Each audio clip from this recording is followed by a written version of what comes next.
Greetings, I'm Paul Hand and a very warm welcome, tennis fans, to day 5 of the 38th staging of the BNP Paribas World Team Cup 2023. Semi-finals day today as we head towards the sharp end here in Vilamoura. Straight knockout draws from here on in, folks. No second chances anymore. Medal podiums coming into view now, as well as that glinting World Team Cup trophy. We're down to the final 4 teams now. Our focus this morning, women's singles. Top seeds, Netherlands, square off with the 4th seeds, France. Consequently, with the undisputed world number 1, Dieder de Groot, headlining on centre court. Second match, but our first Dutch-Franco battle is between the former world number 1, Jiske Griffoen, and world number 23, Emmanuel Morch. And as we speak, there is Emmanuel. And there are her vitals. 32 years of age, right-handed. As I say, world number 23. She was as high as 17 in the world. That was back in June last summer. She's played 22 matches this year, won 13, lost 9 of them, so a 59% win rate. And she's got 11 career titles to her name. Also, a very good women's doubles ranking as well, and that's what's made this team pretty strong. She's number 11 in women's doubles, with 25 doubles titles as well. Her opponent today, the very decorated Dutch woman, 38 years of age, from Verden in the Netherlands, turned pro in 2001. Jiske is the world number 3 right now, but was back at the pinnacle of the game back in June 2015. 21 wins this year, only 7 losses. 75% win rate in that regard, and she is the 3 times a Masters champion in singles, a Paralympic champion down in Rio in 2016, the gold medalist there, 4 times a Slam singles champion. As I say, that former world number 1 title. There's Amanda Hotmans, coach, personal coach to Dieder de Groot and coach to the Netherlands team as well. Just enjoying a little bit of shade there. And there is the real character, Hervé Tassaro, the captain of the French team as well. It's a day for floppy hats, sunglasses, sunscreen. Beautiful weather conditions around Vilamoura, South Portugal. Minimal wind speeds, only 5 miles an hour. Wind is increasing quite considerably later, due to getting up to about 18 miles an hour. And the temperatures absolutely gorgeous. 20 degrees at the moment, mercury rising to 25 degrees at 4 p.m. So lovely playing conditions for our athletes as we take a look at Jiske Griffoen. And, well, what a run she's having here so far. These two have met twice before, and Jiske, there's Dennis, the men's captain, just keen to catch a glance of what's coming up. And they'll be up later, of course, the Netherlands men. They're from the top of Group D that they won. They'll take on the winners of Group A, France. We'll talk more of that later. But for these two, no, it's a third matchup between the two. They met in the quarterfinals at Birmingham in Montreal in September last year, and Jiske came through 6-1, 6-2 against Emmanuel. That was on a hard court. BNP Paribas World Team Cup. Best of 3 tiebreak sets. To the right of the chair, representing the Netherlands, Jiske Griffoen. To the left of the chair, representing France, Emmanuel Morch. Exactly, actually, won the toss and chose to serve. A second contest in mid-April in Canuna Open in Antalya on the clay, where they met as well. And that was a much closer affair back in April of last year. Jiske just edging Emmanuel. 6-3 in the 3rd set. Emmanuel took the first set 6-2, conceded the second by the same scoreline. And it was Jiske that came through, as I say, 3 in the 3rd. They were supposed to meet back in 2021 in the French Riviera Open in Bio on the clay, but Emmanuel conceded a walkover on that day for whatever reason. Jiske came through. without hitting a ball. 1 minute. So, a battle of two 30-somethings. Jiřský, 38 years of age, at the bottom of your picture, against Emmanuel Morch, 32 years of age. And when you look at their career win-loss records, well, you can see significant experience advantage favouring this 30 seconds. Dutch stalwart who's been around a long time, and she's notched 579 career wins to 232 of Emmanuel in your picture. So well over double the amount of career wins for Jiřský Griffin, who's been around the game for a long time and just sort of nudged into relative shadow of Dida de Groot, of course, the undisputed world #1, who'll be up next on this centre court, headlining the action in this time. Yeah, the Netherlands, well, they topped Group A with wins over China, 3-0, and Switzerland as well. They're the 32 times champions, the Netherlands. And the French, well, they've never won here. Twice runners-up in 2007 and 2008. In their group, they had wins over Great Britain 2-1, Germany by the same scoreline, and Brazil 3-0. Hervé just giving some last-minute advice to Emmanuel Morch. How will she go today?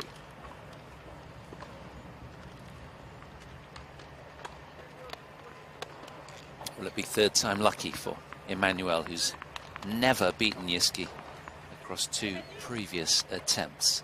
But the expectation, of course, on this rather edgy-looking Jiřský Griffin. So Jiřský Griffin to serve to Emmanuel Morch. Paul Hand to take you through this.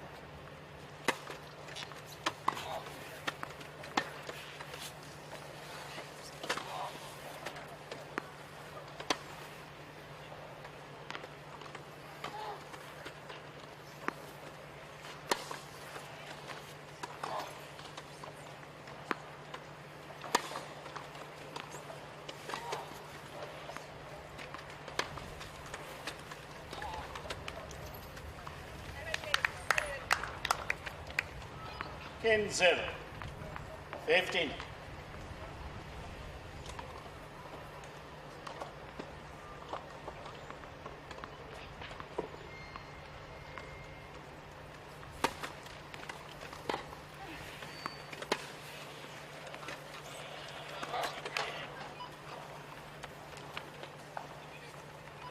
Trent 0, 13.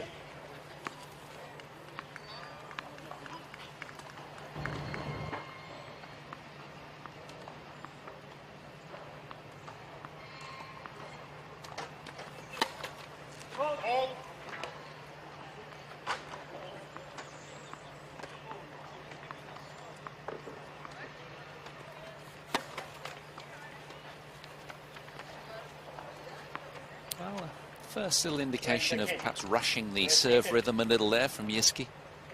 Big expectation on her, really, you know, as the world #3 currently, former world #1, to romp through this in straight sets, and of course Dida to come, but not always that straightforward. Every ball needs a lot of respect. Ball by ball, these athletes are trained to go. Don't want to start future pacing.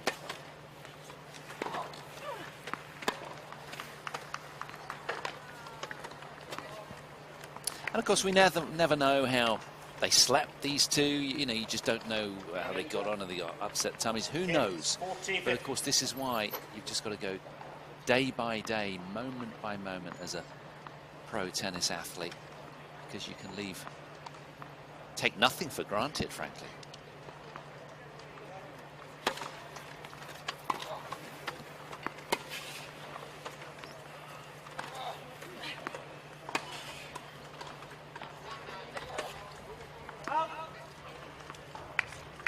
Go, Netherlands.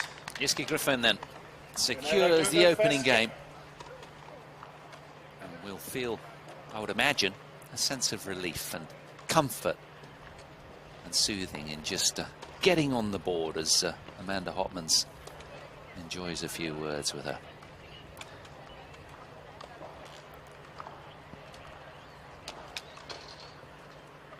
Dida under the parasol, just enjoying some welcome shade on this lovely warm morning in Villamoura. Such a beautiful spot, such a great sporting facility this. The Tennis and Paddle Academy here. Representing France. So a big moment here for Emmanuelle Morch in their third meeting. Can she get some early traction here, the French woman?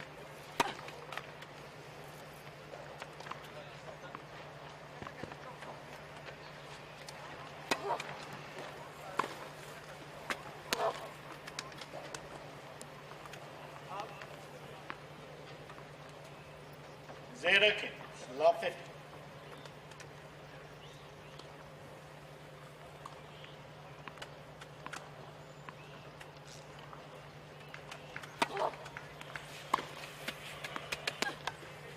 That's a really telling return of serve from the backhand of Zero Trinta, Yiski. love 30.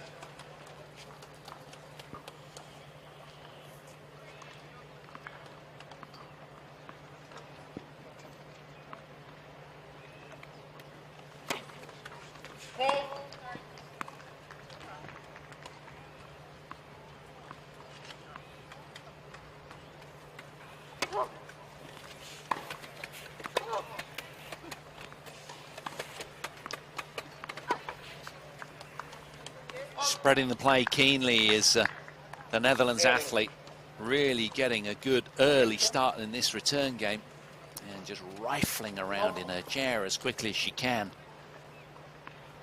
Looking keen for the early ambush here. 3 break points for Griffin.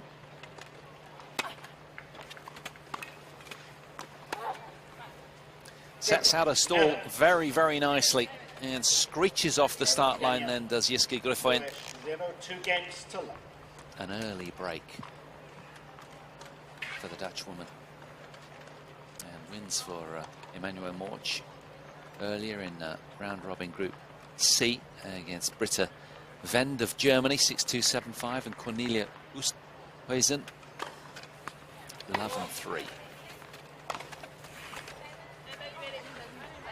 Zero kick, love 50.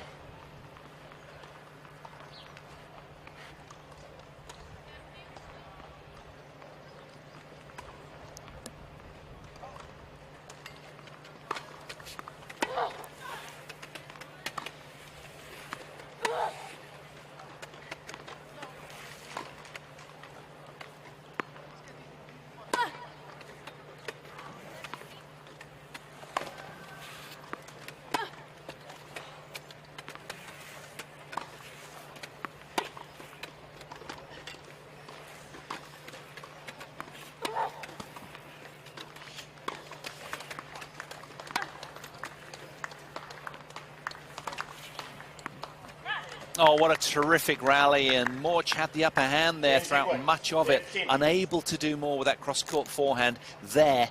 It just fell into the strike zone of Griffin, who moved so well in the chair, and that a fabulous finish. Fist pumping already.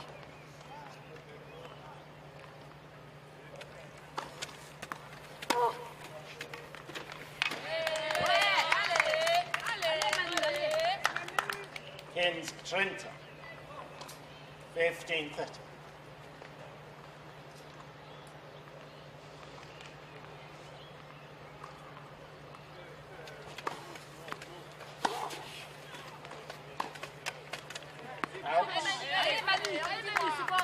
Kins, 40, 15-40. Plenty of support from that little huddled court side for the French woman.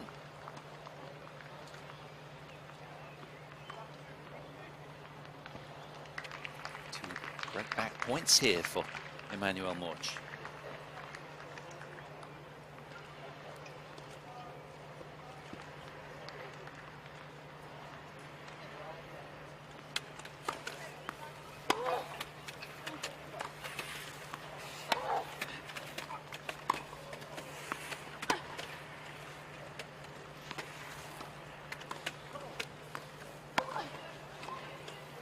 Well, she's full of energy and intensity, this woman in blue, and for that, you've got to credit her. She's working as hard as she can, understanding that anything less than an 8, 9 out of 10 today isn't going to cut it against the world number 3, former world number 1 here in your picture.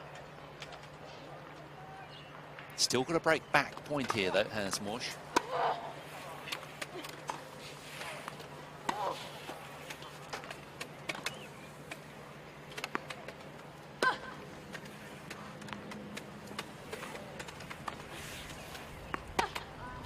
That's a telling length, though, from Griffin.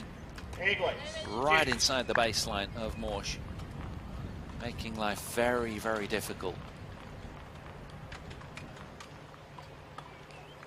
Understanding when to pull exactly the right shot, seemingly, Griffin. And that's a shame. It was a well-struck return from the French woman. Couldn't quite land it. And now those couple of break points have slipped through the fingertips of Emmanuel. Yeah, Yiski with more opportunity here to squeeze on the scoreboard.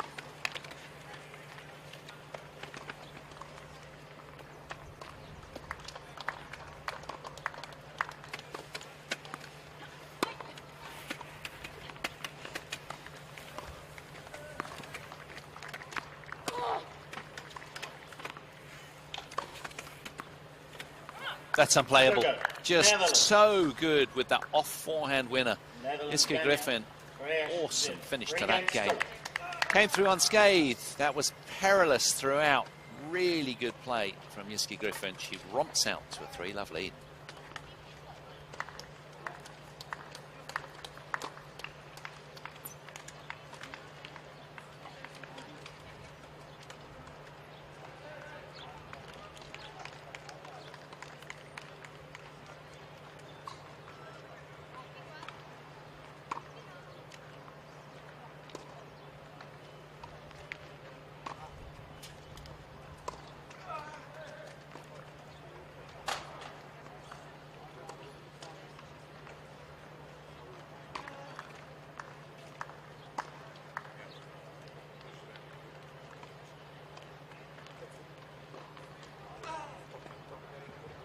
Time.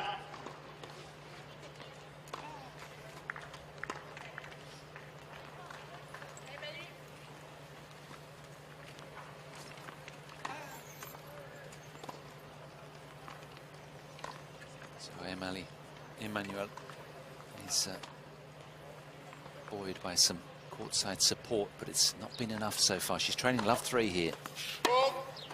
And having to fight tooth and nail for anything on the scoreboard that she can muster. This, a very important game for the French woman.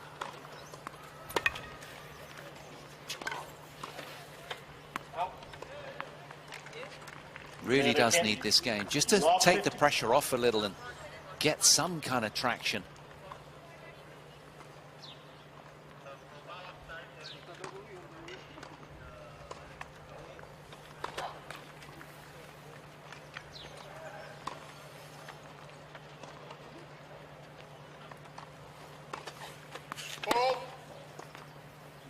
Trenta. Love 30.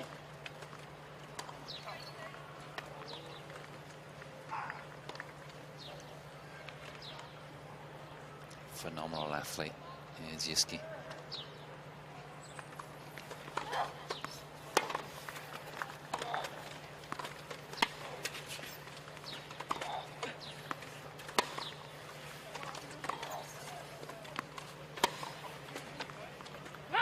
Oh, look at that back behind. So clever tactically, but also how fast she is at recovering perilous situations on court and turning them back into her advantage. Look at that. Fine.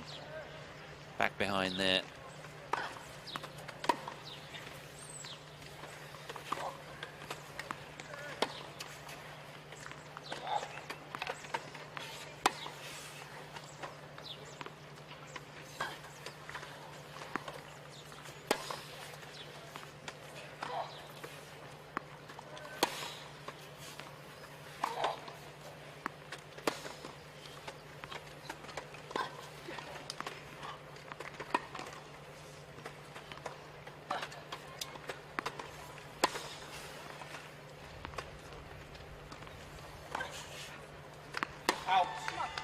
Well, somebody called the police because that point was stolen by Griffin. She was running coast to coast, rolling all over the court. Really, really wide to the extremes, and on a couple of occasions you thought that Morch had done enough, hit a couple of winners, but still the ball came back. Outstanding defense from the world number 3. 4-game cushion now. Things really looking up for the Netherlands immediately here.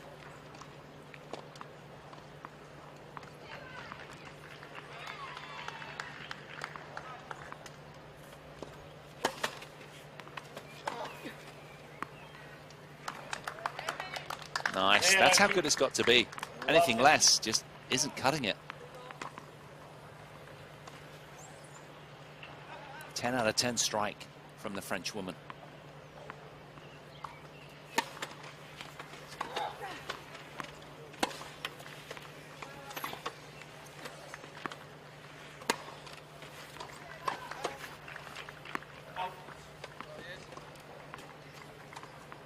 Weighs 15. Really does need a little surge here, but all that she's given, you feel for her really, because it's just been kind of a thankless, relentless uphill battle. Sizable gap between the two right now.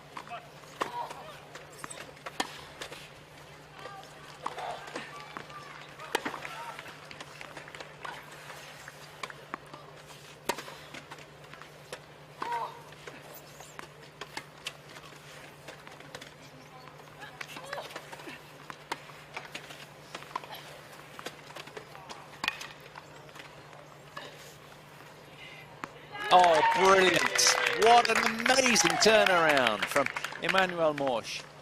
Fabulous recovery. Got to the drop shot, picked up the half volley here, and look at this. Scrambles and just edges that lob over the head of Griffin.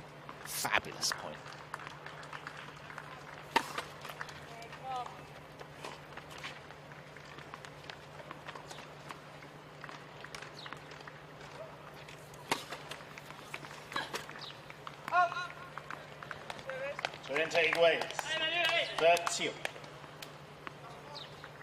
Again, doing so well to get to the upper hand in the game, but then suddenly the odd unforced error because she's just trying to be so aggressive on return of serve.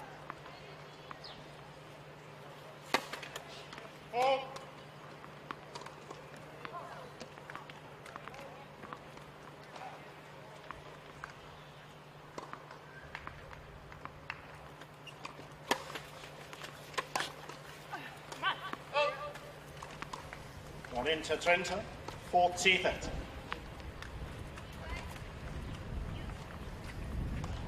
38-year-old that lives at such a high tempo. Her habits are so wired, so productive, so helpful in everything that she does. If it doesn't help her tennis, she's not interested.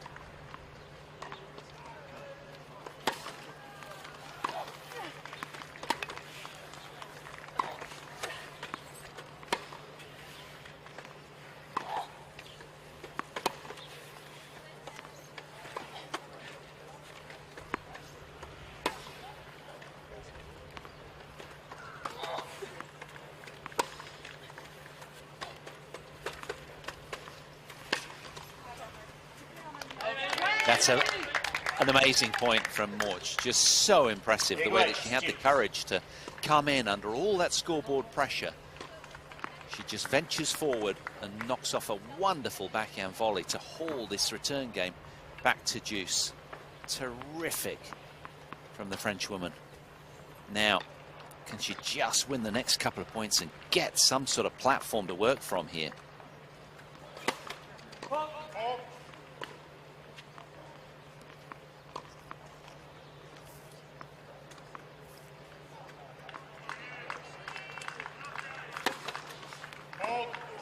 A rare double fault from Yiski. Nobody anticipated that coming.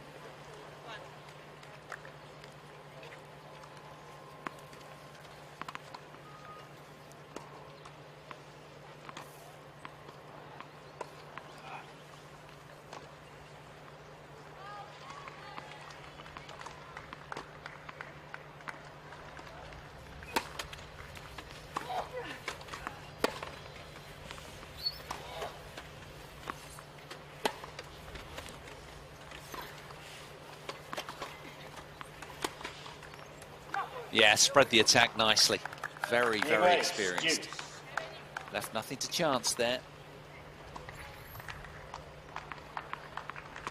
Just falling back on one of her multiple set plays. These guys live with certain sequences that they repeat over and over.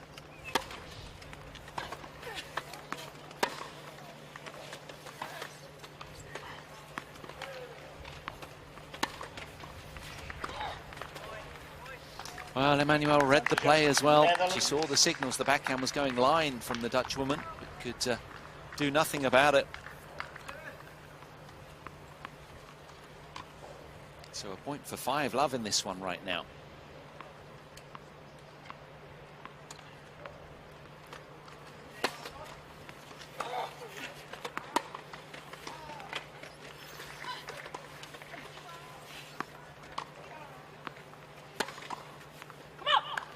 The Netherlands juggernaut team just motors on through. 5-0, 5 games to love.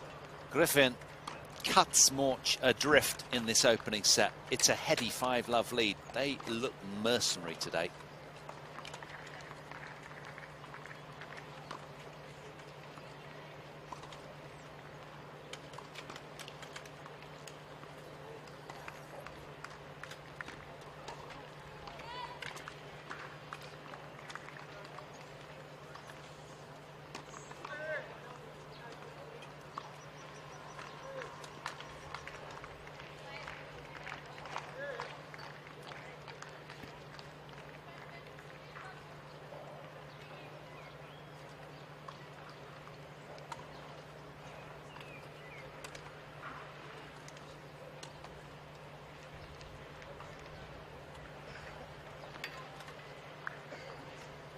Time.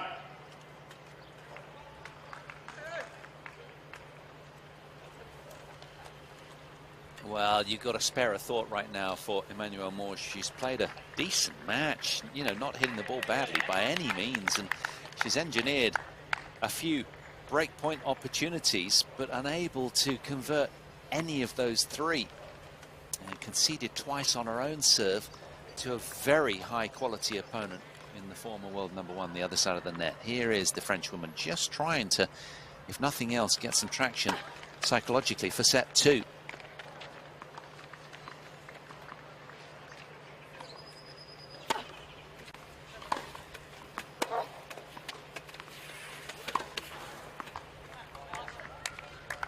Super response again. You'd expect anything less from Griffin.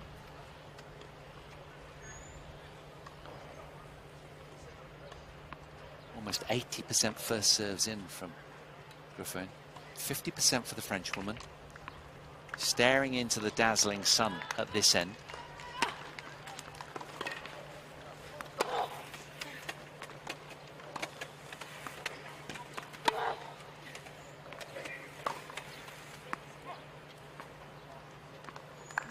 Incredible return quality from Yiski.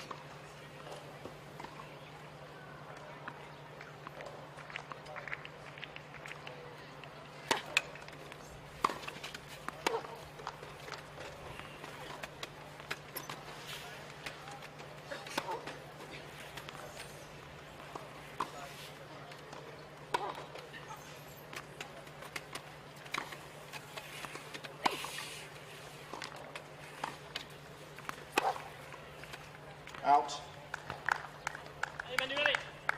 0, 40, love 40.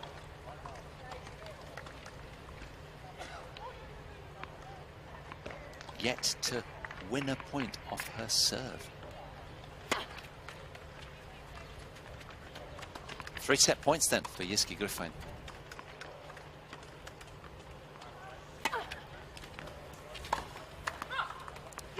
The Netherlands, 32 times champions, are on an absolute mission here. 6 games to love. Yiski Griffin taking no prisoners, notches the opening set in the blink of an eye. 6 games to love.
Time.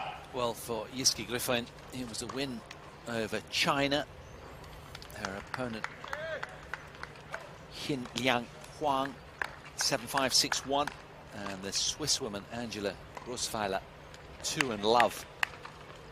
So she's been typically efficient all week here in singles as Yiski. Here we are then at the start of set number 2. After 23 minutes, off we go.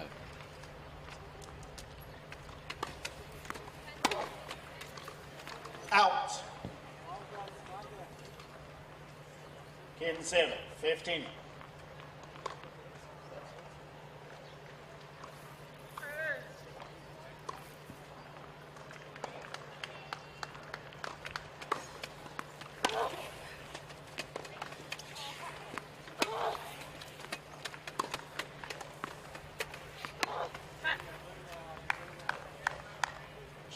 So tough to get Griffin under any pressure, because as soon as you sort of start to open the court with some sort of generous angle, because she's so fast in the chair, she just burns you and scorches you using that very angle.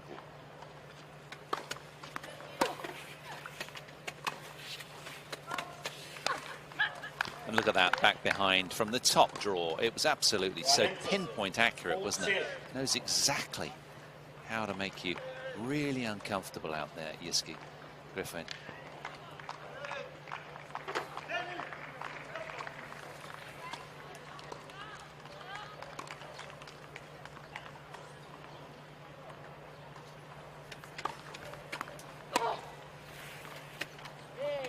That's a super off forehand return winner from Emmanuel Morsch.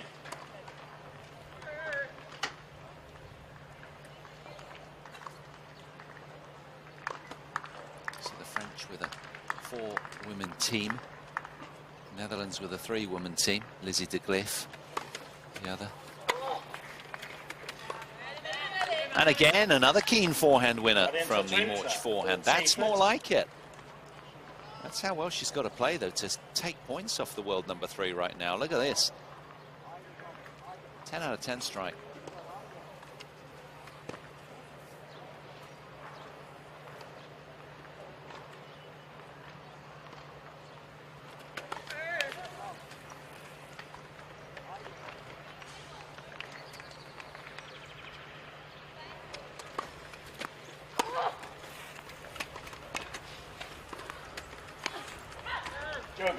Netherlands. She holds on again, does Yiski Griffin. First game, second. Tightens the noose. She is really in mercenary mood today. She's been so efficient, it's been unbelievable. Like a well-oiled machine. And of course the other women's semi-final is the 3rd seeds, Great Britain, who take on the 2nd seeds and defending champions, Japan. That's out on court 1 as we speak. They'll be punching each other silly, taking each other on, trying to get to the W. So much at stake. A place in the World Team Cup final for the winner of this tie.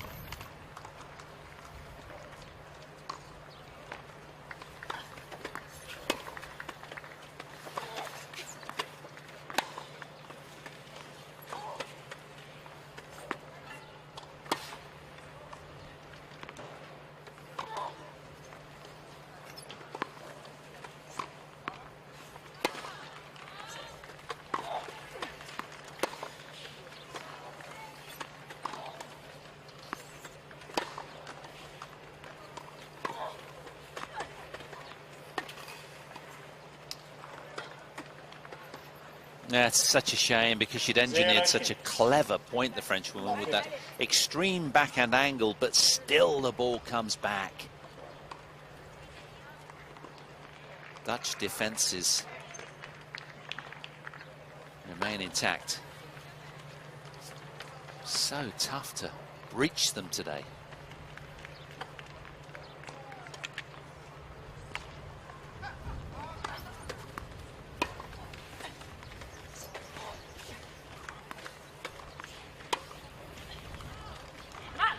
I'll tell you what, I would imagine even Dida de Groot courtside under that parasol, watching most of this one would be a little bit nervy about taking on Yiski today, because she has played just unparalleled tennis right now, really in the zone, barely missed the ball, just a couple of double faults. But other than that, immaculate, and made life so hard for Lady in Blue. I mean, look at that. It was a brilliant serve, and you sense now that Emmanuelle Morsch just feels like she has to play otherworldly tennis to live with Griffoyen. Who sat tall in her chair, head is back, can do no wrong.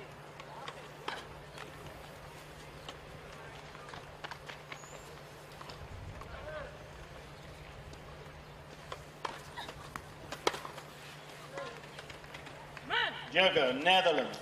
Imperious today, and just too good. Netherlands, Ganya, 2-0, 2 games to. The Netherlands motor on with an 8th consecutive game right now. Who can stop them?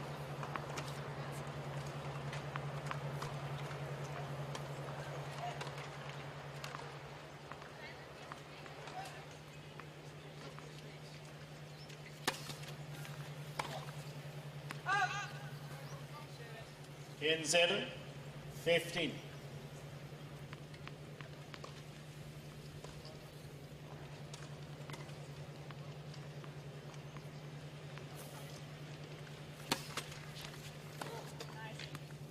Very nice, and it got the nice from Griffoyen as well. She said so.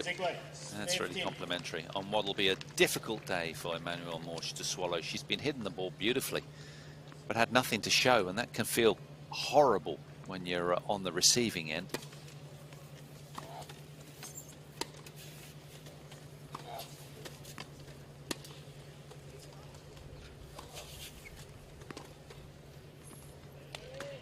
That's a fantastic change-up.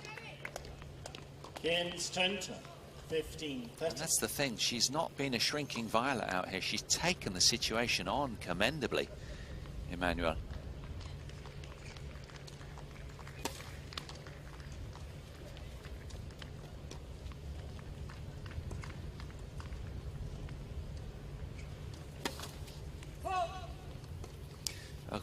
Griffin was born with spina bifida, and she played wheelchair basketball representing the Netherlands at the 2000 Sydney Olympics when she was just 14. So she's always been really involved with sports.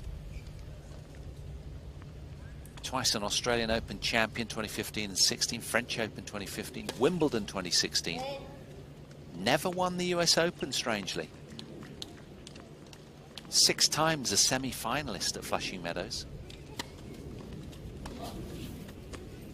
Jogo, France. That is a brilliant game from Morsch. She breaks the Griffoyen serve to 15 and is on the board. Finally, she can breathe a big sigh of relief, but she's a set 2-1 down.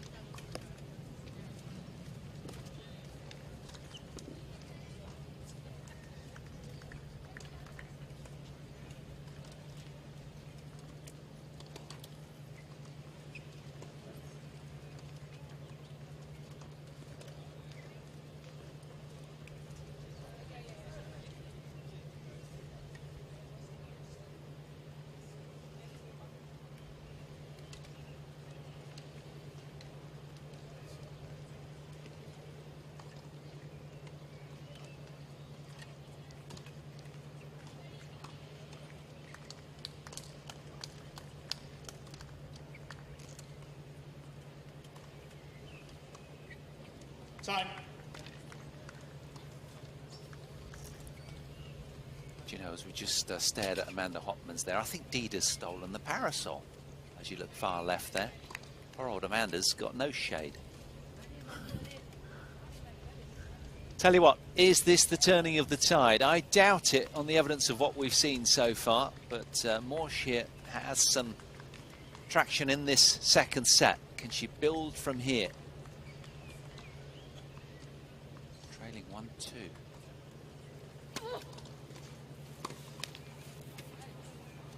In 0, 15. And from Yiski's point of view, it can sometimes feel rather strange when you've had such a stranglehold and then suddenly you lose a game. You got to get it into context. Tell yourself, remind yourself as a player that you're in complete control, and that's just a little blip on the radar.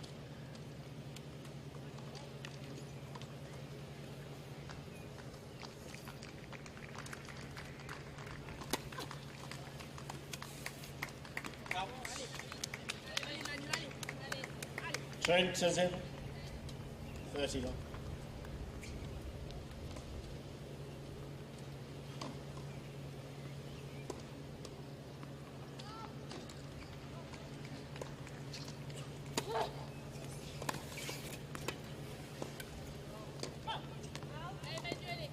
Trent again. 30-50.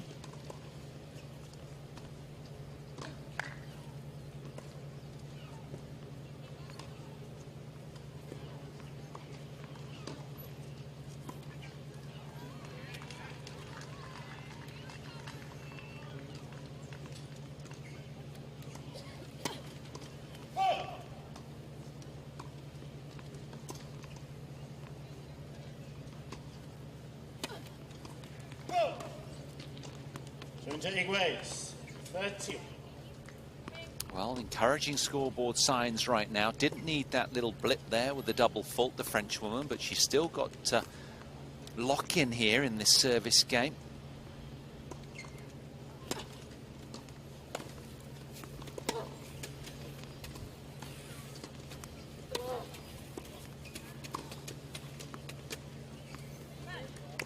Yeah, that forehand angle deadly. That's the trouble. You sort of roll the dice and play down the line to these better players to try and hit to the short part of the court quickly. But of course, if they get there, they can burn you with the angled response.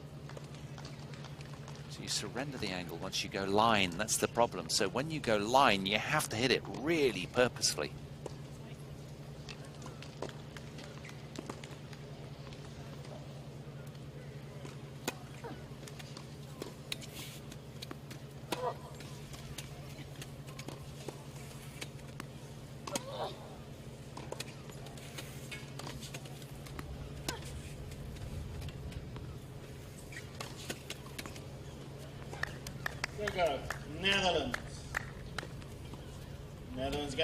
Netherlands break again and just edge ahead 3-1. That's a shame because having done all that work to get back on terms, a couple of unforced errors in there for the Frenchwoman.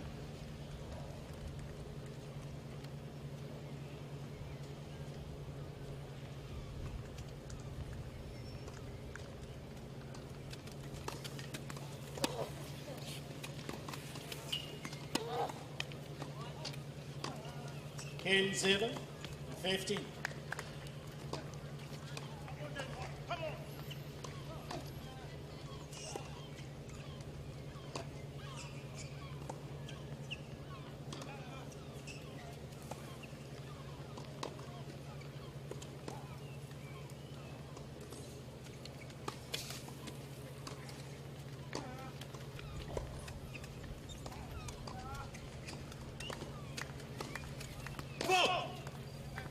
In sequence.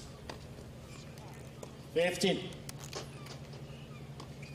Yeah, there's been a trio of double faults from Yiski's racket.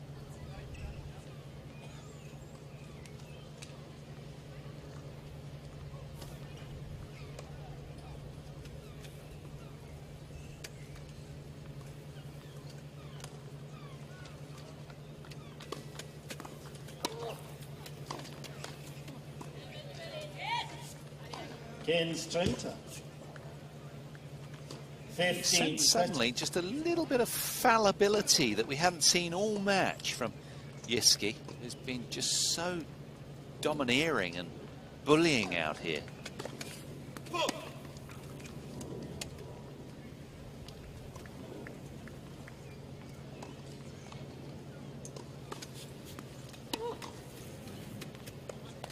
That's a perfectly weighted height and speed from Morch on the backhand return. Now then, look at this. She has broken the Griffin serve just the once moments ago. How about a second time here, 15-40?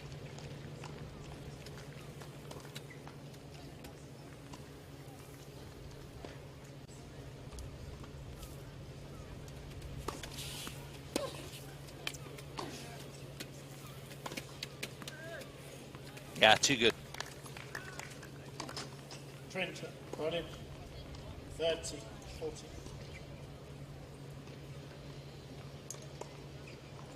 Second break point for Morsch. Oh, she gets it with a fine backhand down the line, off the return, and the Frenchwoman wheels around really quickly the net to get back to base camp to enjoy a little moment of celebration. That was really hard-earned, but very well played. She stays in touch here. 2-3.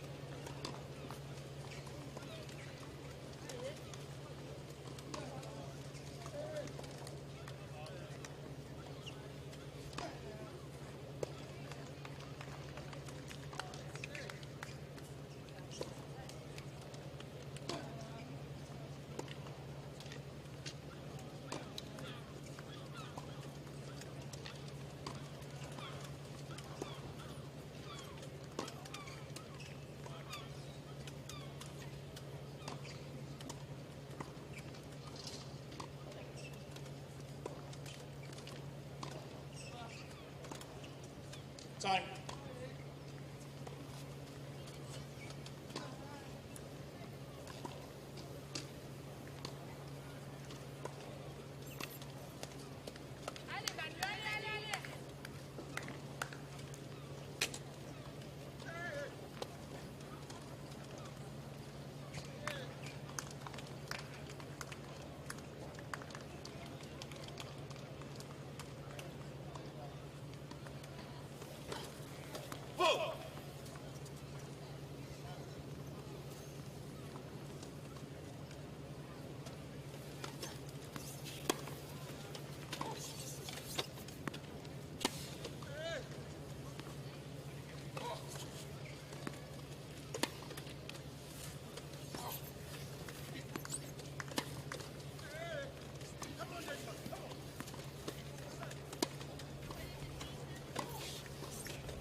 Oh, right on the line, judging from that reaction where Morsch just threw her head back there.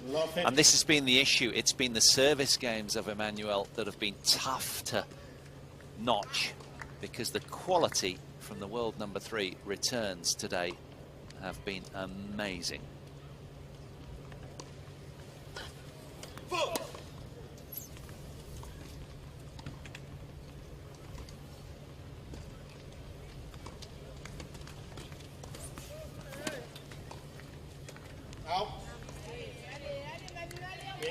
She's won 92% of points, 11 from 12 on first return points won, and 10 from 11 on second return points won. Converted all of her break points, says Jiske Griffin, but conceded serve twice, and that might just put a little doubt in her mind. But other than that, she's been pretty imperious, and after that 6-love, 2-love lead, I thought she'd get done for GBH, frankly. Playing so aggressively. There's been a little respite for the Frenchwoman.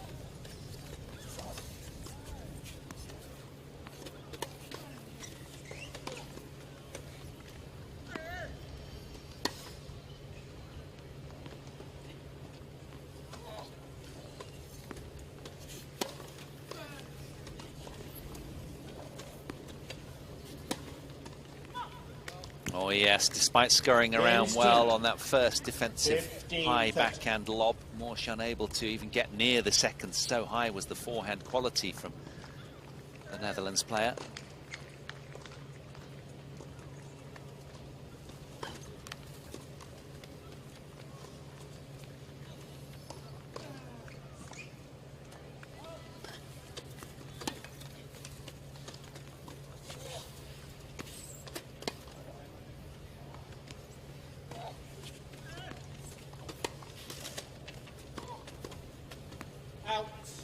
Oh, only just. It was a good strike. Wellington, 15-40.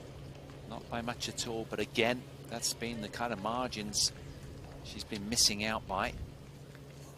And now, 2 more break points for this phenomenal Dutch athlete. Fault.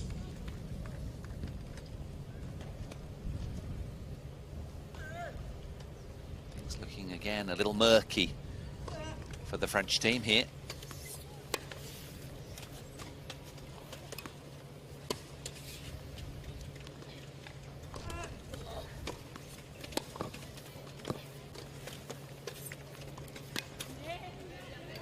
Good hustle from Walsh, showing a lot of character and digging very deep just to stay in touch with Griffin.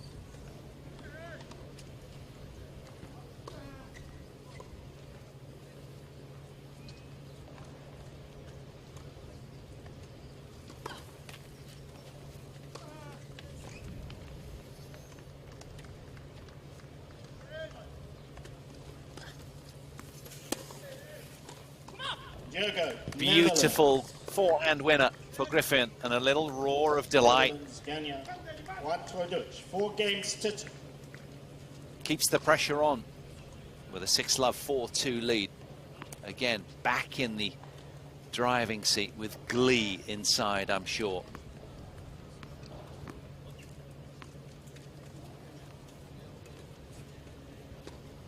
Just when we thought there might be a little shift, she slams the door back in the face of the Frenchwoman.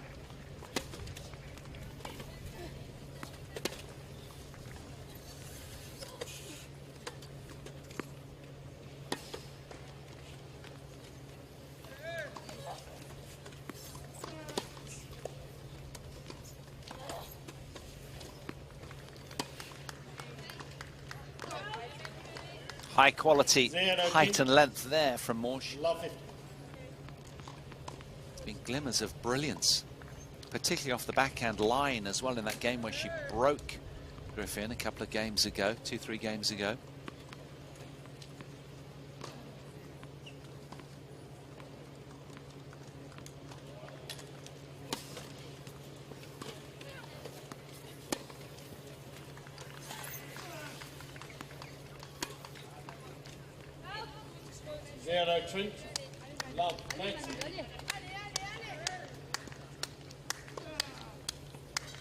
Little huddle of French support under their parasol, getting rather vocal, sensing a little bit of fallibility in Griffin there with that backhand miss. They've had very little to claw onto, the French, today. Such has been the high quality from the lady serving in white.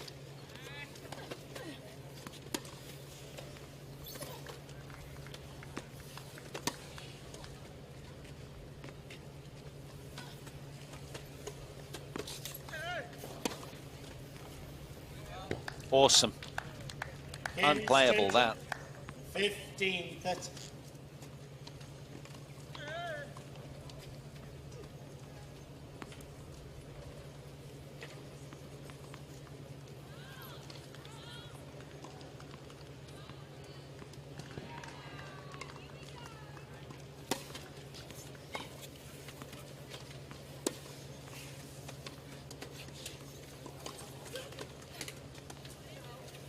Iguales, 30.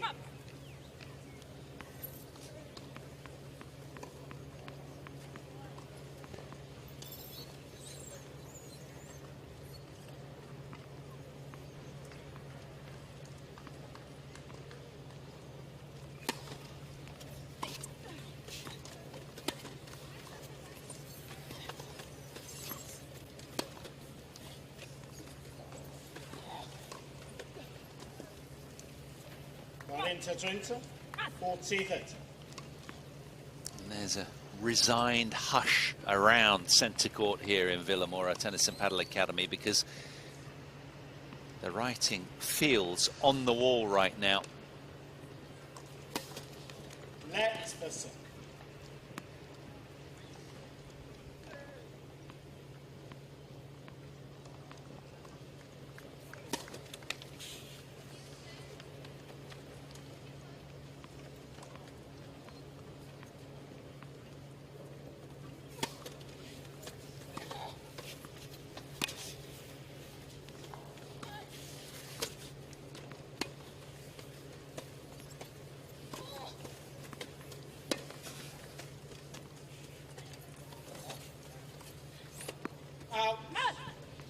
Jogo, Netherlands.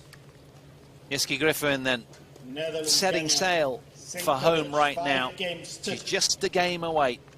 Love and 2. She leads out here in the driving seat, rolling along nicely.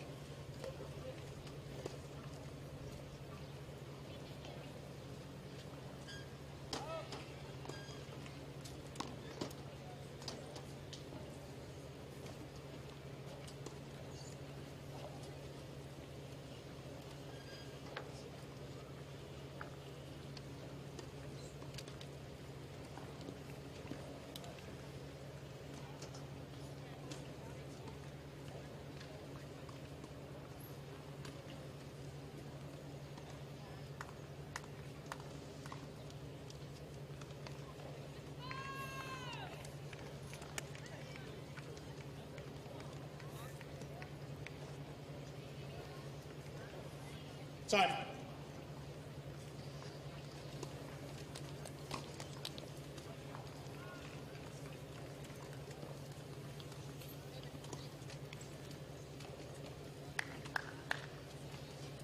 Well, the Dutch, being a small nation, practice together a lot with all their players, and you get the coaches together and share practice and knowledge. And they've got a lovely warm bond between them. Jacco Elting, who kind of is in charge of the program, has done a great job, and they just they've got it all going on, the Netherlands, right now, haven't they, in wheelchair tennis?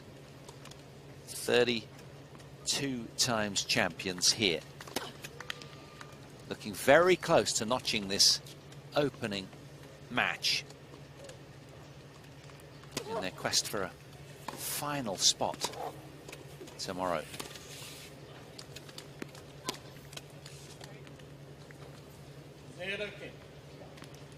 Love 50.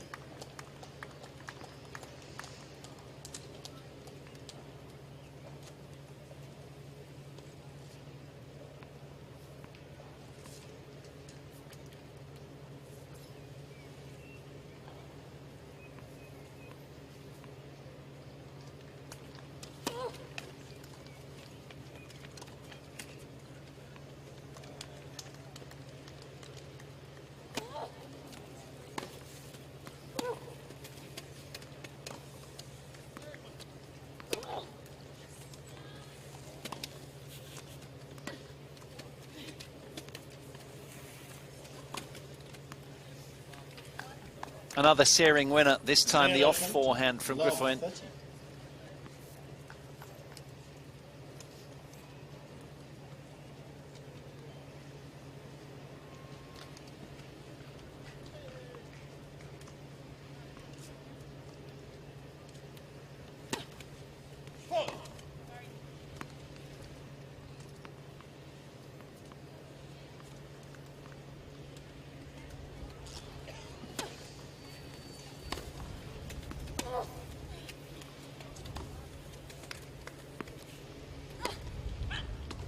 Look at the high shot quality acknowledged by Morsch from her opponent today. And after 53 minutes, it's 3 consecutive match points for the world number 3, Yiske Griffin.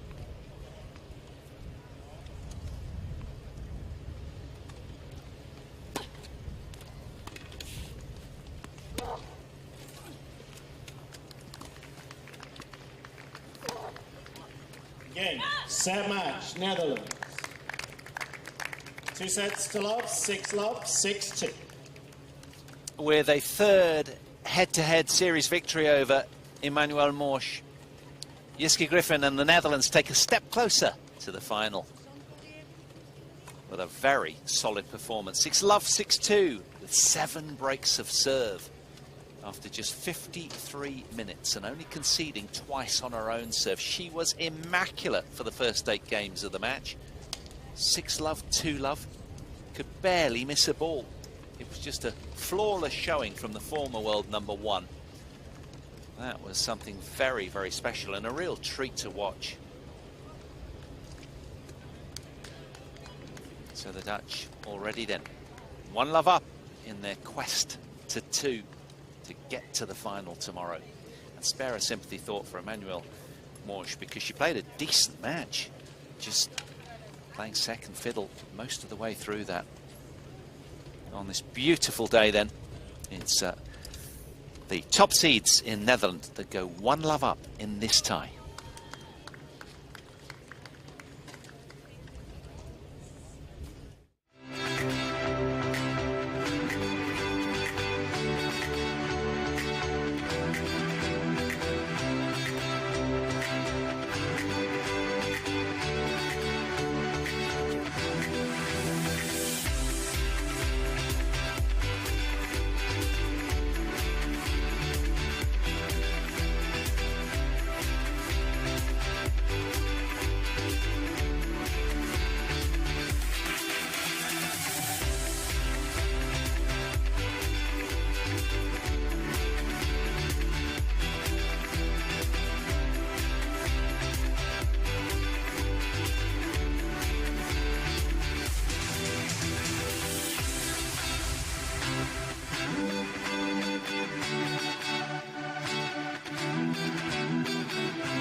Welcome back to sunny Villamora. Day 5. Semi-final tie between the top seeds Netherlands and the 4th seeds France. Dieder de Groot, the undisputed world #1, headline the action out on centre court against Pauline Dereled. And we've seen them warming up vigorously with Dieder at this near end behind the graphic, doing a little bit of warming up with her coach Amanda Hopmans. As the warm-up begins, first sighting of Pauline Dereled.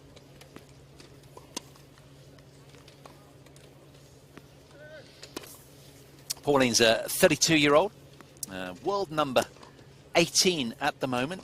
Has been as high as 15 in the world back in May of last summer. Played 14 matches this year, won 10 of them, lost 4. 71% win rate, and she's got 4 career singles titles to her name, 11 doubles titles, but hitting the ball beautifully. And well, it's a first meeting between these two, so we really don't know what to expect. And sensible from the French captain that they've put Pauline in against Dieder de Groot, because Emmanuel Morsch had lost 5 consecutive times to Dieder de Groot, as most do, let's be honest, because Dieder is just very, very good as the world #1. She's the 33 times major champion, having won 17 titles in singles and 16 in doubles. And as you can see, she's played 22 matches this year and is blemish-free. She's won all of them. In 2021, she achieved her first calendar year Super Slam in tennis history by winning all 4 singles major titles, the Paralympic gold medal as well, and the Wheelchair Tennis Masters in women's singles. Following year, she became the first player in any discipline of tennis to defend the Grand Slam and win all 4 majors in 2 consecutive years. As we say hello to Hervé Tassilo, the French captain, is deep in conversation with somebody courtside, and there is the very quiet, unassuming Amanda Hopkins, a lady of vast experience, having been in the Dieder de Groot corner for many, many years. So Dieder de Groot, so decorated. Our umpire for the day, enjoying just a little bit of solace from those rays. So again, Dieder, like Jiske, is from Verden in Oudewater in Netherlands. Mentored by Esther Vergeer, of course. 3 minutes. Started wheelchair tennis at 7, did Dieder. And there is Pauline Dereled, former able-bodied tennis player and coach before taking up wheelchair tennis. Began playing wheelchair tennis in 2019, did the French woman in the blue, after being run over by an elderly driver in 2018 who mounted a pavement in Paris. Can you believe it? Resulting in Dereled having to have her left leg amputated.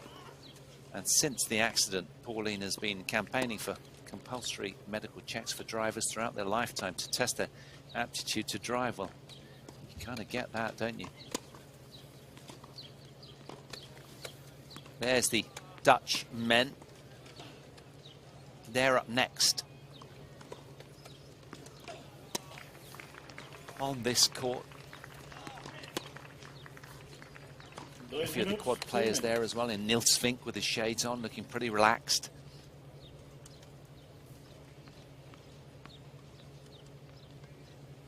So Dieder then, what a player, what an athlete, how impressive this year as well. Must be amazing, it must be really tough just to keep driving yourself forward with all of the accolades that she's proven. And of course, every player has to just keep evolving, even world #1s, to stay ahead of the pack. Arguably sort of 5–10% every year, just to keep your opponents at bay. So just a little bit of last-minute revision then for these two.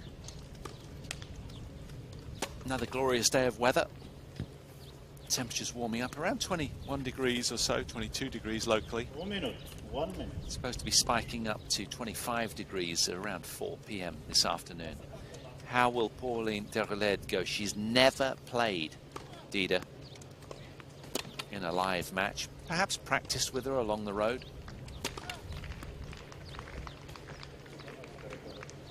But she's focusing on earning qualification for the Paris 2024 Paralympics, is Pauline, and well on the track to achieving that. Currently being the French number 2.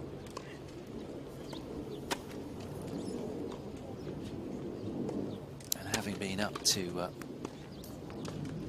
15 in the world, her career best. July last year. Her biggest win of her career for the Frenchwoman was at the Bolton Indoor ITF 2 level event in February of last year, where she defeated world number 3 then, fellow Dutchman to Dida, Aniek van Koot, in the quarterfinals. Aniek's out injured and unable to attend this event this year. She's normally a constant in the camp. Third player for the Netherlands team this year is young Lizzie de Grief, world number 18. Hasn't been called on much so far.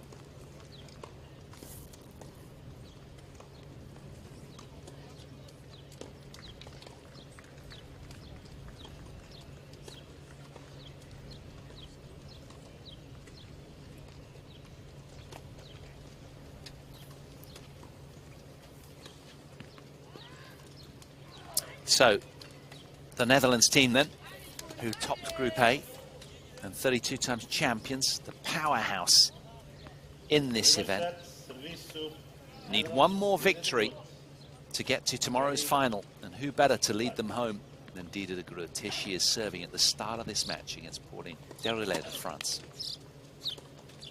All hands to run you through it. Enjoying having you along on this blissful, sunny Portuguese day. Wow. What a start from Dereled. She'll take that. 15.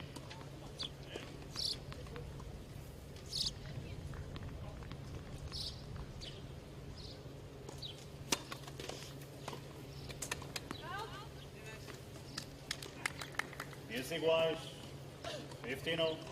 So France need to come through here to keep their nation in the tie and take them into a deciding doubles. It's going to be a tough ask for Pauline Dereled.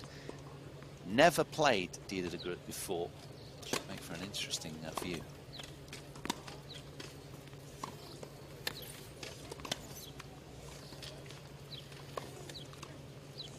She's got power on the forehand wing, just got a little tangled there. And of course, we all sense that against the world number 1, who's undefeated this year, you need to get off to a decent start, and that's tough to do.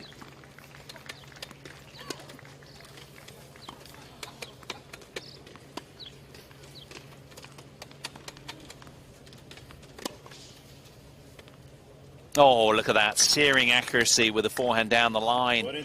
On the roll from Dida de Groot there. Look at this. Perfect timing. What a strike. Bananaing around the outside of that one.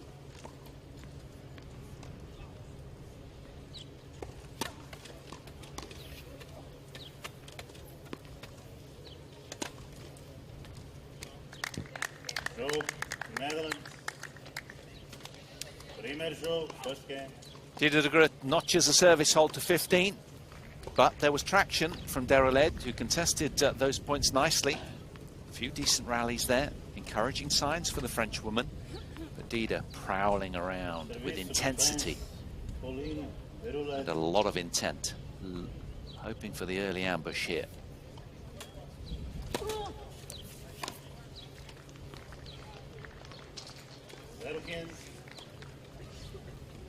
Low 50.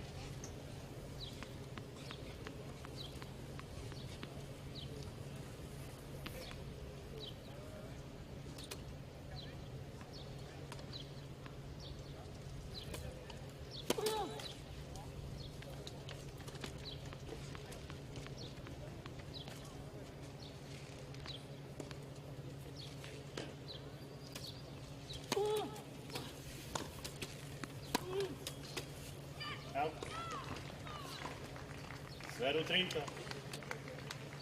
Love 30.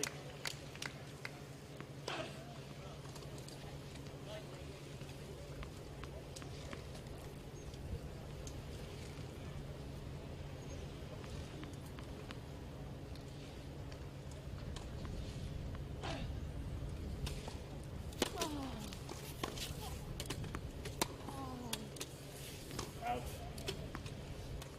0-40. Love 40.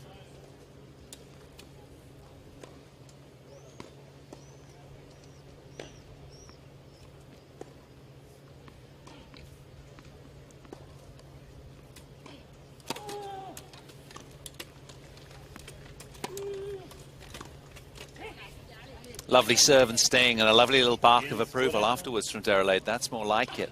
15-40. She's got to play bossy, commanding tennis today. She does have a big game, the French woman, but consistency will be the issue. She'll be asked endless questions from Dida, who is so complete as a player.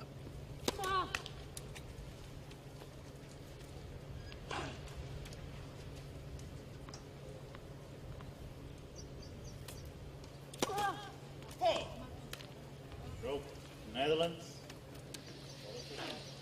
Pauline Derelade yields with a meek double fault that finds the net. Momentarily turning her back on proceedings there, just to flush that away. She doesn't want that to contaminate this game here. So Dida de Groot, the world #1, with a very early break here, rolls out to a 2-love lead in the blink of an eye.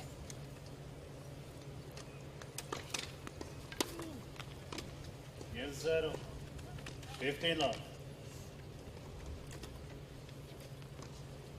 Became world #1 for the first time early 2018, having won the Australian Open title in January of that year down in Melbourne Park.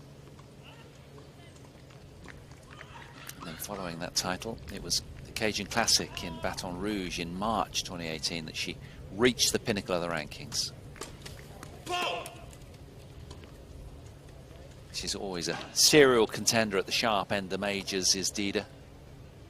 So much big match experience to draw on these days.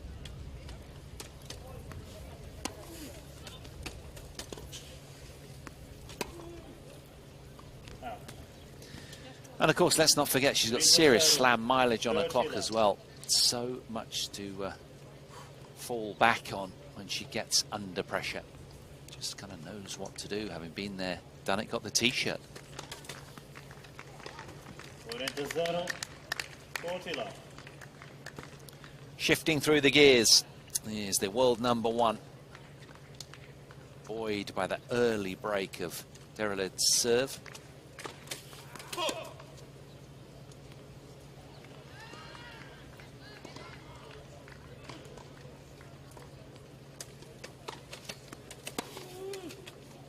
Big. What a strike that was. Is it too little, too late? We've seen a couple of those big forehands. The Groot's got to be careful where she serves. If she gets it into the strike zone, Pauline, dangerous. 40-30. And again, another glimpse of it. 40-30. Perfect playing conditions here, isn't it? As Dida says, where are the balls, team? They've been so good all week, haven't they? The ball crew. Barely noticed them, which is always a good indicator of their efficiency.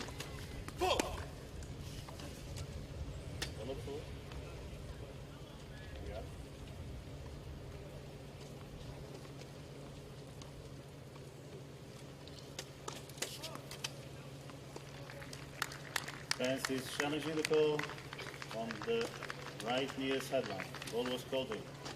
And to be fair, it was an immediate challenge, which is exactly what the umpires request. Oh, no, that was inside the line. A wonderful kick serve from the world -- who romps out to a 3-love lead with that. And, things looking like a tough mountain to climb right now for the French team. Trailing love 3.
Hervé, deep in conversation with Pauline.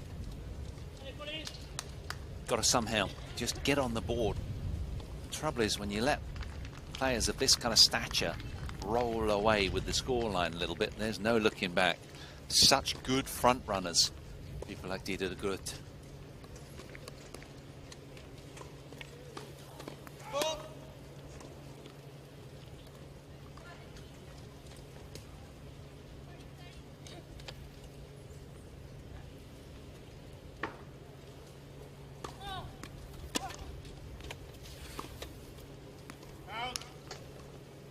Zero kills.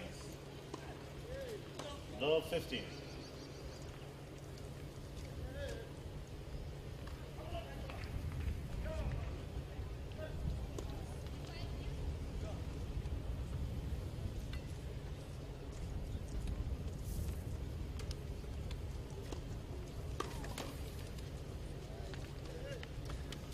Wins earlier in the week over Katharina Kruger of Germany, 2 and 4 for the server from France, and Lucy Schucker as well, 4 and 3 from Great Britain. 30. Love 30. So she's in the winning habit right now, is Pauline Derelade. But today's opponent, a completely different ask altogether. It'll make her uncomfortable because she's probably not used to this kind of quality coming at her.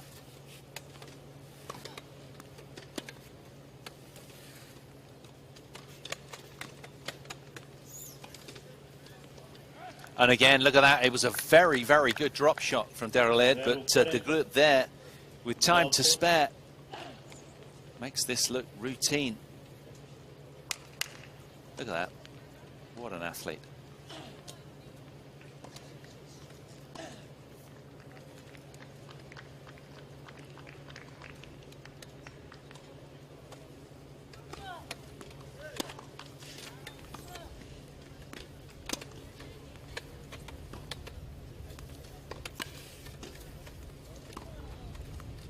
That's a fine finish. Wonderful put away from Derelade. Rouses her support camp, that. But again, it's just done at the wrong kind of time in the game, isn't it? Again, staring down the Dutch barrel at 1540.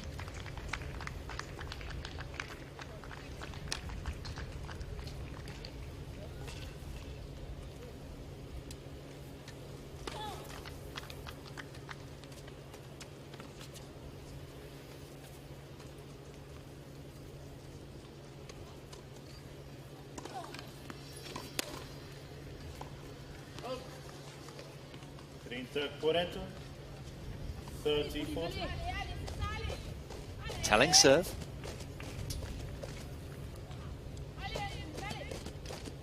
Prior to coming here, she made second round of the Cajun Classic. That was mid-March in Baton Rouge in the States, of course, on a hard court there. ITF Super Series event. Played in Georgia before that, early March. Lost in the first round to Macarena Caprellana of Chile. But then won the consolation draw, beating Keiji Mondiane.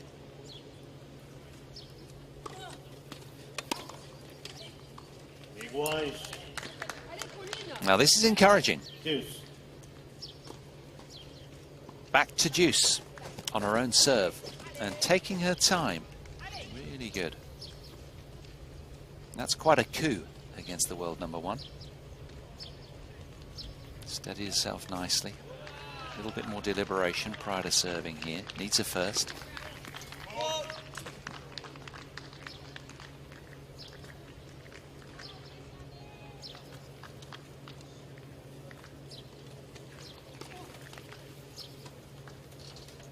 Vantage, Netherlands.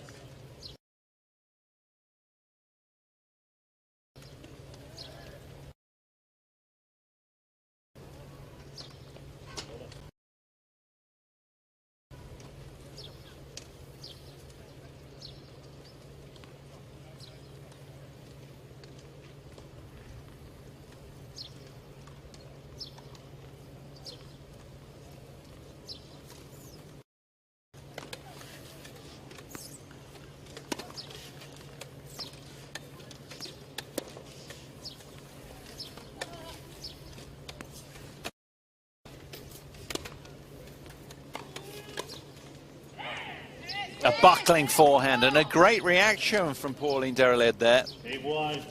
Get back to deuce. Hit the forehand really hard at Dida de Groot there.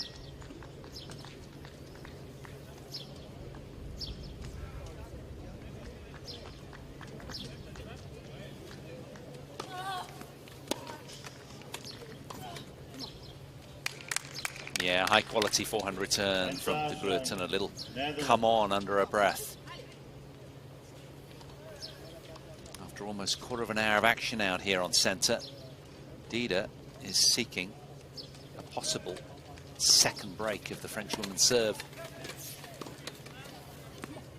And she's got it. Netherlands. Dida and the Netherlands out to a 4-love lead then. All inside, quarter of an hour. Of course, it's all about a race to 2, whereas in the group stage matches, we would play a doubles match, whatever happens, but not now in a straight knockout draw. It's just a race to 2, whoever gets there, and it's looking like Dida at the moment. Still a lot of tennis to be played here in this one, and there will not be a deciding doubles for obvious reasons. Save their energies moving forward with a final to contest. Long 15.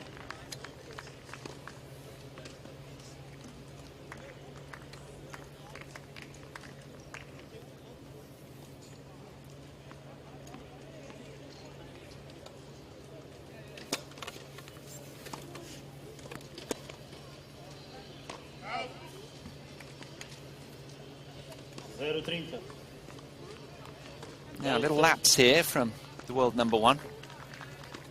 Happens to everybody. She's only human after all.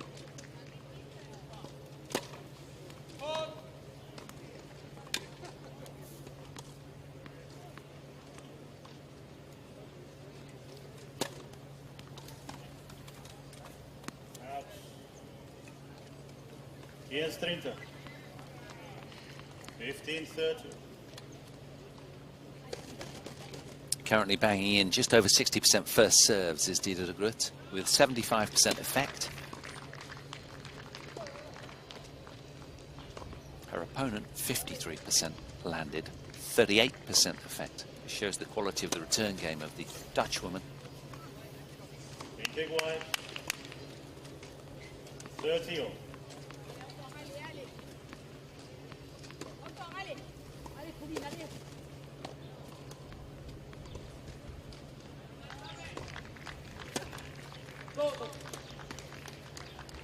Dida will be feeling a little bit more buoyed by the fact that Jiske Griffin had such a convincing win earlier.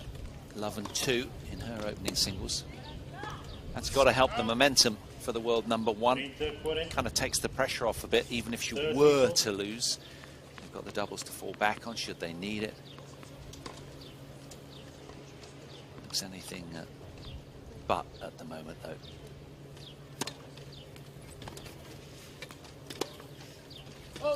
That said, there's a break of the de Groot serve and a fine return game from Pauline Dereled, who'll be wheeling back to base camp feeling a lot better about herself. Really good. He wants a low 5. She's on the board. That's encouraging. Still 3 games adrift. It's de Groot 4-1.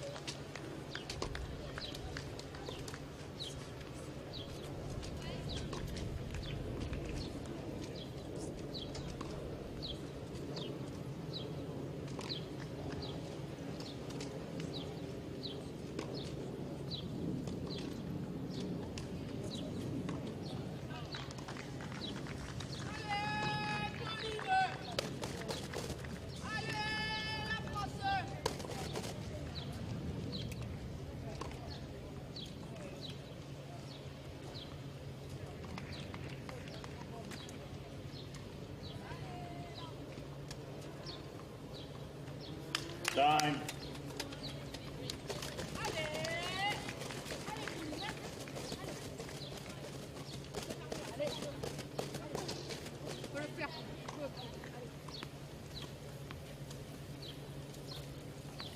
Well, not having all her own way out here, Dida de Groot. We've just been pegged back with a game for the French woman, conceding a serve.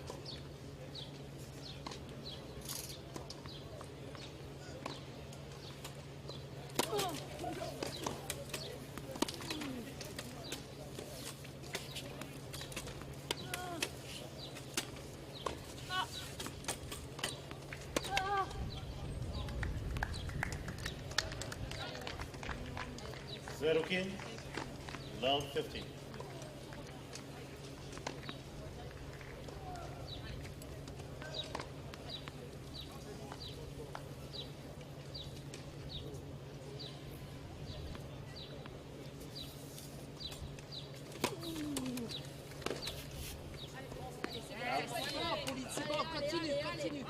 It's igual. 15-0.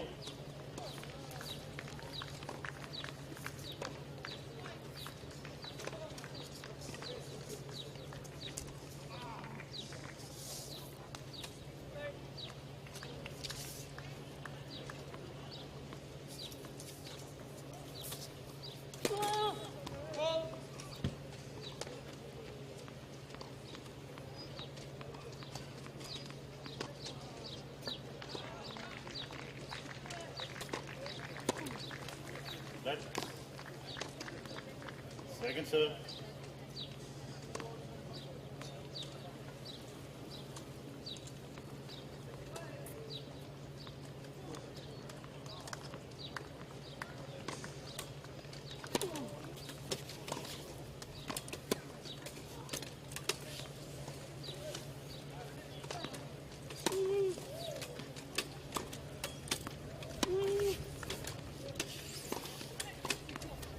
Oh yes, power angle from Didier de Groot. Plenty of length on that as well. Yes, 30.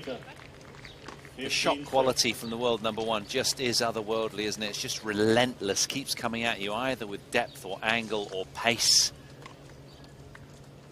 And of course she defends her court because she's such a strong athlete, de Groot. It's tough to get the ball past her.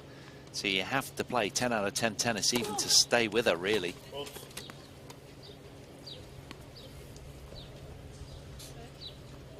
France is challenging the call on the left service line. What was called out.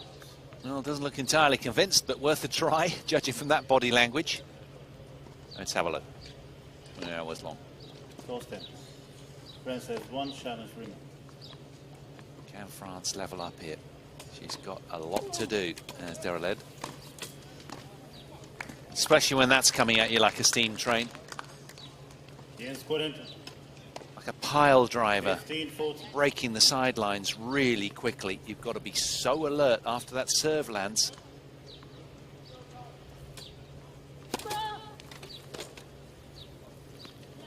But that was a beauty, sliding that one out wide on the deuce court.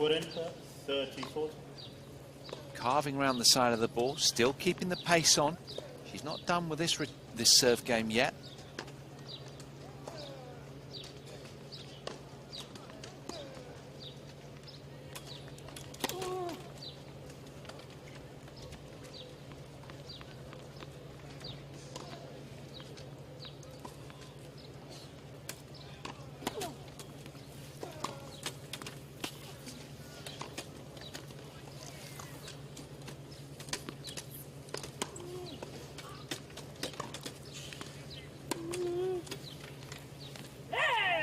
Super point. And a great reaction, a roar from Daryl Ed. She liked that. Competitive spirit burning bright in those eyes. Can she take the next step forward? She'll be feeling good about the fact that she just got the break of the de Groot serve. If she can hold on here, you never know. Wow, what a serve again from the deuce side. Her game getting better and better. Now, can she find the first serve here?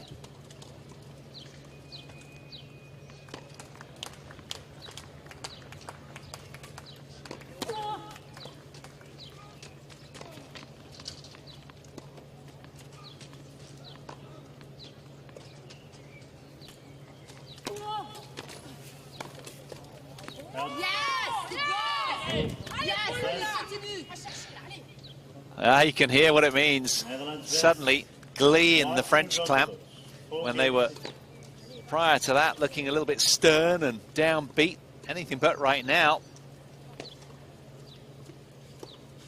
Lovely little surge. Something to build on for Daryl Ed. Ida has opened the door. Dereled keen to kick it down, get through. De Groot here serving still with a 4-2 advantage.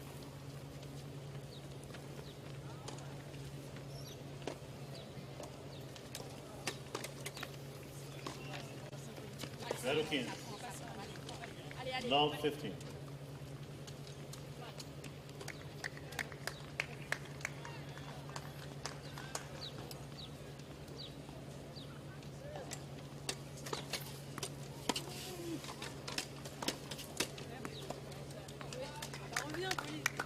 Yes, igual. 15 off.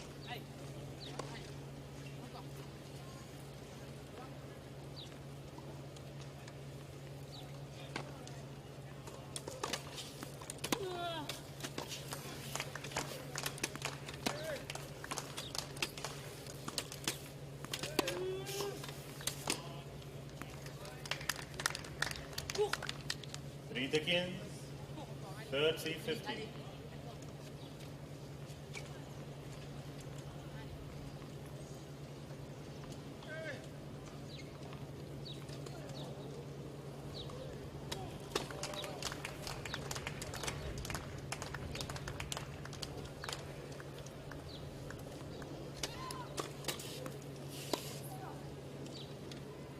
High quality kick serve wide from the advantage court from De Groot, who's squeezing again. So much quality in every facet of her game.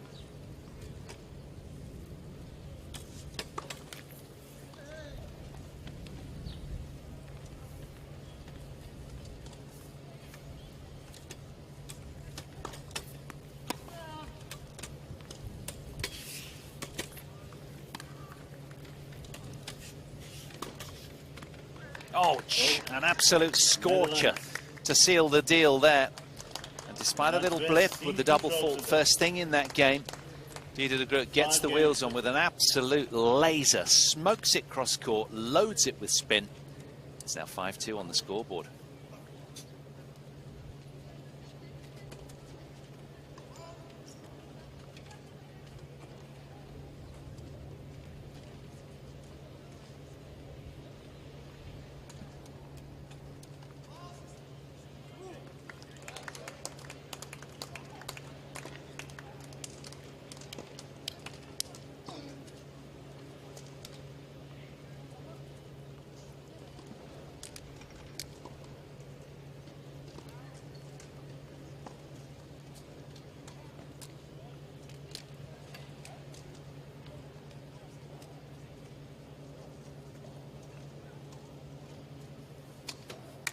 Time.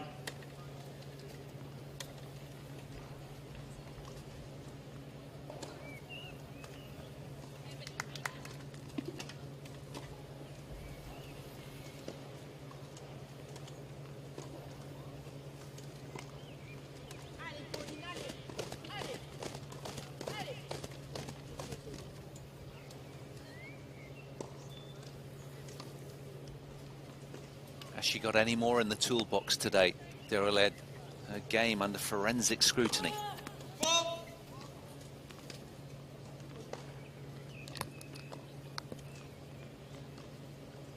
Such a big opportunity for the French. Twice runners-up in 2007 and 8.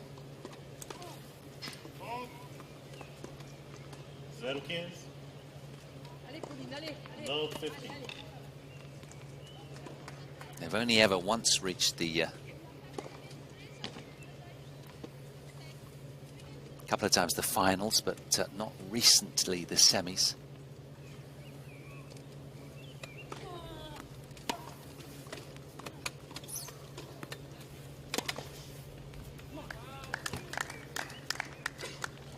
Zero 30. Love 30. Last year, the French came in 5th place at Villamora in the World Team Cup. This year, with the Paris 2024 Paralympics just 480 days away, this French team are hoping for a little more. Well, they're certainly top 4, irrespective of what happens here, aren't they, as semi-finalists? So that's encouraging. building nicely.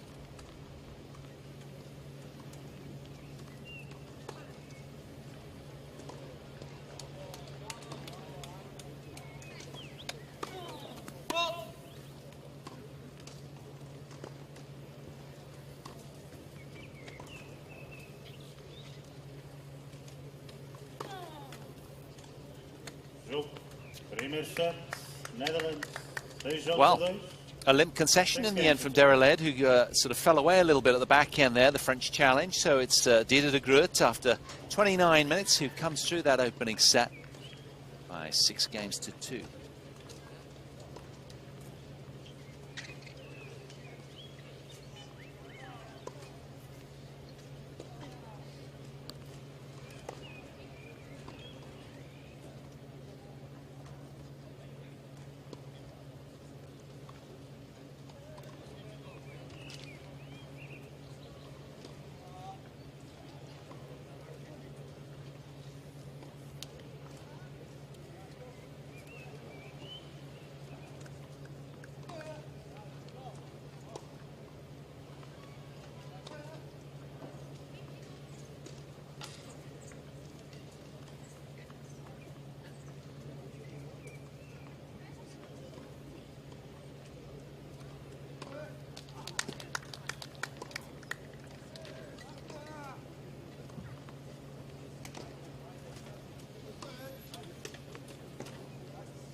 Good set.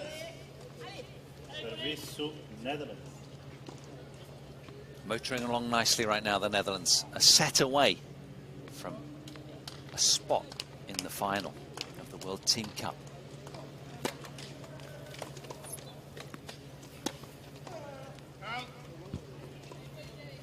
Zero kills, low 15. Well, Dereled will be, you know,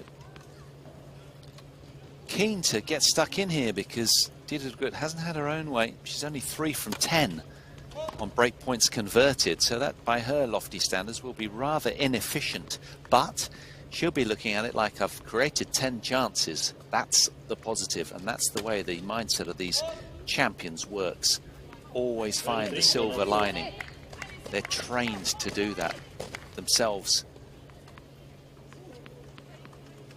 Always looking for the upside. Sunny disposition, mentally positive.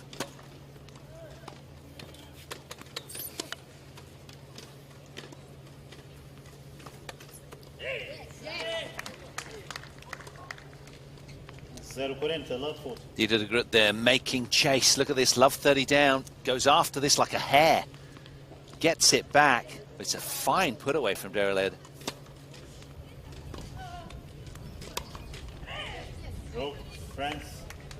Look at that.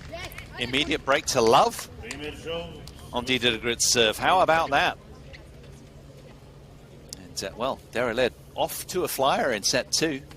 Can she sustain and consolidate right now? The question on everybody's lips.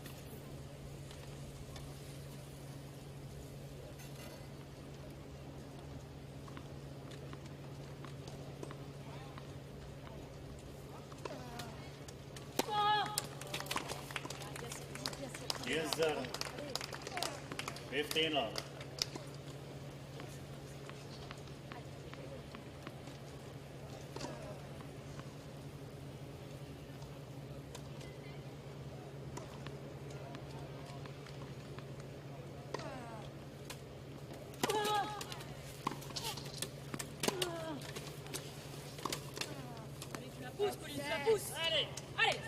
Encore, c'est bon. 20-0, 30 love. Her camp demanding more. And right now she's getting inside the head of Dida de Groot a little. Doing a really good job here is Dereled. Is this the start of a seismic turnaround?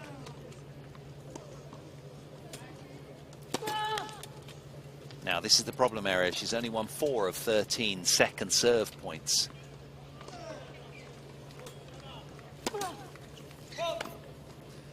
She knows it's got to be deep in the box with quality, so she's going after it with positivity, and that was a positive miss.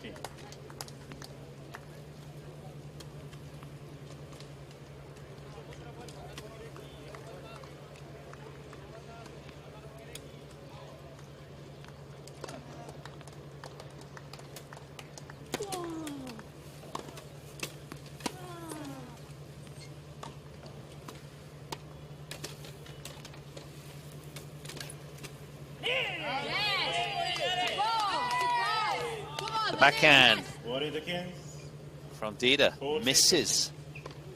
Suddenly, Dereled here, fascinatingly, there's a couple of game point opportunities to break right to the front here.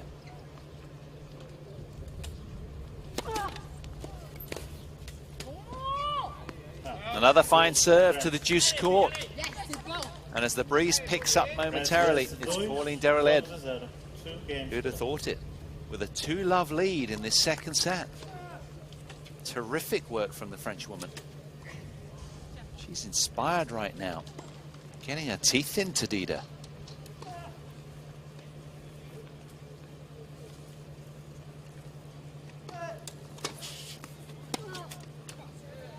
Yes, 0. 15 love.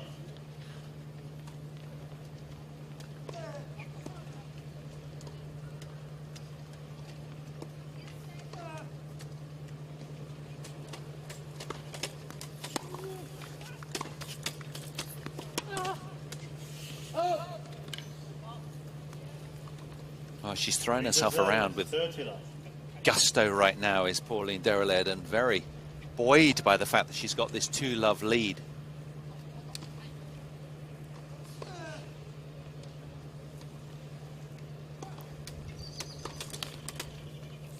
Can France possibly level up here?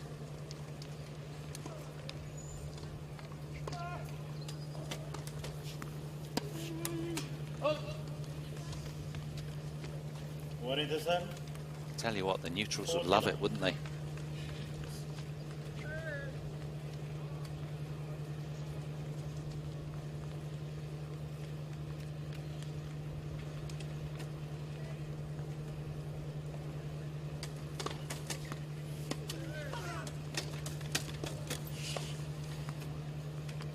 Go. Netherlands. Dida doing what Dida does. France, West. An emphatic hold to love. She's gone in a blur of orange. She's on the scoreboard in set 2 and keeps an ever dangerous presence, does the world number 1. She's set up but 1-2 down now.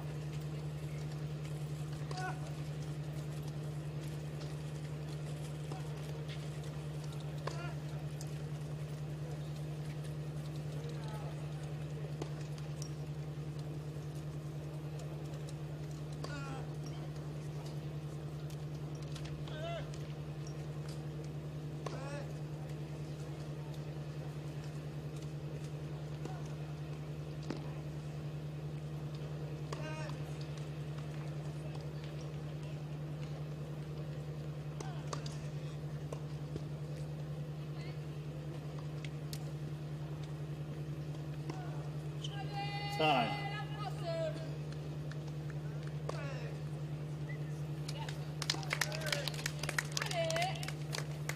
Allez, Pauline, allez.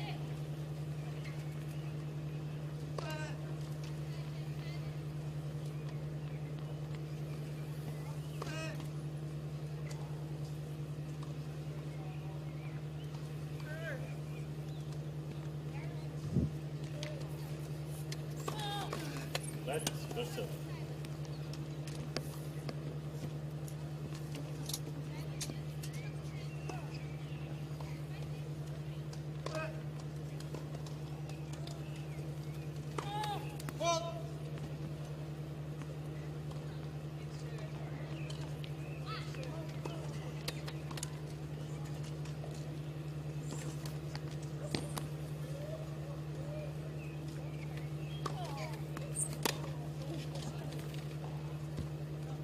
As challenging the goal on the left baseline, ball is holding. Well, she thought all along it was going long, and it looked it to us, didn't it? And then suddenly, seemingly caught a gust and then landed possibly on the back edge of the line. We're going up for an official review just to get it checked. Yes, 0, 15. Okay, it is indeed just out. Relief for the French camp.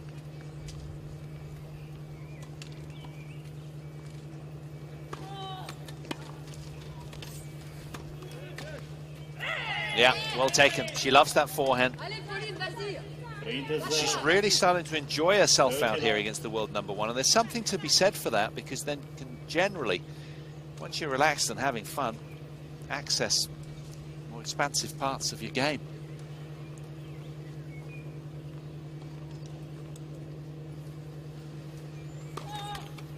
Right, good serve.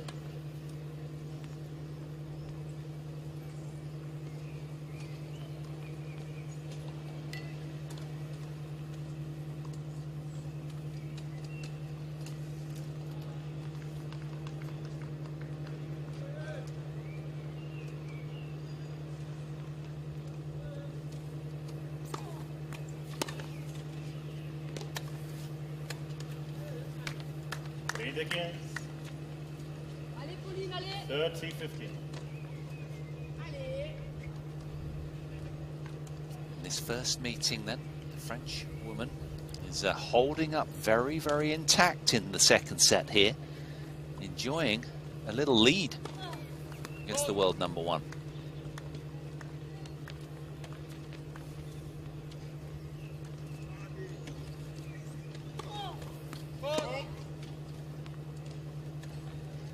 Big wide.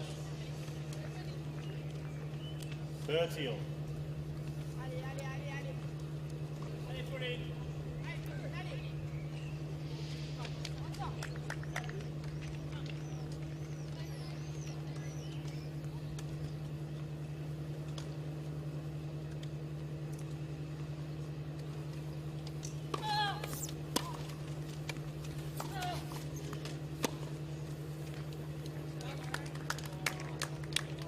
Trinta, 40.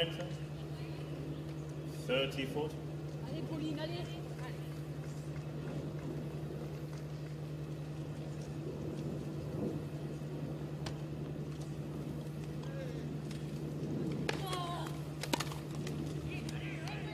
Big Good wide, serve, 2.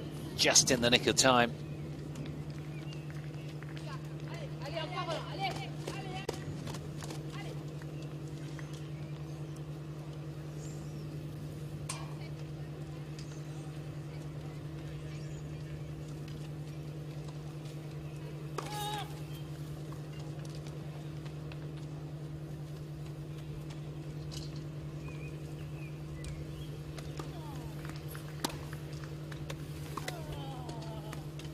Found it.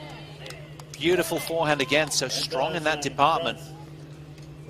Very good exponent of the serve and sting is Pauline Dereled, and she's causing trouble here for Dida de Groot.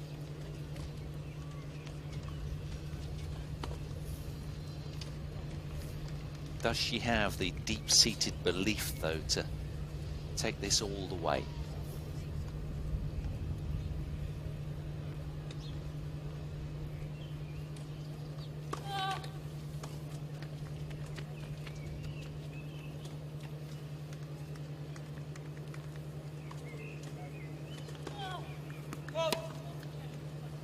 Big wide, 2.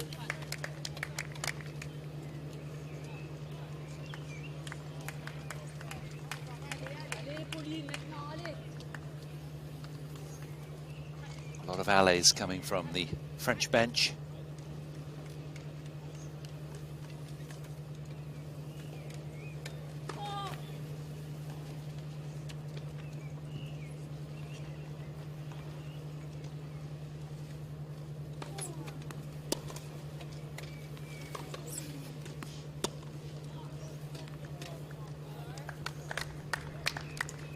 Ventagem, Netherlands. World number one looking relatively unfazed, wheeling around with authority, good body language, purposeful demeanor.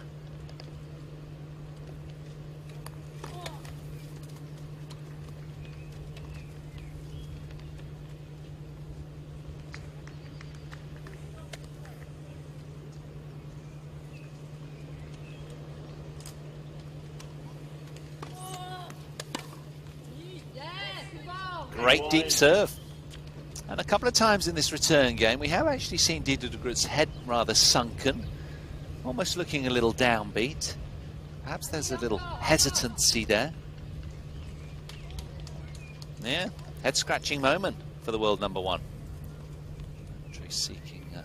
Momentarily seeking a little shade at the back of the court with the slither of it.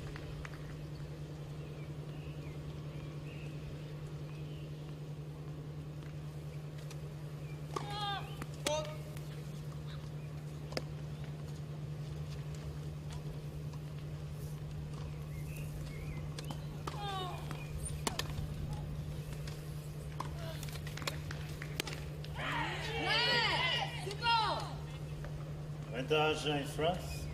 Well, a muscular end to a bossy point here again. Serve and sting from Dereled. Look at this. Brings that dimension to the court. Power laden. Point for 3-1.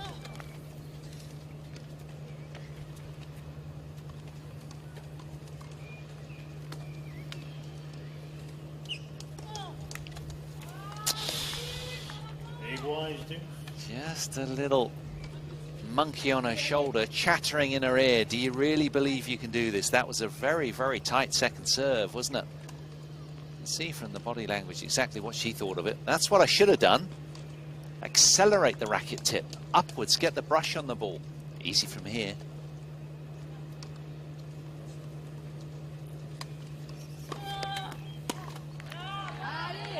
That's more like it. Allez encore. They want it again. Of course they do.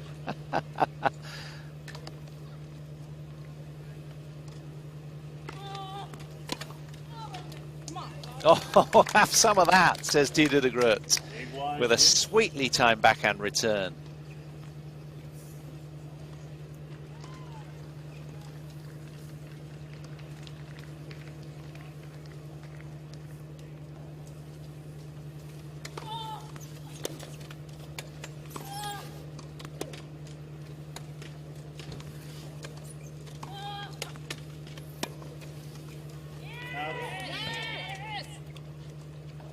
Vantagem France.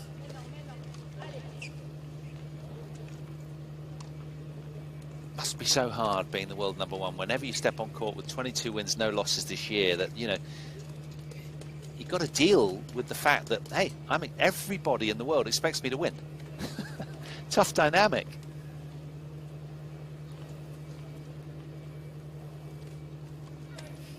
And she manages normally, well, all the time, to put that aside and play free swinging, fearless tennis. That's what good mental dynamics is all about.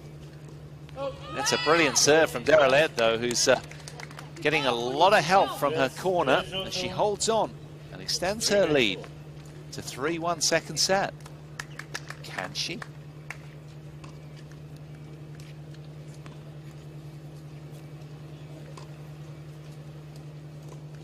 It is a must-win set for the French woman. Dida chirping away to herself.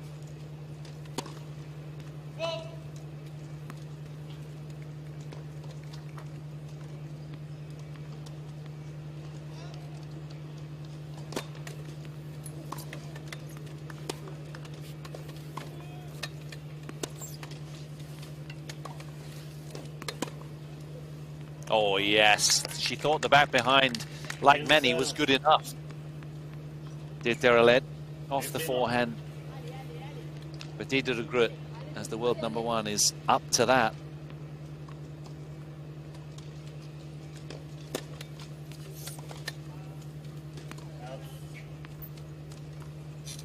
Out. 30 left.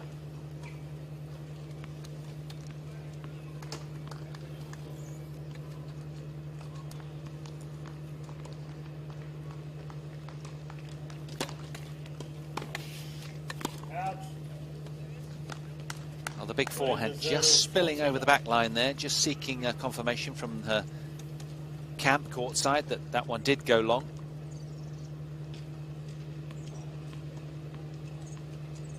Three game points for the world #1.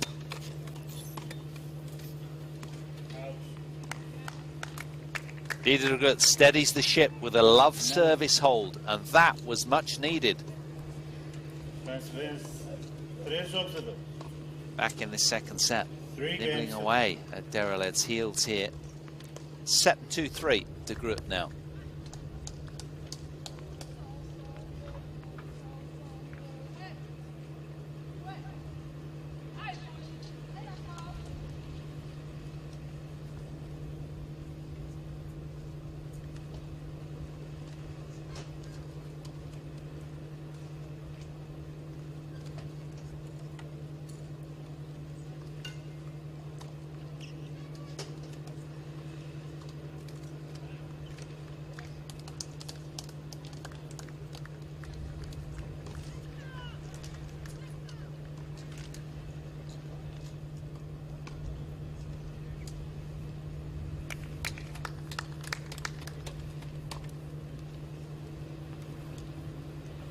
Time.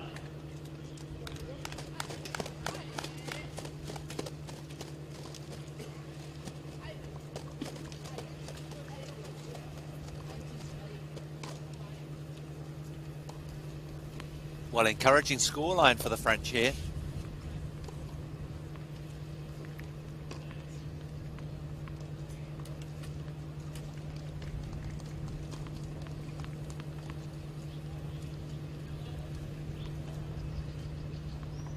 Need to come through here to keep this tie alive and take them into a deciding doubles to the blue team.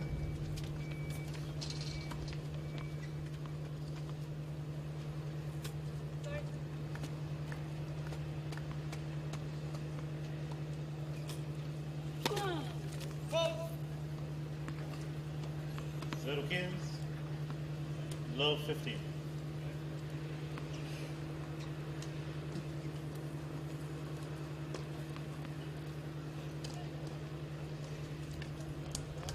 Well, they won't want to hear it. I'll just whisper it, but that's a 10th double for Dereled. And that just adds fuel to the fire for Dida de Groot, doesn't it? Just opportunity then to really get her teeth into another return game. For Dida, it's not been her day. Only 3 breaks of serve from 12 break points.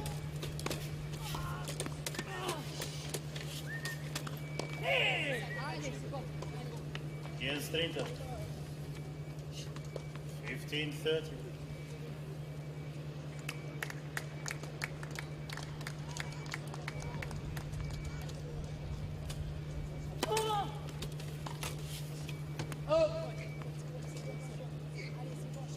Igual, 30.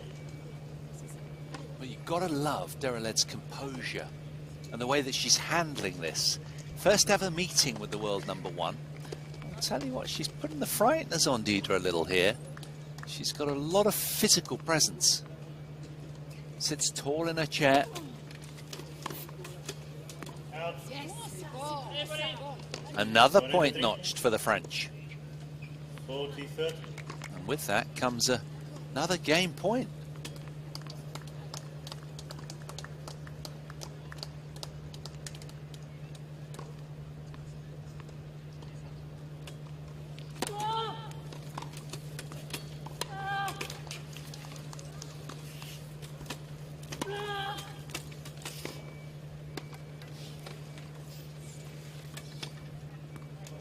Yeah, just nudging it to the space in the court there, Dida de Groot. Hauls the return game back to deuce. Doesn't want Dereled to get 2 games ahead. This is a huge moment in the overall context of this tie.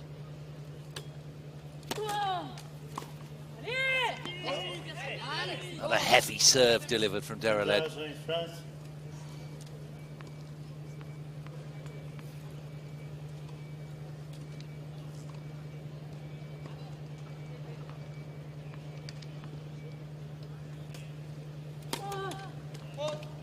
Well, it was at this time on the match clock that the previous match was all done and dusted, 53 minutes.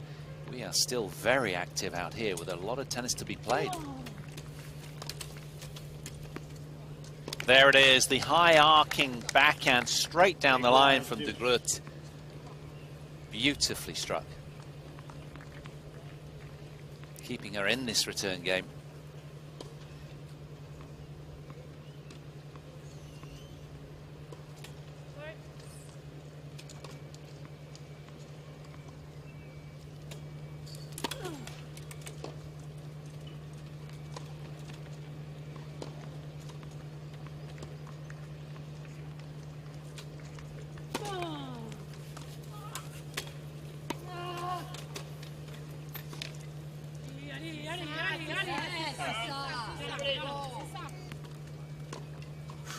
In France.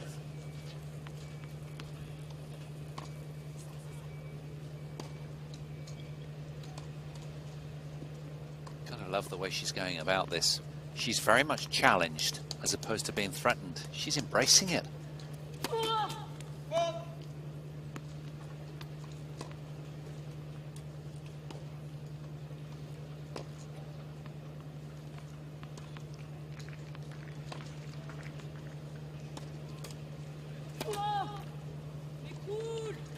wise, dude. Or is she?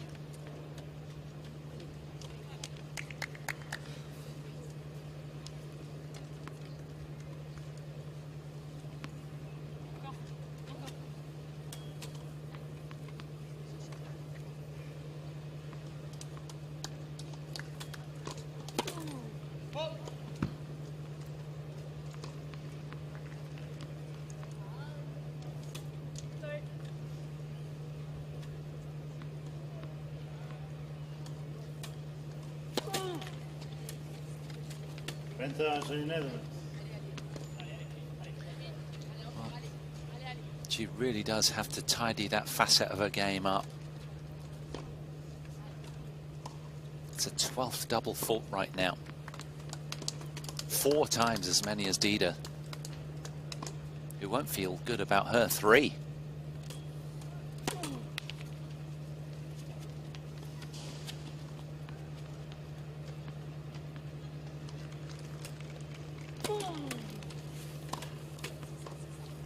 Big wise, dude.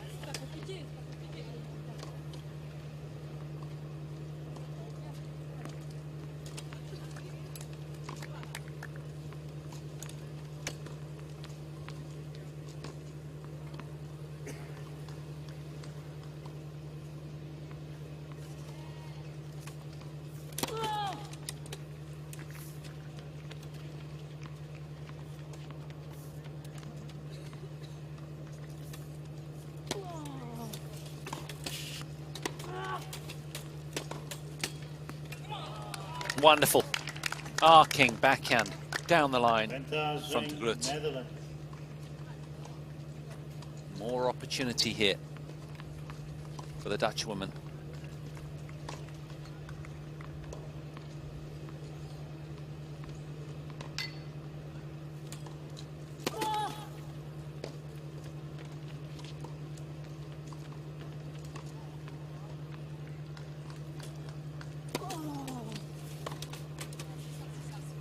Big wise, dude.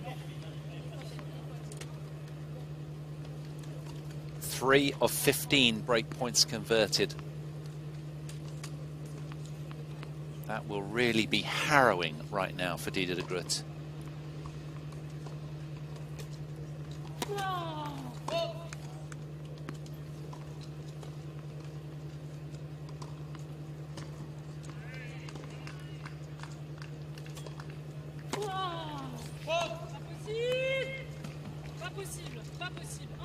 Paribas in Netherlands. Maybe she needs to go with a sort of second serve as a first, really. But the trouble is she's playing the world number 1, and that will just get ripped at.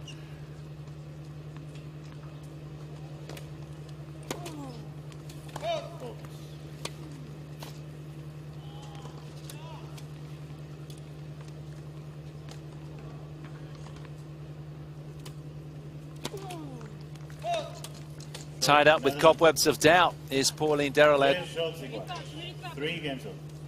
Having had that 3-1 lead, struggles thereafter with the rhythm on her own serve, and hands the lifeline back to de Groot, who locks in at 3 games all. And with this sort of momentum, you sense there'll probably be no turning back. Can the Parisian find another answer here?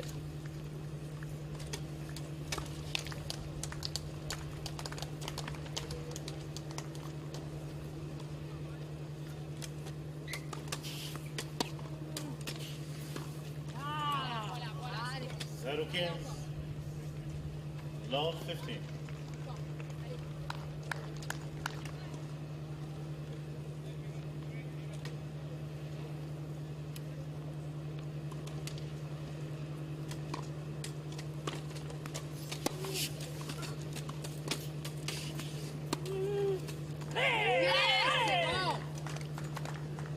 Zero 30.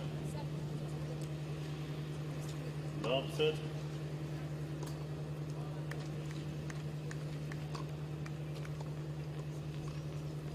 And again, momentum swivels. So tough to preempt and predict this.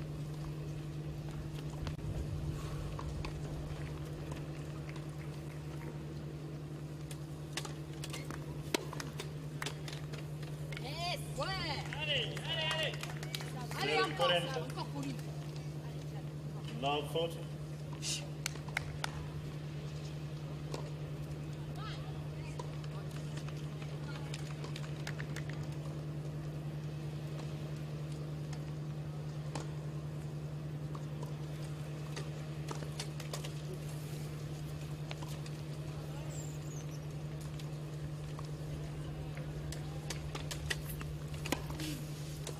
Out. Here's 40. 15-40. And again, it's de Groot's turn to get a little edgy. Match going through a bit of a lull here, has to be said. Oh, she's found it. Clubs the forehand return down the line, does Derelade, and still nips away in front in this one.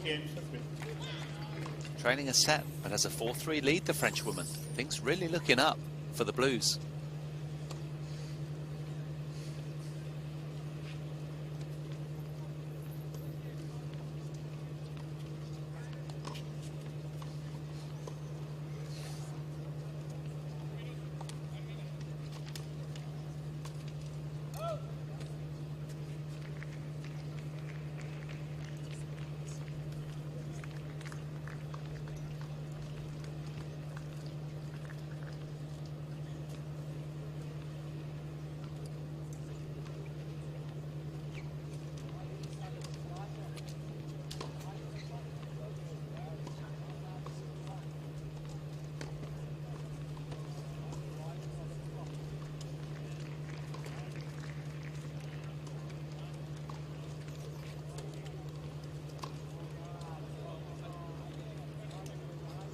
Time.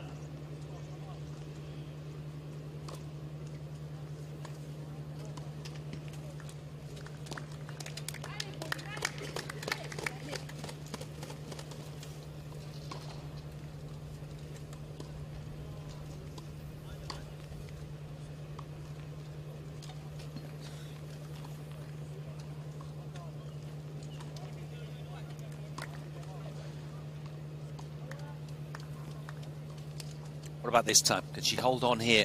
She's had some really nervy service games.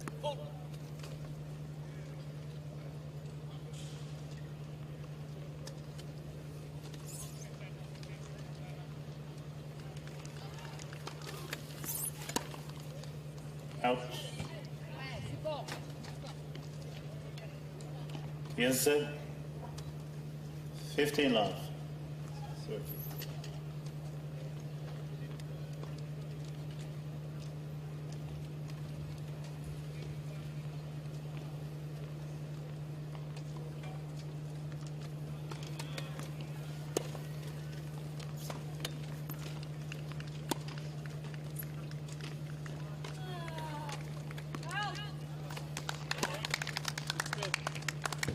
here's iguais.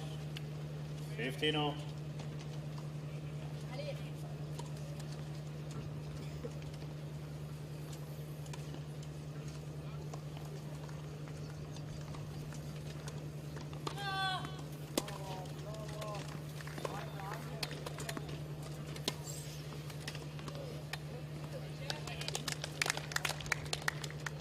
Here's 30. 15-30. Well, considering Pauline here really grappling with her first and second serve rhythm, de Groot is being rather lenient, maybe just in the wrong place mentally, unable quite to really get a grip over this second set.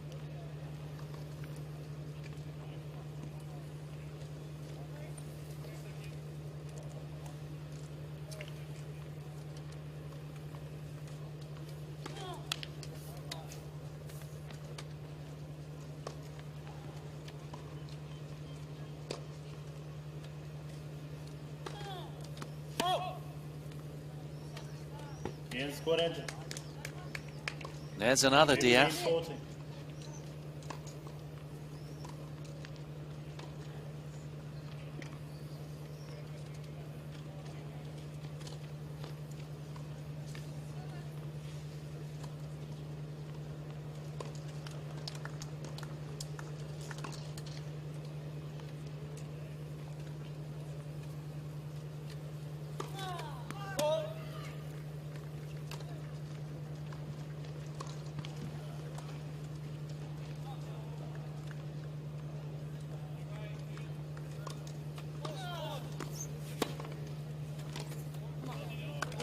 Challenge in the goal on the left baseline, goal is public.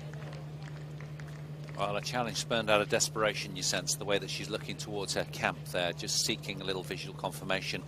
But if it is in, it's another Dutch break, and it is plumb through the line for Dida de Groot, who gets back on terms here with what's been a rather nervous 4 games or so between the two. 4 games. Dida breaking serve now for a handful of times over the Frenchwoman. Can she see this off right now? The match has been going now for an hour and 5 minutes. And where she's normally mercenary and extremely efficient, there's just been a little hesitancy from Dida.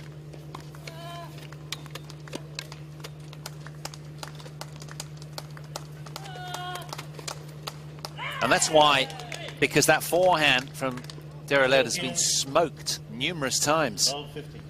She really enjoys this pattern of play. Look at the quality on that one, just zipping off the court on landing. It was so loaded with spin.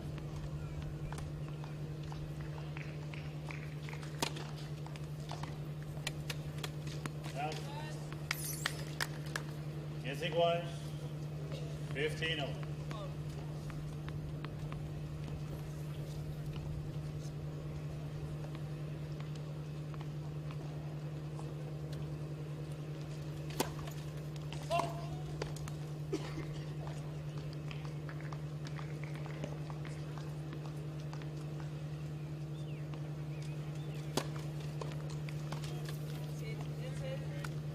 The Kians, 30-15.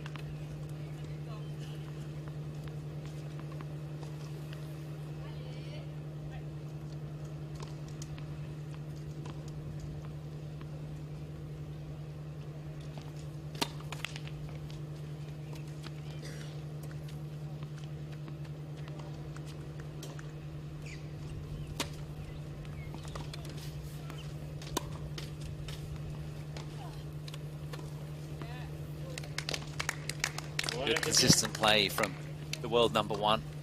40-50. Well, this will be really good for the mindset of Dereled, having contested against the world #1 and had a 4-2 lead. Psychologically, a real boost, irrespective of the result of this match. She will start believing more in herself, I'm sure, and probably head straight to the practice court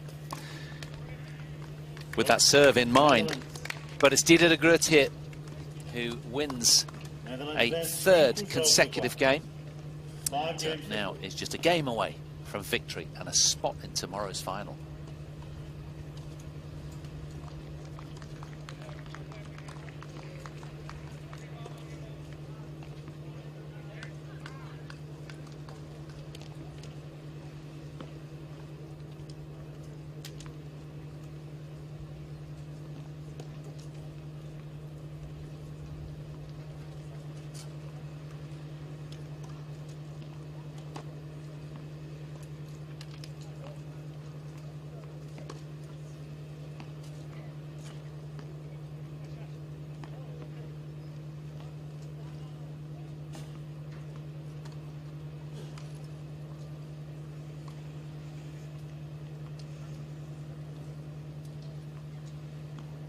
Time.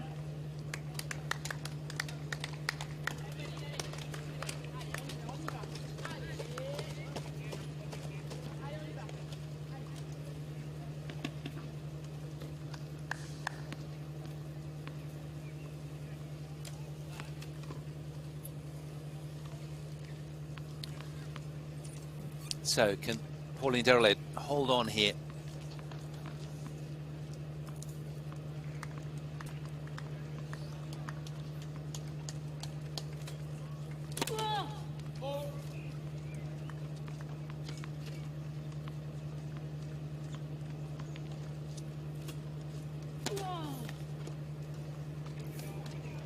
Kians,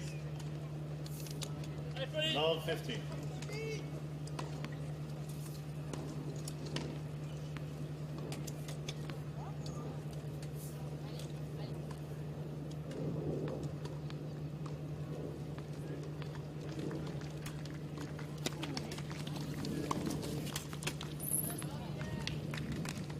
0,30. Love set. Oh, she's run that loop so many times over the years, De Groot.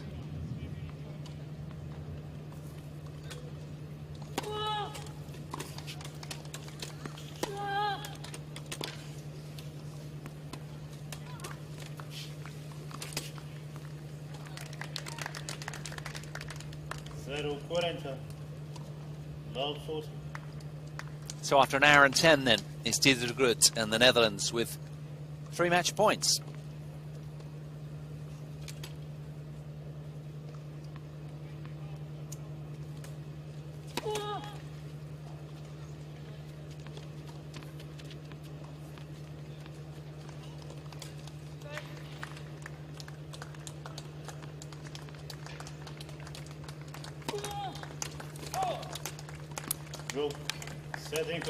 Netherlands. Dieder de Groot and the Netherlands as the top seeds get across the line and punch their ticket to Saturday's final of the World Team Cup in the women's event. Coming through 6-2, 6-4 in an hour and 11 minutes. 6 breaks of serve for Dieder de Groot, but conceded thrice on her own delivery. And that was a nervy, jittery second set showing, one in which Pauline Dereled will take a lot of encouragement, having had a 4-2 lead. But in the end, Dieder de Groot coming back and winning 4 consecutive games. High fives all round, keeping Jiske hanging a little there. So confirmation that the Netherlands, as the 32 times champions, power past France in a 2-0 victory. De Groot not with all her own weight, and a lot of work to do to haul that second set back around. So under these beautiful bright blue cloudless skies in Villamora, it's the Dutch that motor on through to tomorrow's final. They topped Group A convincingly without dropping a match, and they've done so again in this straight semi-final knockout draw. They will go on and meet the winner of Great Britain and Japan in the other semi-final.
Greetings, I'm Paul Hand, and a very welcome tennis fans back to our continuing coverage of day 5 of the 38th staging of the BNP Paribas World Team Cup 2023.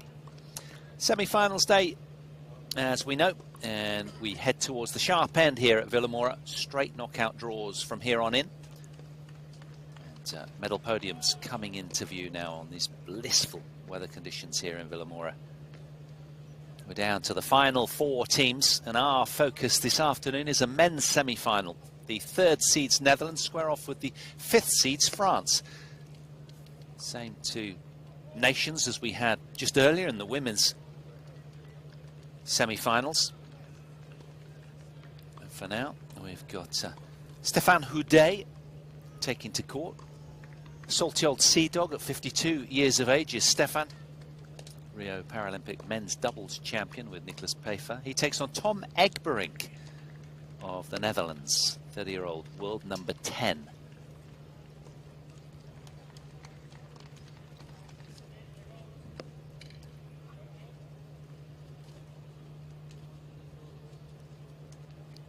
It is glorious locally.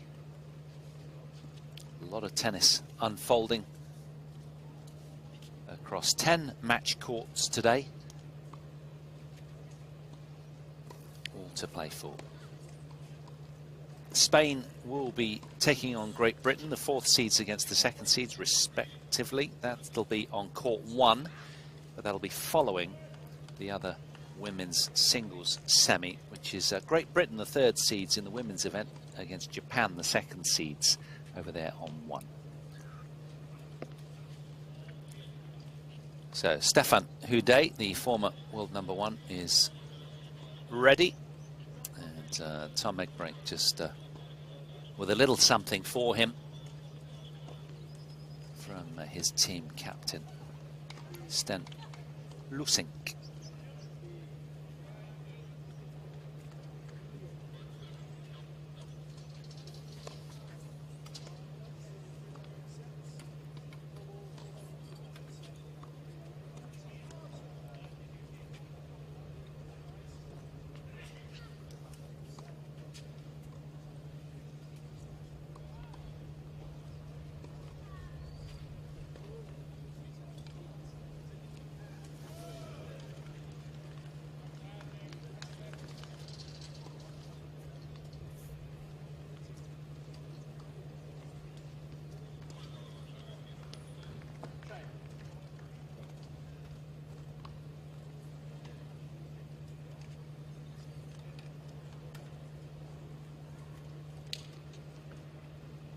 So Team France won the coin toss. Stéphane Houdet rather pensive and taking his time, the 52-year-old, just electing to start his warm-up at the opposing end that he arrived at.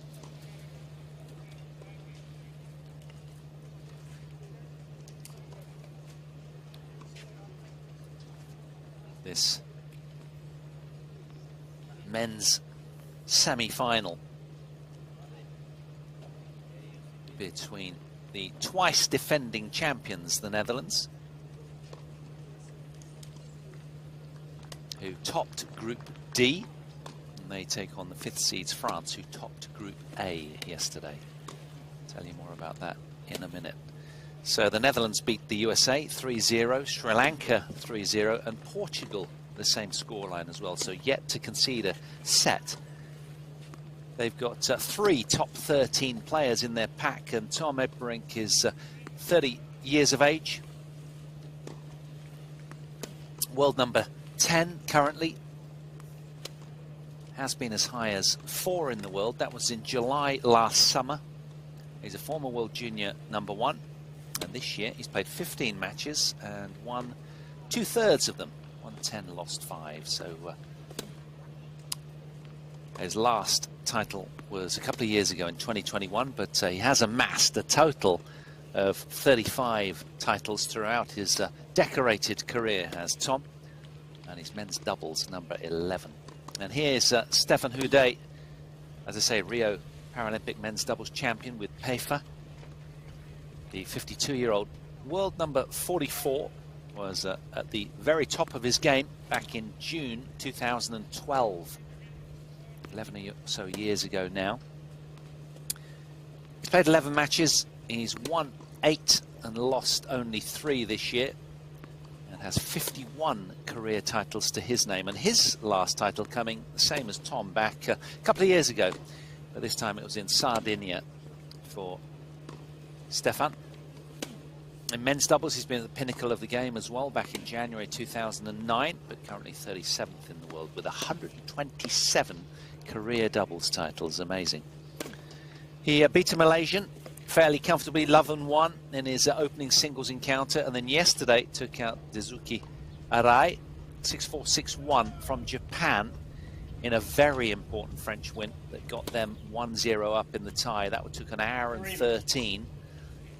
But it's quite handy having him down at 44 in the world, because of course they can put him in on the second singles very, very easily. And of course he's such a fine doubles player as well. Why wouldn't you use Stefan Houdet? But the day will come where he turns around and says, do you know what, I'm just getting a little too old and slow for this. But right now, I mean, still 52 years young, and it's going to be interesting to see whether there's any sort of letdown after that grueling match yesterday, where he played against the Japanese, and it was a brilliant 2-1 victory. He did his job in singles, but then it all came down to the deciding doubles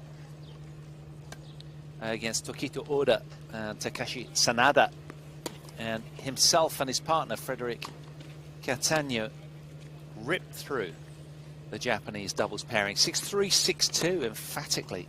Really good win there, and that was to win the tie. It finished around 10 o'clock last night, so of course it takes a little while to get back to the hotel and unwind, and you know, various media commitments and what have you, and refueling. It'll be interesting to see how much energy Stefan has today on the back of that. It must have taken quite a lot out of him, you would imagine. What with the emotionality of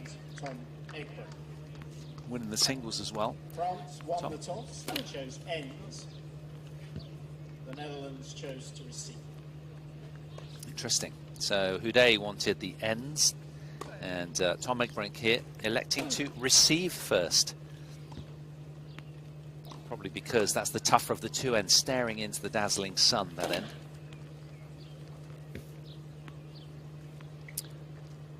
But interestingly for you, these two have met a number of times in the past, and it's Stefan Houdet who has got 13 victories over today's opponent, Tom Egbrink, since their initial meeting back on the 16th of May 2010 in Fukuoka in Japan, in the Open down there, when Houdet won 6-2, 6-2. They've met at a lot of venues all around the world thereafter, and Tom Egbrink has lost every one, and that's why I'm sure they've got Houdet in this encounter, because psychologically that's just crushing, isn't it? 13 wins for this man in blue and none for Egbrink over all of their previous meetings. Their last meeting, well, the last two meetings, was in 2021 at Wimbledon in the first round there, quarterfinal stage, and Houdet won 6-1 in the third. And then more lately it was the NEC Wheelchair Singles Masters in November of 2021 in Orlando, and Stefan came through there 2 and 3.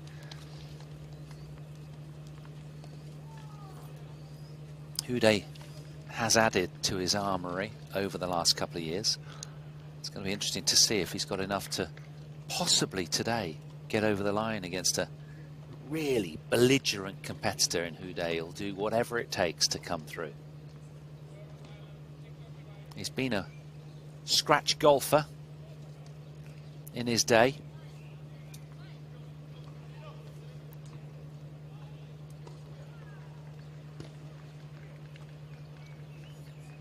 Married with a whole host of young children.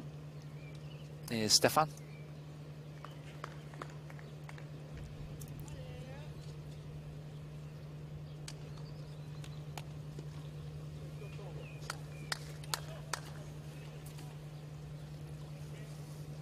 2014, he became the first man in history to complete the calendar year Grand Slam in men's wheelchair doubles, did Stefan Houdet.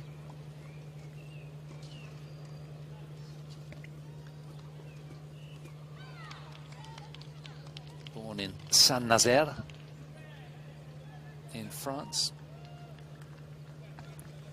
A real staunch campaigner for wheelchair tennis. He's been a massive advocate about where the game is at right now. More of that later. Stefan Houdet to serve to get this men's semi-final underway against the Netherlands. Tom Egbrink.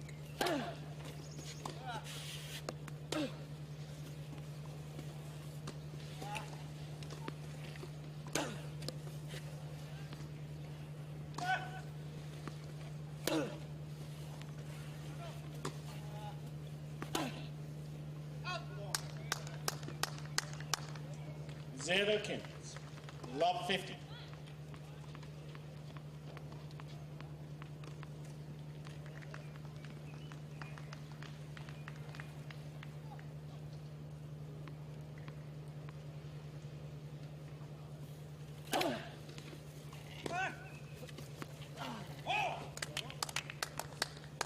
Zero Trent. Love 30.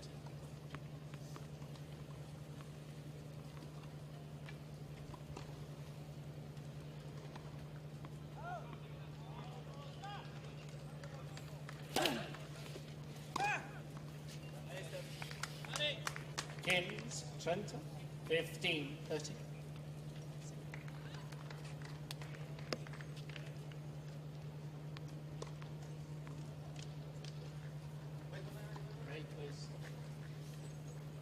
Just a little distraction behind Stefan, I think, when the ball toss goes up, and Tom Egbrink just halting him momentarily.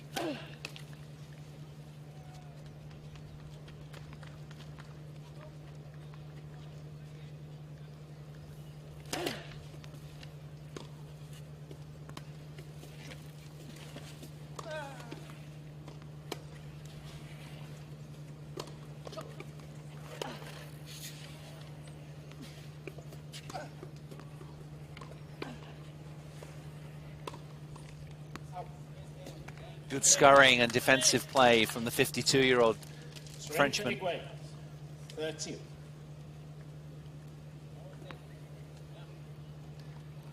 Brings Love 30 back to 30 all commendably.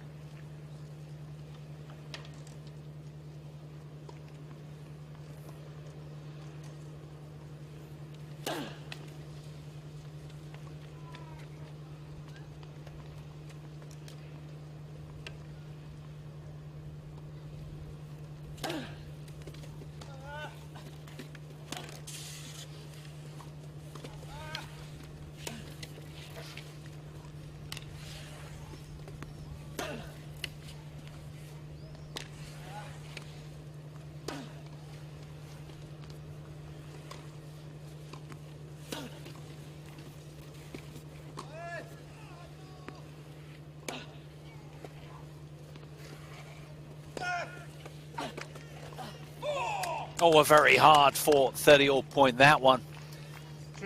And the Dutchman finding a way through to his delight, bringing up the first break point of this encounter.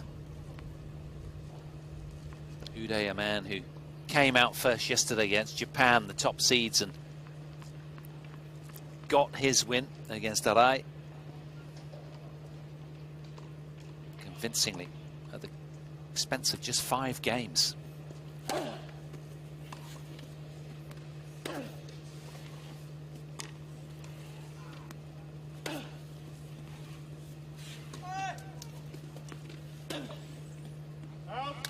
It was that forehand last night in the men's doubles that was a sledgehammer from the Frenchman, but that time it let him down right out of the strike zone. Clever play from Egbrink, who gets the initial break then.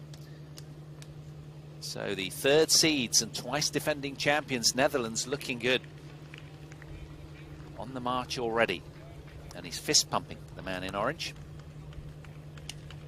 He'll have to do a massive mental battle today, will Egbrink, to take advantage of this man, having lost 13 times in the past to him. And of course, Stefan, twice a French Open champion, twice a US Open champion as well. And well, there would have been nothing any better than winning back home in Roland Garros for Stefan back in 2012 and 13. Amazing moments, wonderful scenes on the terracotta jewels of the French Open. Those courts are just glorious. So initial break of serve to the man in orange. Can he consolidate? Not with that kind of serving.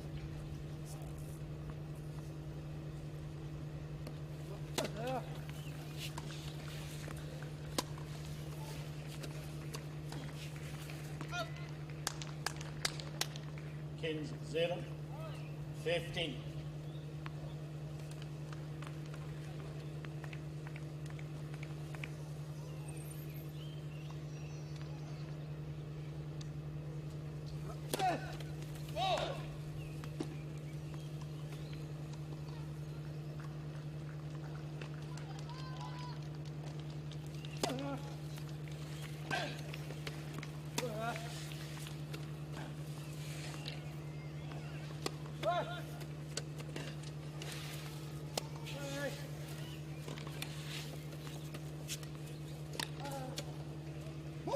Oh, superb tennis all round. 30 love. Slice backhands, full stretch to the fore there. That was a phenomenal point. Look at this. Heavy slice there from Egbrink. Houdet knifes it back. That one gets cut as well. And that one. And a fifth in a row, a clean winner up the line.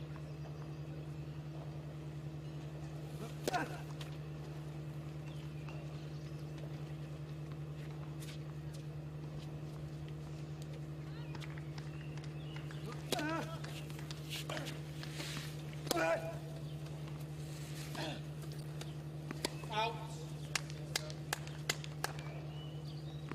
Not into 0, 14.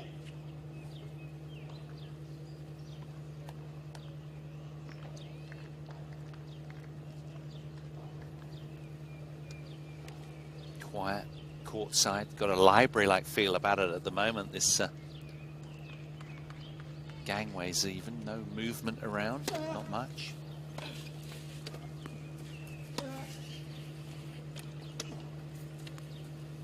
That's otherworldly from Houdet. A fantastic backhand return that really did set the tone for the point. Lovely little semi-drop shot. Egbrink still with a couple of game points though.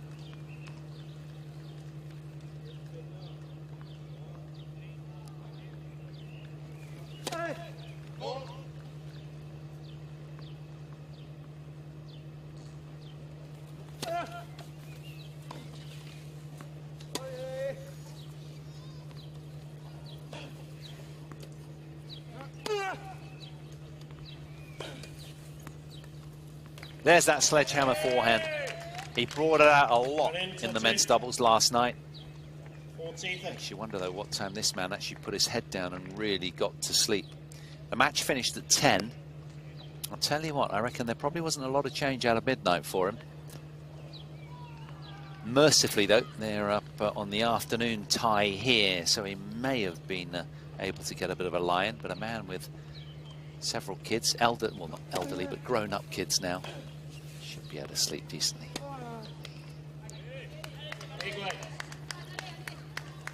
Now Houdet showing his steel from 40 love to deuce.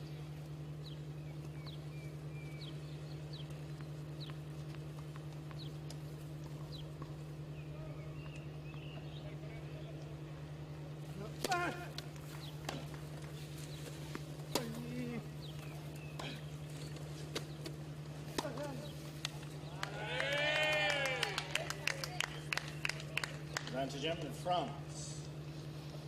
Well, Egbrink has had some good wins. He beat Carlos Leitão of Portugal, Love and Love.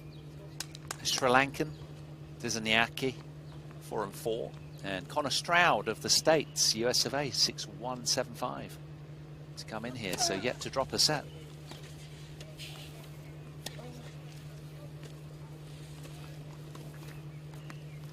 Yeah, that's really well played by Houdet, and Egbrink doesn't like it, yielding on his serve when he had 40 love. That'll feel like a wounder to him and a real tonic to the Frenchman. He's right back at it.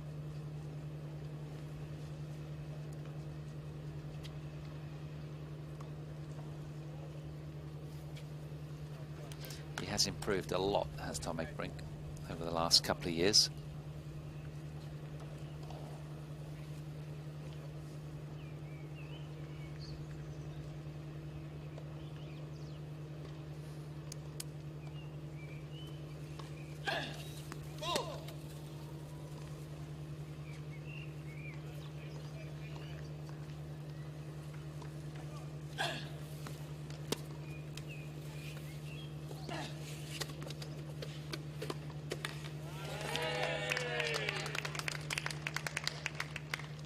Zero, 15.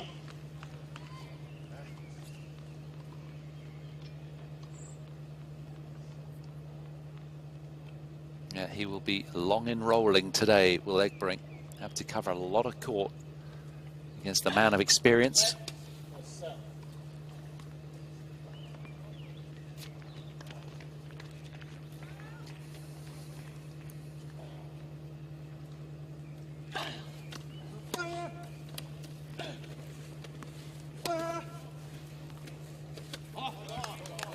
A buckling forehand down the line there, sweetly struck.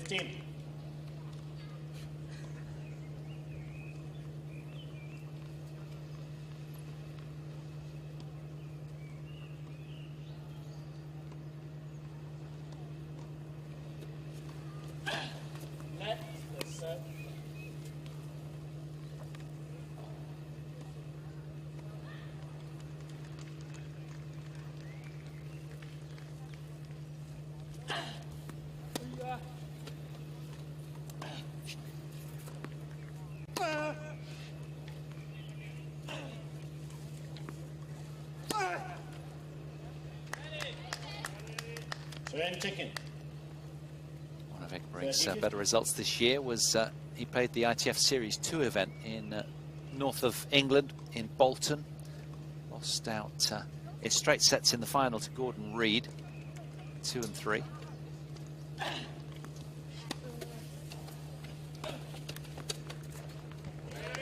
How's that for a confident take? The drive forehand volley winner from Houdet. Getting that ball up and down so quickly. Suddenly now, points are reeling thick and fast for the Frenchman. Egbrink shaking his head.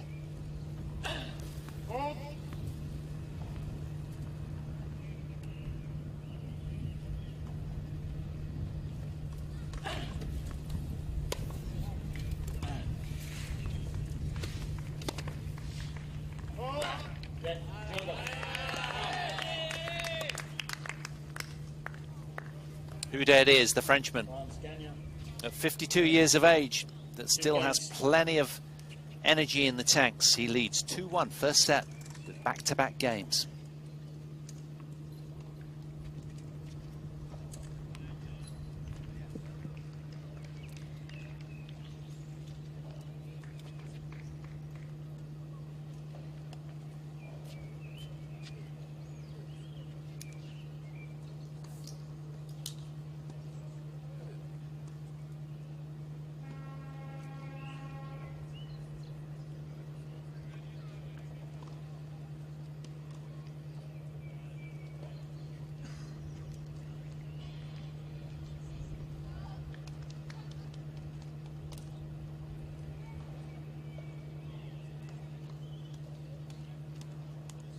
Time.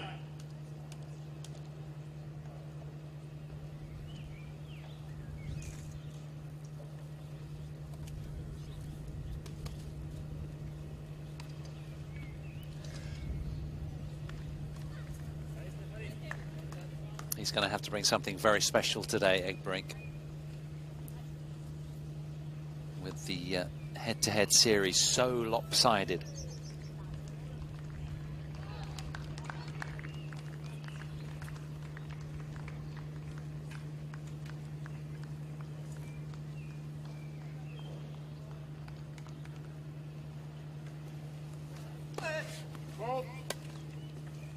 France, of course, desperate to avenge that defeat in the women's event just on this court prior. Netherlands winning 2-0 in that tie to romp on through to tomorrow's tomorrow's final for the women and the quads. On Sunday, it's going to be finals of the men's and the junior event.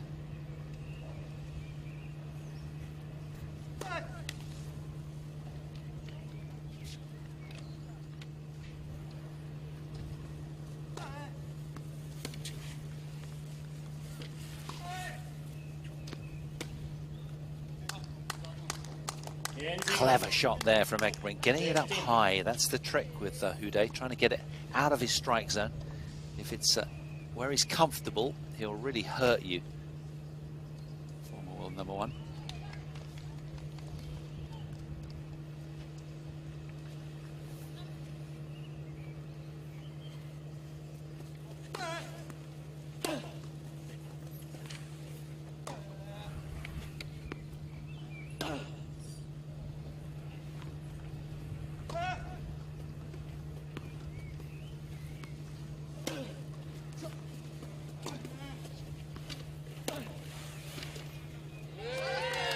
Oh, massive from Houdet.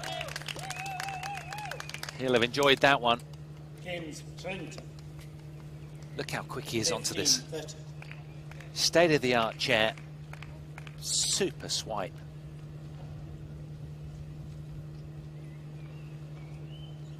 Ekbrink has been part of the top 20 in the rankings since 2010. Reached the top 10 in 2015. Has been in and out ever since.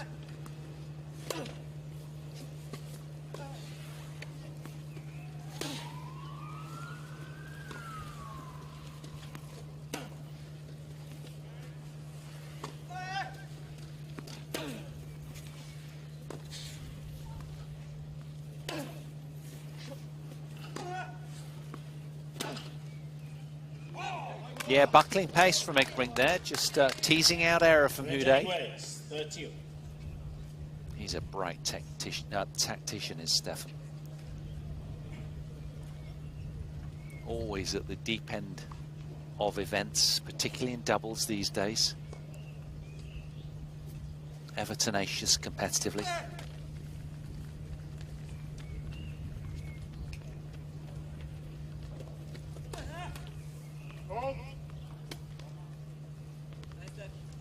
Winter, 30-40.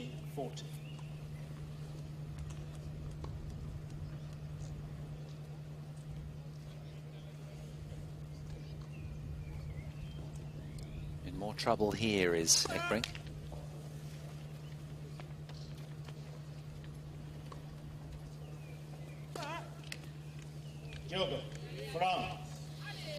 Ekbrink yields with a double fault, and a Houdet with 3 games in a row.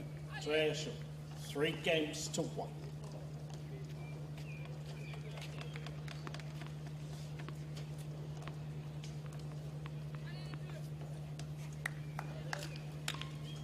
Dennis Sorrell, courtside, quad captain for Netherlands. Always likes to see all of his teams doing well.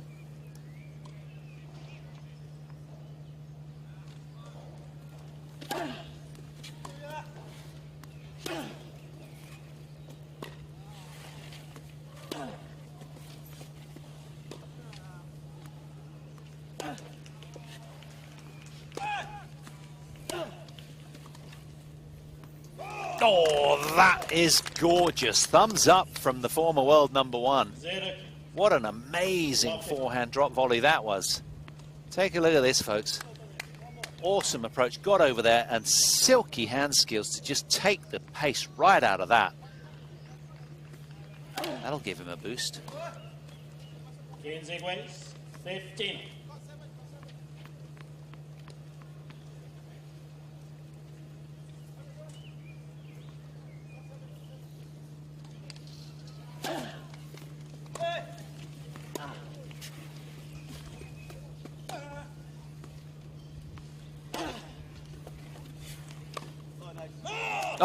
Oh, yes, it was.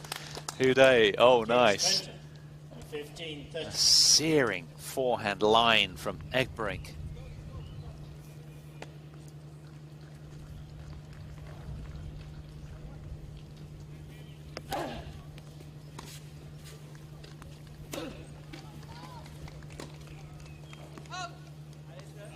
Higuain.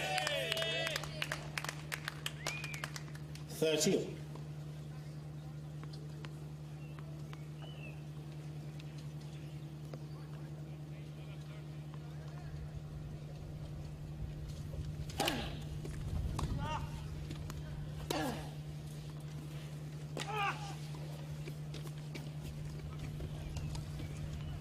Yeah, nonchalantly dispatched from Houdet. The shot was done with the point was won with the penultimate French shot, wasn't it? This one here really got Egbrink stretching, and then just rather academic. Plenty of brush on that one from the Frenchman.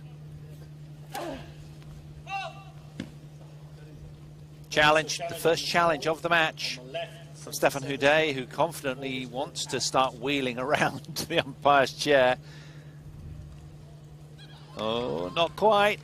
You can see why he challenged, though.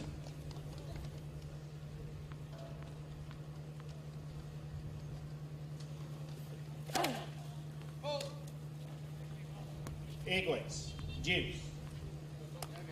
France have 2 challenges remaining.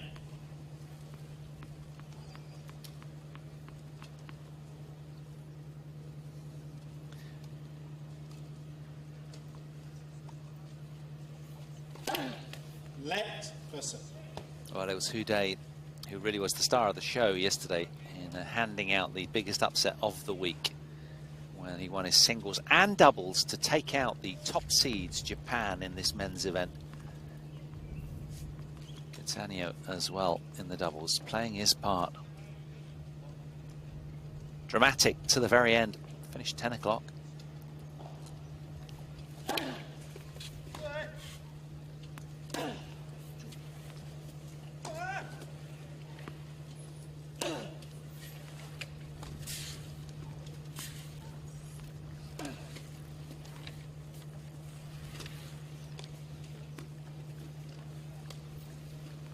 Oh yes, just brushes it faintly up the line. Plenty of topspin. High skill level, but made to look so easy from this experienced Frenchman. Incidentally, both the Netherlands and the France will have 8 World Team Cup men's titles to date, 1 behind the USA, whose record is 9. But that was a long time ago when they won most of their titles, between 1985 and 1991. The winner of this one will have a chance to equal the USA record on Sunday, should they become victorious. Still a long way to go. Just to give you a little historical context.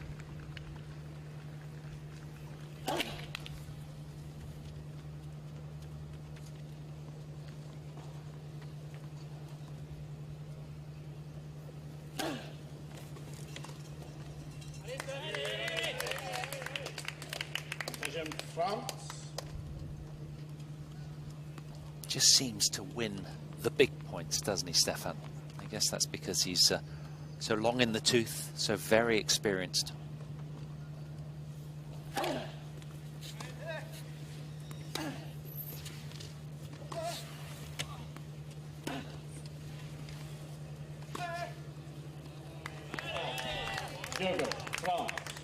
It's a 4th game for the man in blue in a row. 4 games to 1. And he rolls out to a very telling 4-1 lead on this hot Portuguese afternoon. Egbrink with work to do.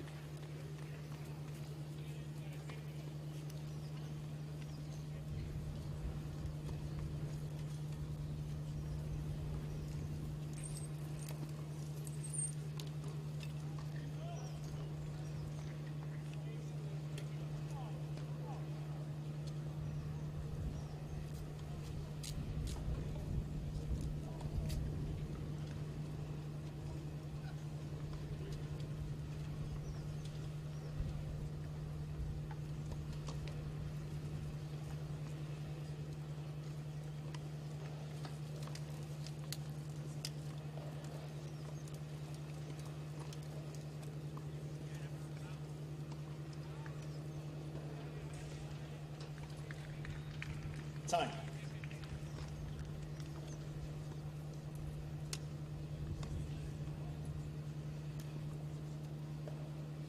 Well, they were unable to field the full-strength team last year with Houde's absence. France missed out on earning direct entry for this year's World Team Cup. However, having won the European qualification in March, they draw on the experience of the former world #1 to get their way back amongst the medals. And here, indeed, he is on centre stage, showing his skills.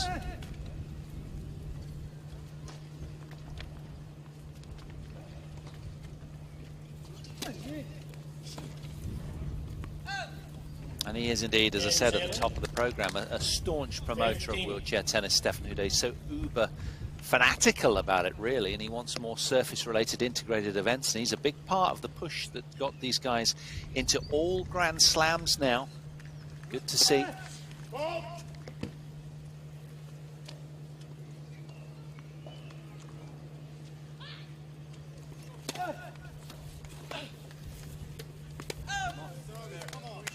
Straight to zip.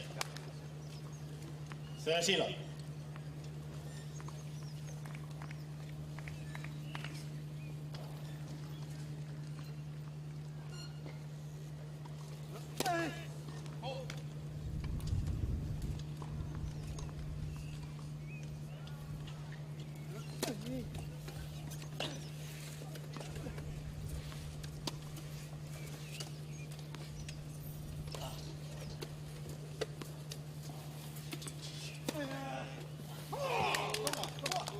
Yeah, the shot before got it done, didn't it? The really high ball. The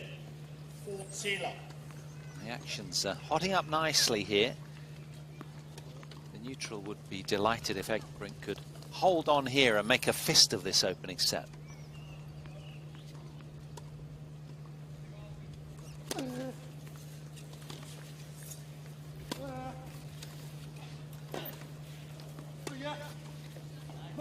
Oh yes, that shot through the court. That's more like it. He smashes the balls away with assurance and confidence after that. Love service hold. Still, he's got work to do here because Houde looks mighty good and no sense of fatigue from yesterday's endeavour.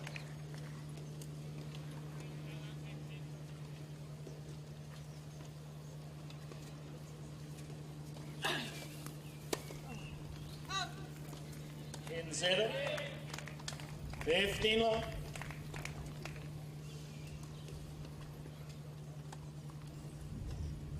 Big disparity in first serves landed, almost 70% Houde. Just a third of first serves going in from Egbrink. Look at that lovely change up. That's what you can do when you get your first serve in. 20-0. 30 long.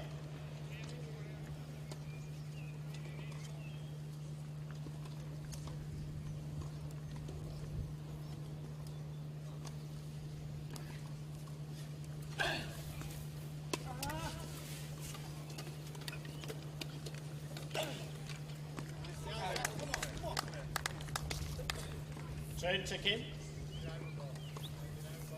30-50.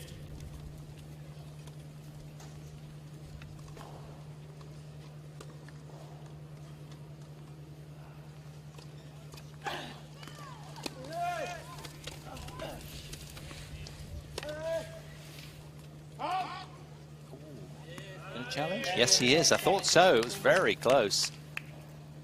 Often hard to see, though, when you're taken out wide the other sideline. Let's have a look. Has he found this backhand? No, just right. Just out, rather. 40-50.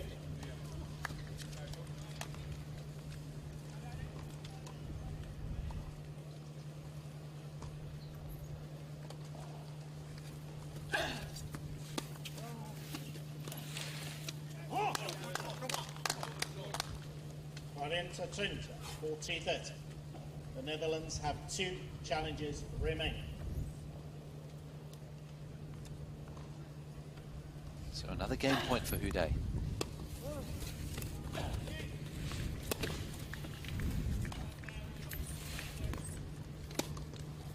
Oh, well taken.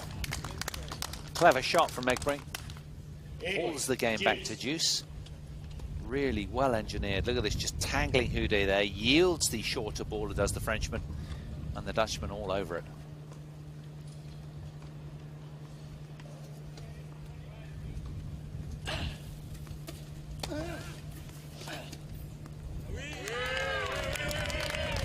That is how you spread the court.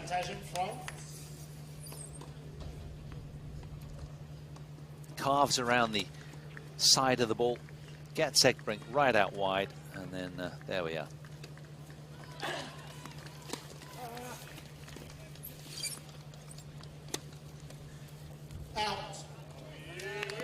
Well, that'll feel like a horror to Egbrink, who hauled the game back to deuce so commendably, but in the end, to no avail. It's Stefan Houdet, who has a 3-game cushion now. He really has so much confidence, having yielded that opening game, but then hauling it back with several consecutives to get to 5-2 now. He's in the box seat.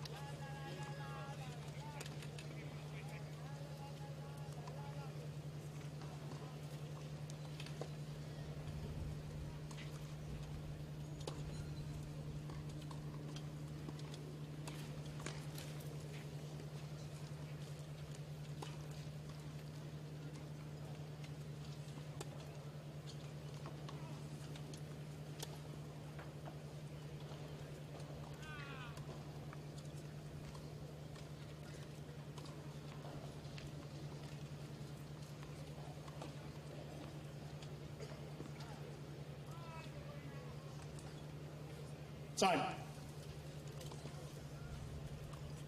Well, the problem that Tom has in your picture is his return points won, only 41%, his opponent 83%, so under half the effect of Stefan Houdet on return of serve. Frenchman honed from that tight men's doubles yesterday.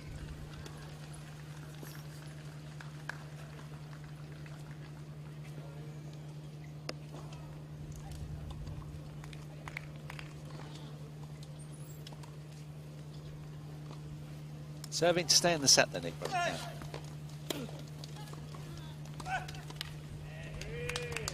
Zero kill. Love 50.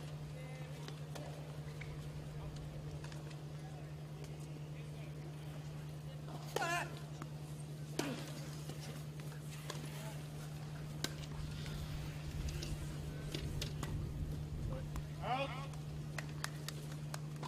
Zero Trent. Love 30.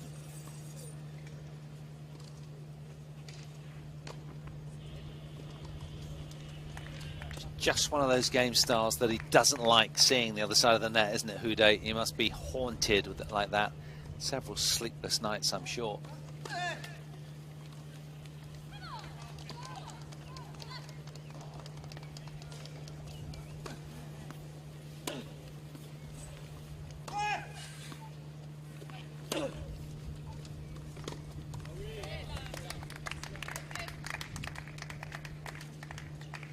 Zero Correnta, love 40.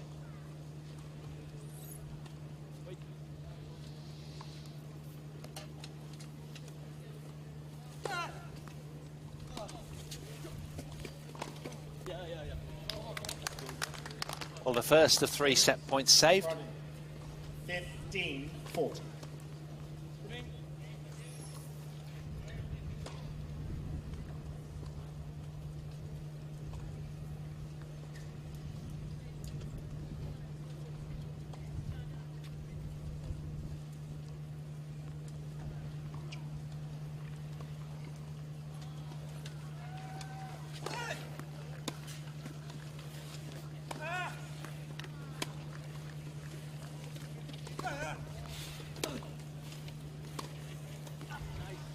Oh, yes.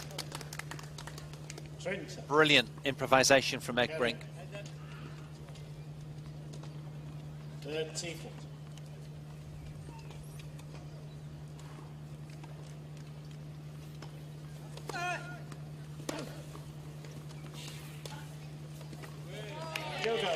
It's a third break of the Egbrink serve, and it's Stefan Houdet and France that take the opening set in this men's semi-final on centre.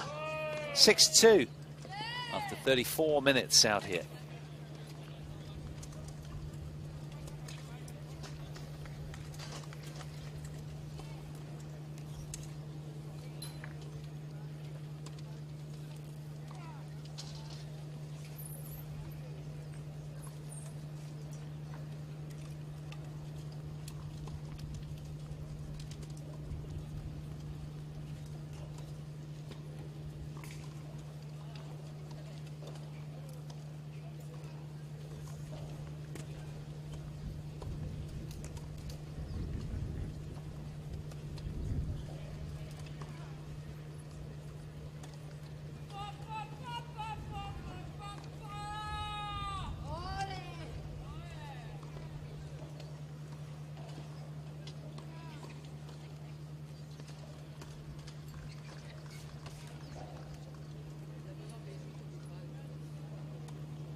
Time. Well, Team France will be just hoping for more of the same. Everything going swimmingly right now for Stéphane Houdet, who it wasn't the case after the opening game when he lost his first serving game, but then retrieved it with authority and turned it right around that opening set. Just lost one more game in it. So here we go then. Start of set number 2. Can the French veteran keep his foot to the floor?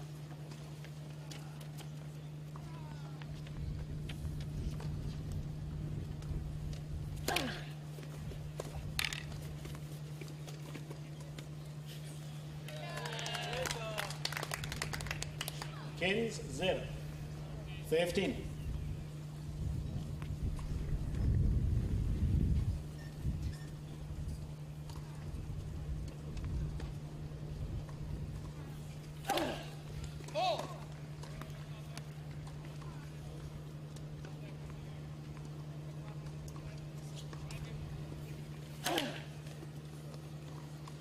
Kins equal. 15. Well, he looked quizzically at that, didn't he? As if to say, what happened there? So unfamiliar with making that kind of mistake is Houdet. A man of class.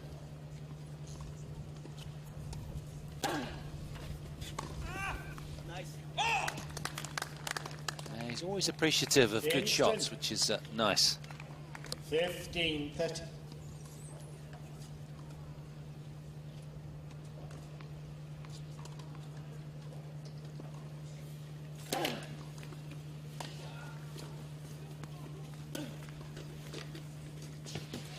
Spreading the play nicely there, Houdet. A wonderful kick serve from the advantage court. 30. Just left Egbrink with too much ground to recover.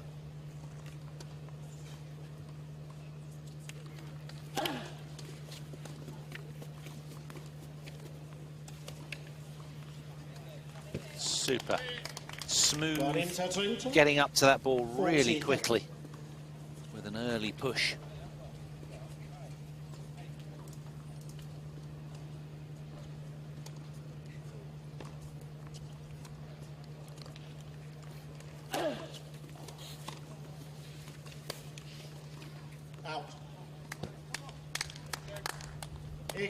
Perhaps just a little cramped on there, he's gesturing.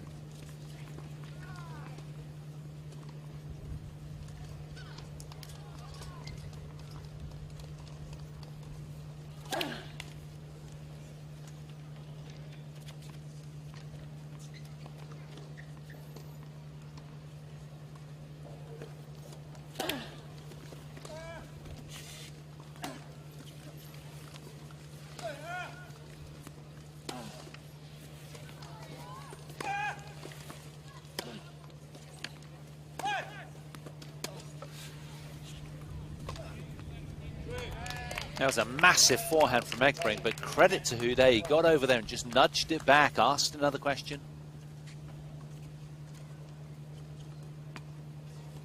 Yeah, It's a thankless task, isn't it, against the man of high quality serving. Egbrink straining every sinew, bringing an awful lot, but Houdet so fast around the court in that properly pimped chair of his.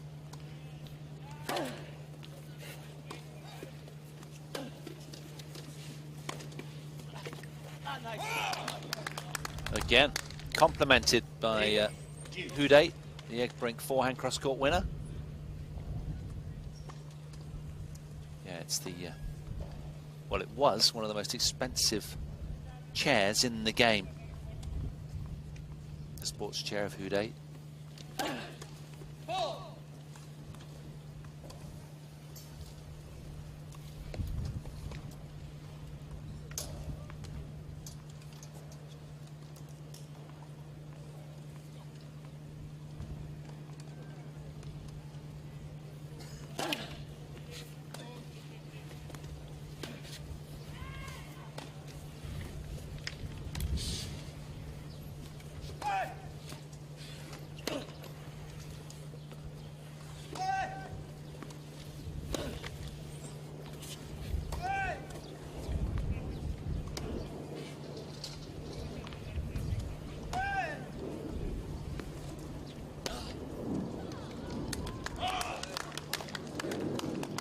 Tenaciously contested rally. Egbrink with the upper hand in this long Houdet service game.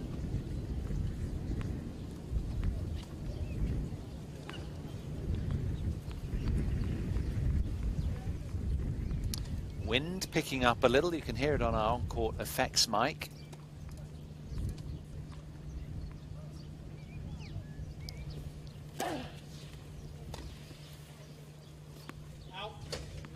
What a classy response that was. Finds the line with the serve on break point down.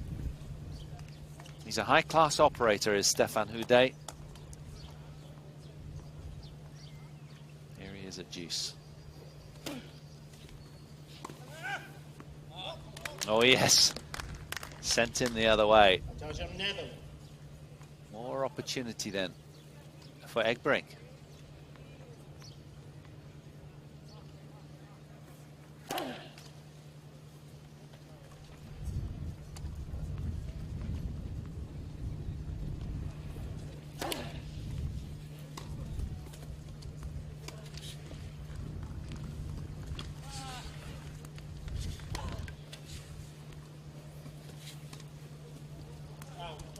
Oh no, he's pushed it long. He's furious with himself. Another opportunity slips through his fingertips. It was there, wasn't it? A huge chasm to hit into, but he's overcooked it.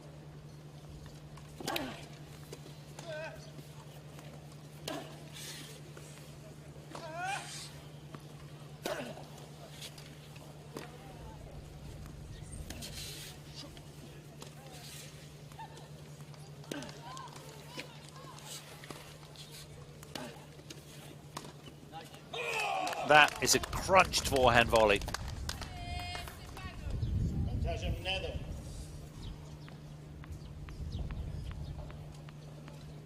High quality put away there, that deuce.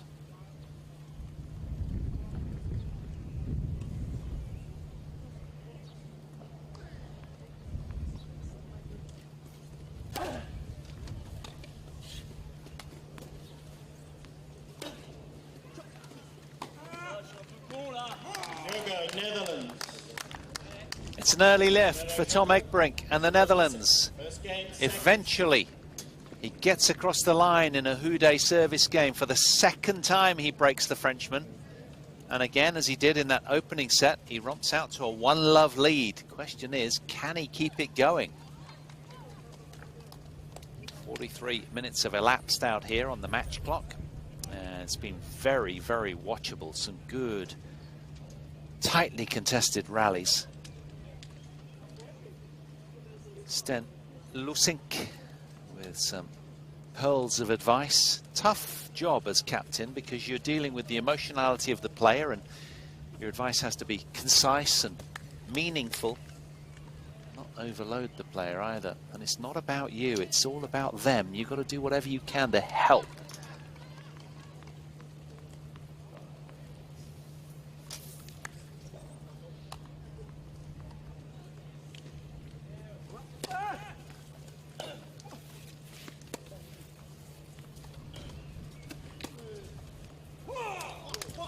France are challenging the call on the left near sideline. The ball was called in.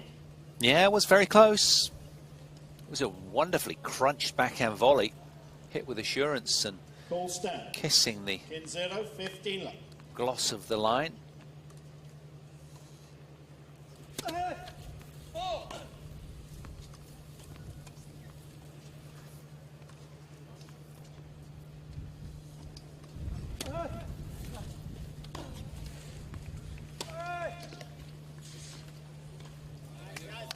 Yeah, that's tricky on a warm day.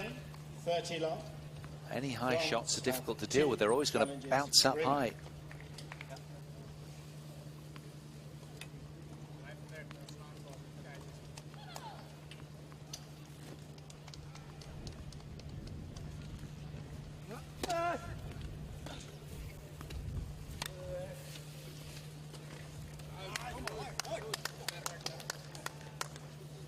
Into 0, 40 love. Wow. A little bit of a shift here in momentum. Hude not having all his own way. He's conceded some sets along the way to those 13 victories over today's opponent. Searing cross-court return. Kings, 40-50.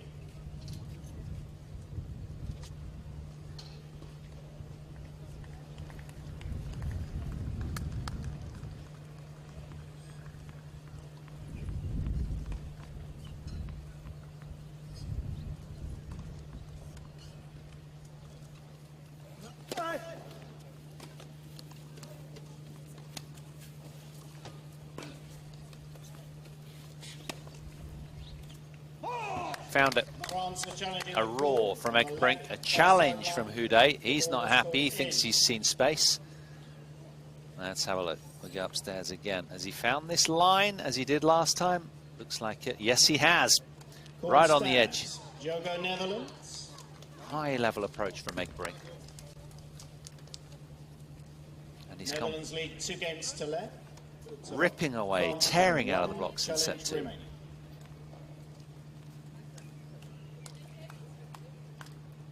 Can he hold on and sustain this little momentum bubble?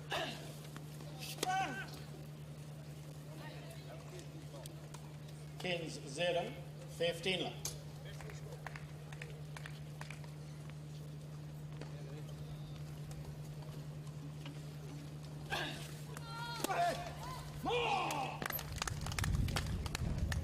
Kings Igways, 15.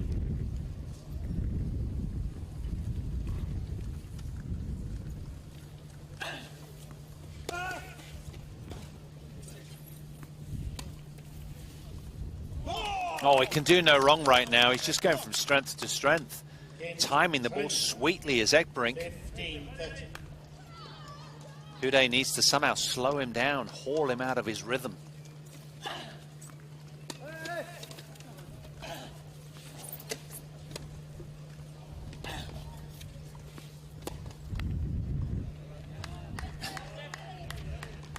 Balletic poise after that one from Egbrink.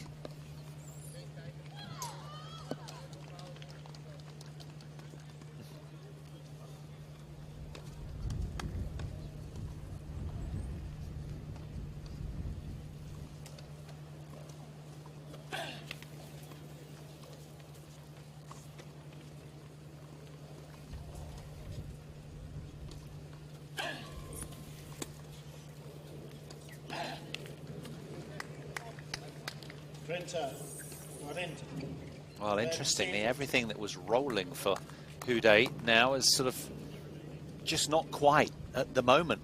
And it's more break opportunity here for the Dutchman.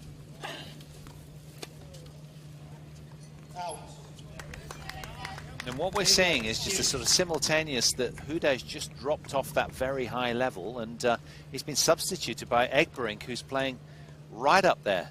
Not that last point, but you get my gist.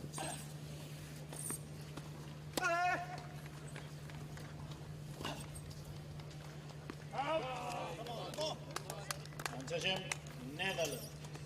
Huday trying to change it up.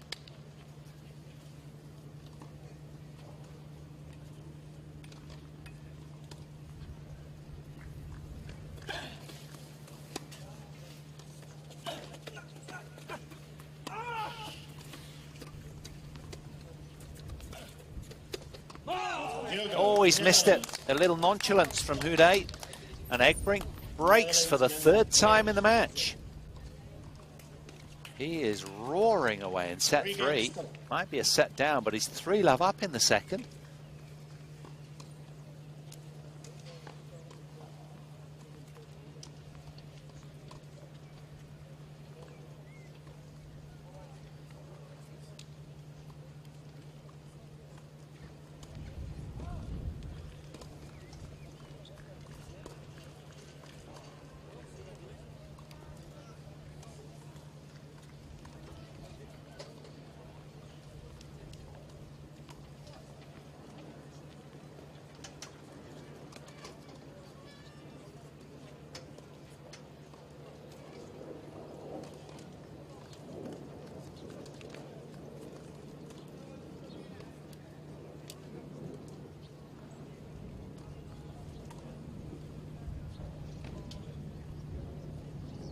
Time.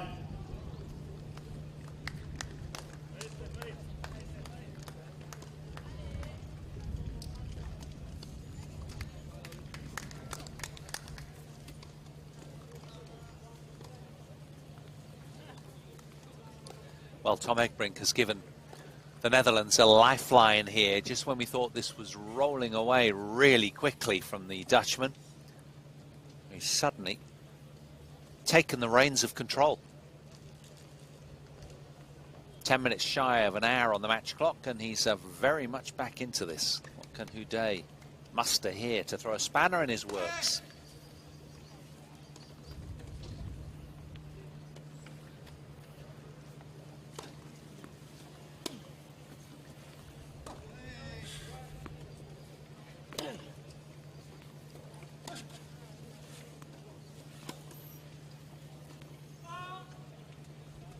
Yeah, there's been little subtle changes of pace. Very effective from the orange man. Wait, please.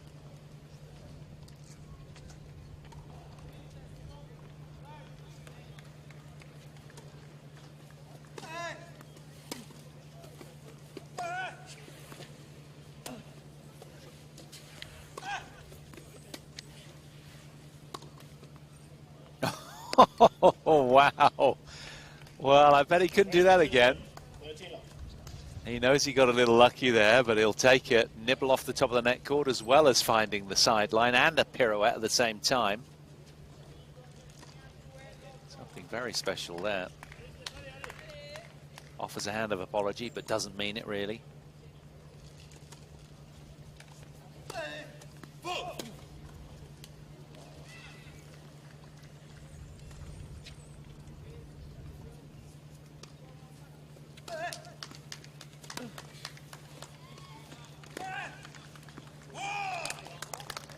There's been a lot of those roars lately. Right into the fourth sealer. He's exceeding himself right now, isn't he? Playing some really good ball, the world number 10. Who on paper should thrash Huday at world number 44, but that's not representative of where the Frenchman's at. Yeah, got a little jammed on that in the end. Right into 10, 40, 50.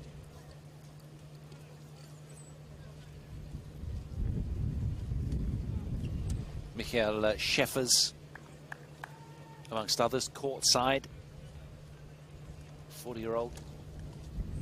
Men's doubles world number 6 is Scheffers, former world number 1 himself. The Dutch with so much experience in their team.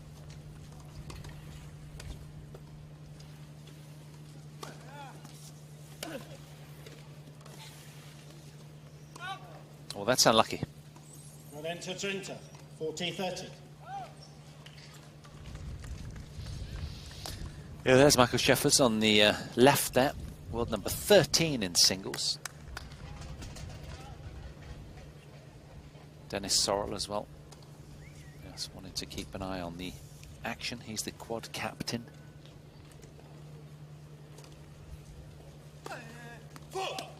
Egbrink's got to be careful here, because you know what Houde's like. He's such a canny match player. Once he can just get a little toe in, he'll jump through.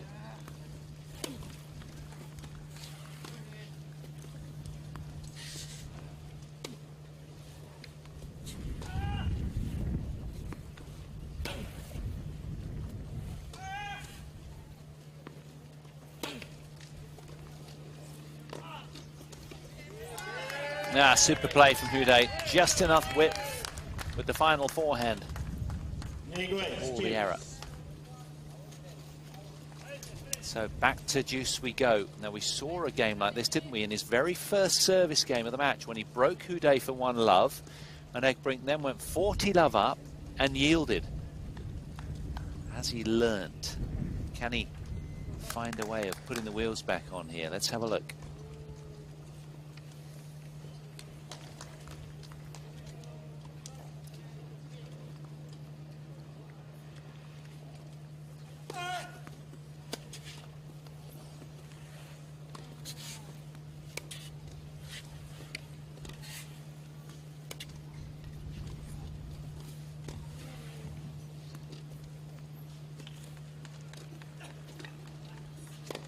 Outstanding. Absolutely sublime from Stefan Houde. The quality on that deuce point was exceptional. Take a look at this. No, we're not going to get a replay, I don't think, but it was just mesmerizingly good. Look at this, the level of control and subtlety there. And the ball moves from right to left on landing as well. Majestic from Houde.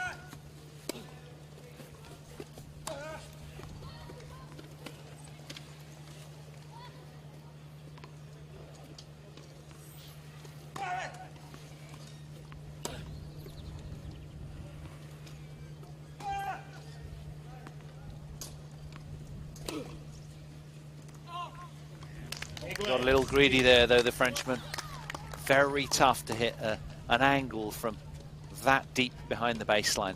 That's why players just tend to go high cross court until they're inside the baseline or a little nearer to the baseline to pull an angle. Nothing to play with there. Back to deuce. Very important game here.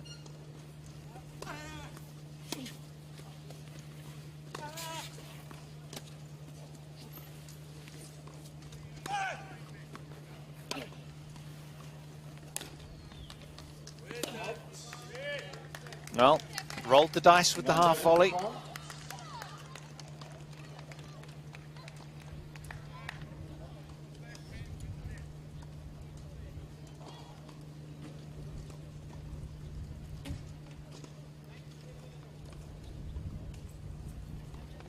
Break back point here for Houde.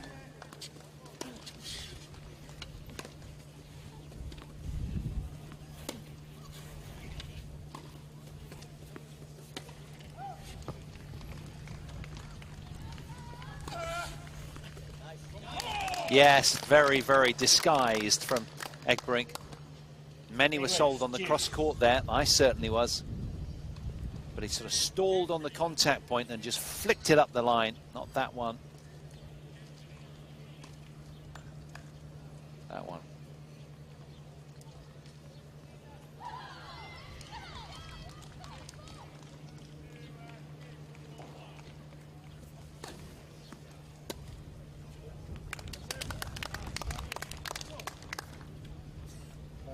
Netherlands.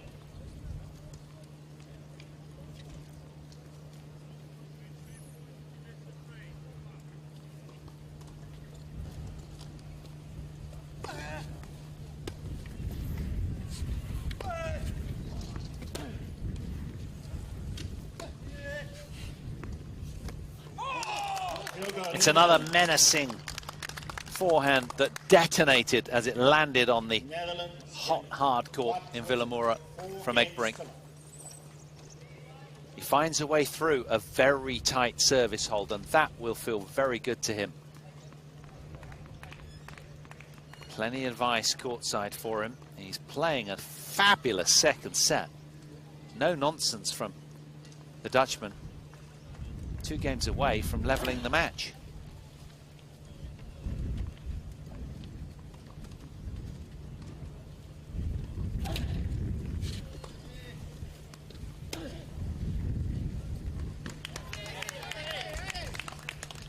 Pin 0, 15.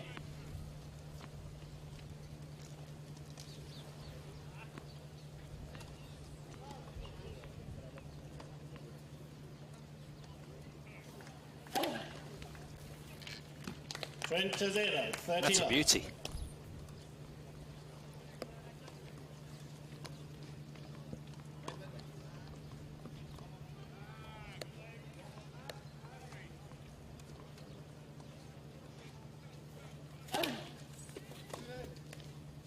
Into 0, 40 love.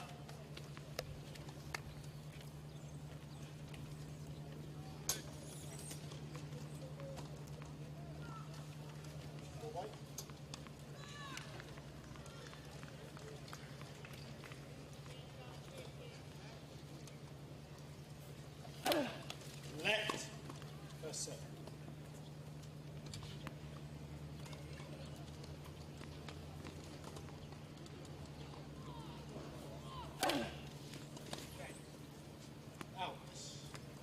Go front.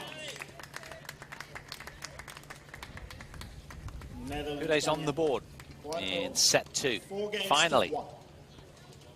Now he needs to go on one of those tears as he did so well from 1-love down in that opening set, where he went on a roll and won like 3 games, maybe even 4 in a row. But it's Egbrink here, a set down, but 4-1 up.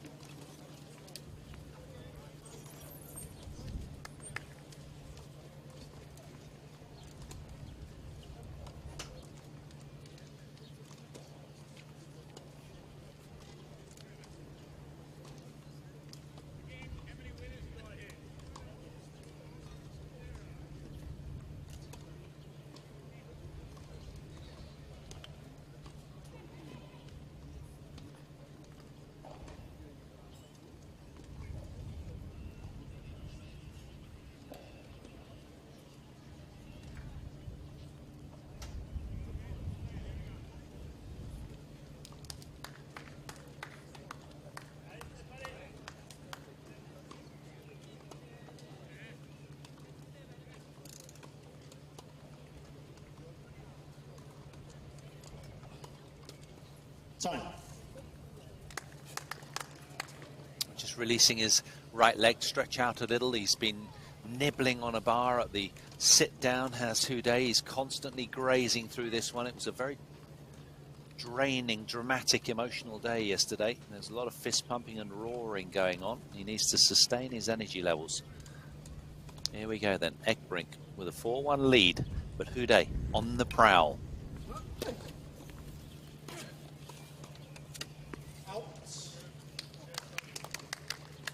Kins 0, 15.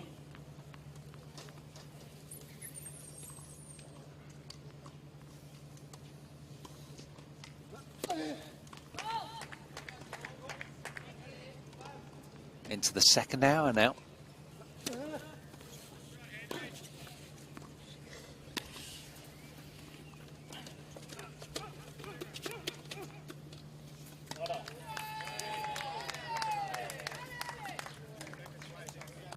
Kins 15.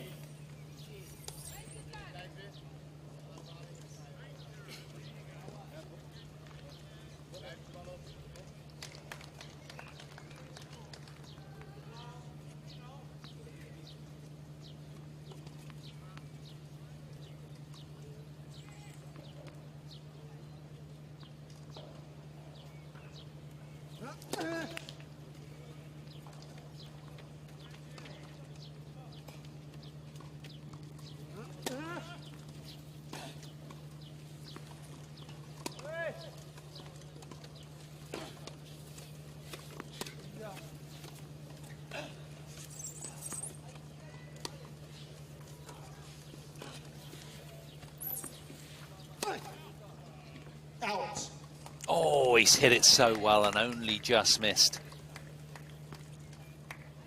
And all told today, it's a deep pool of talent between these two teams. Promises to drench the day in excitement. We've got Ruben Spargaren up next, taking on Gaetan Mengi. And then possibly a doubles to decide this one. That could be fun.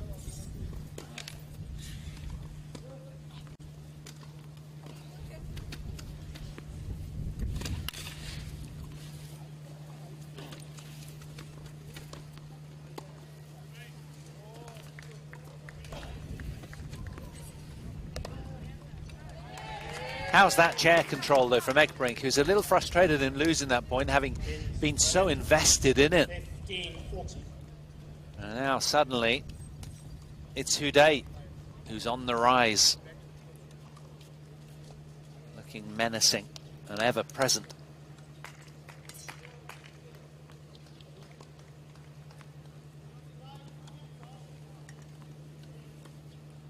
First serve would be helpful here.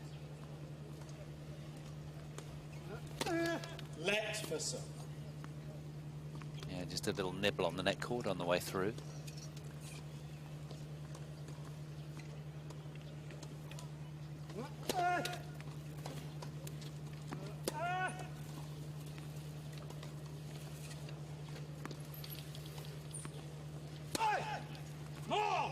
Yeah, lovely little injection of pace from Egbrink. Houdet didn't give him any pace to play with at all. The Frenchman still has a point to break back.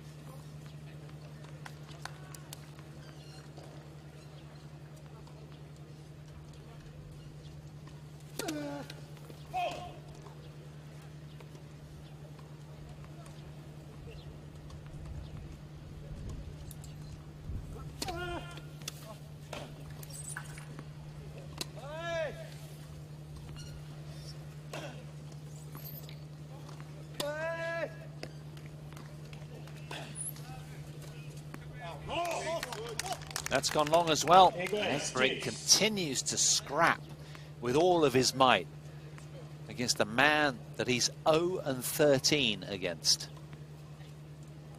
over so many years.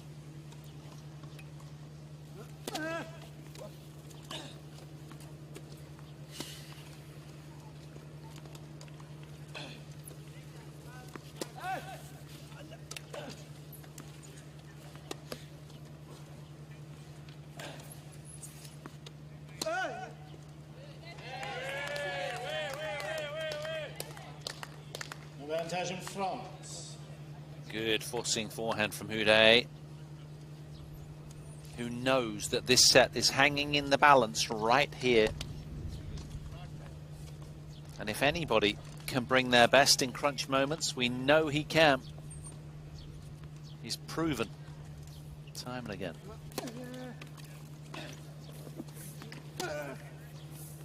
Diogo, France. There it is. Egbrink yields for the fourth time. Netherlands, Gagnon. 4-2. 4 games Houdet to 2. with a fourth break of the Dutchman's serve.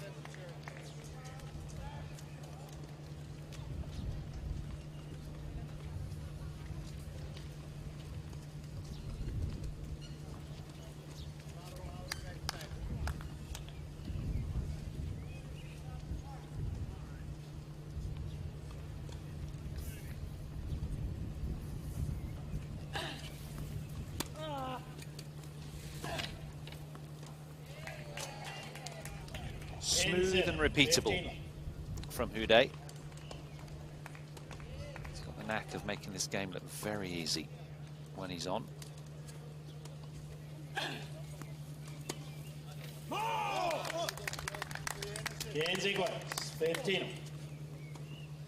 Egbrink knows he's got to get stuck in right here, because Houdet can just go on these tears.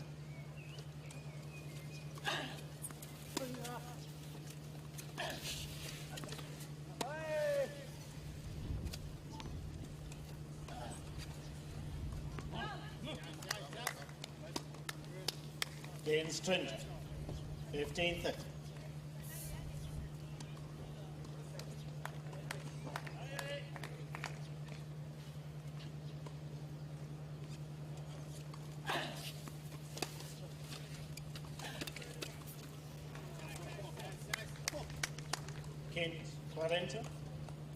Lapse in concentration from the Frenchman again. He's been a little bit in and out. Maybe signs of fatigue after the spillover of all that energy last night.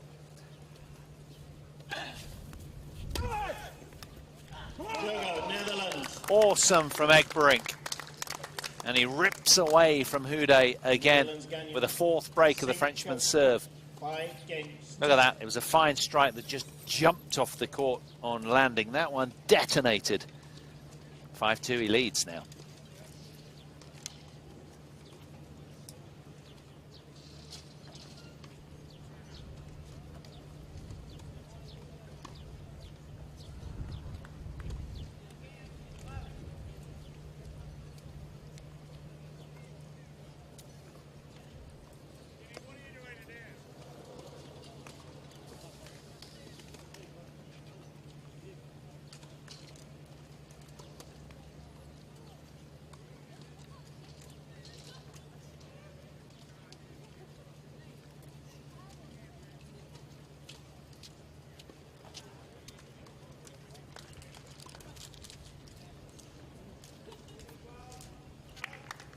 Time.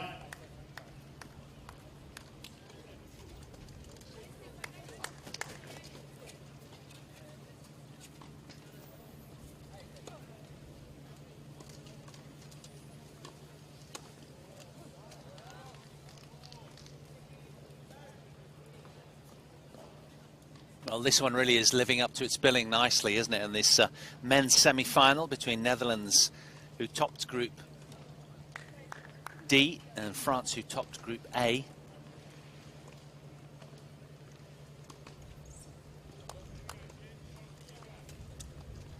Egbrink serving for the second set.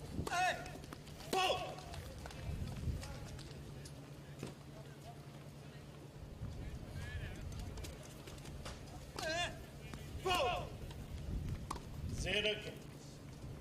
Love 50.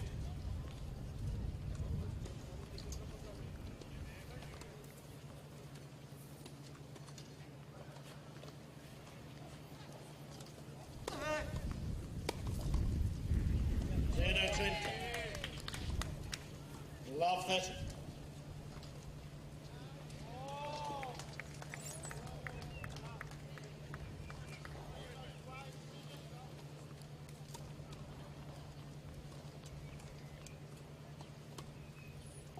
Three times he's taken a set from Houdet, but never won any of them in the end.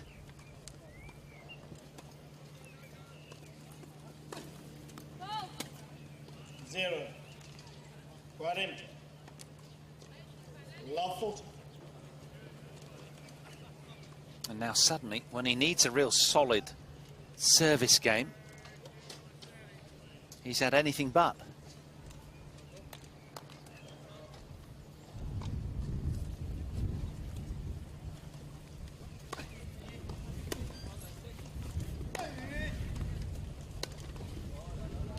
Yeah, good forcing play off the forehand from Egbrink. 15, 40.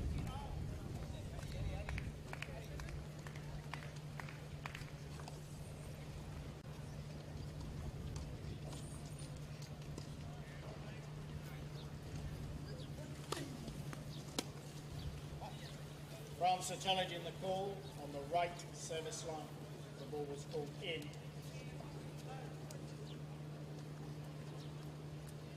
Let's have a look. What does the official review say here? Now, well long. Second set. Yeah, Houdet was right. Eagle-eyed, even at the age of 52.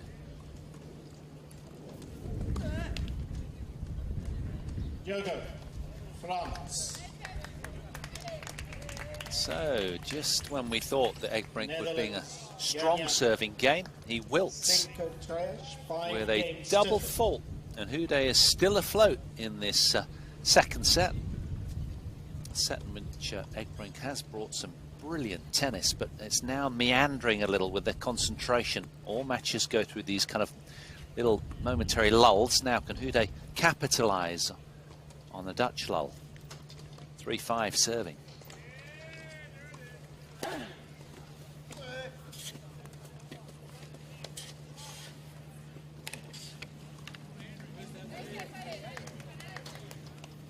Kin 0, 15.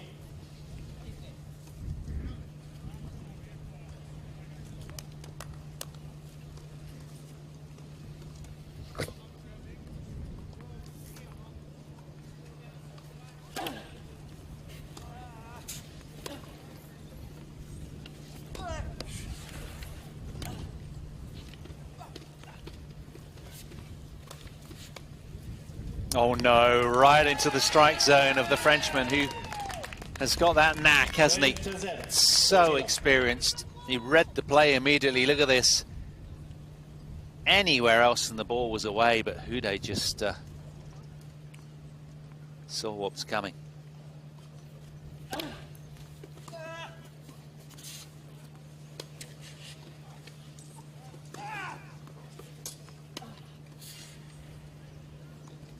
Out. Kin 30, 15.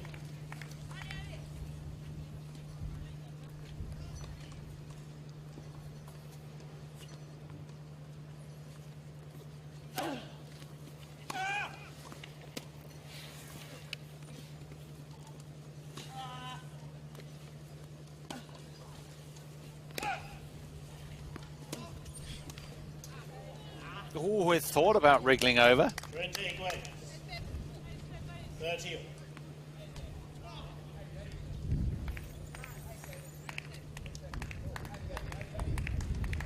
Ekbrink here, 2 points from the set.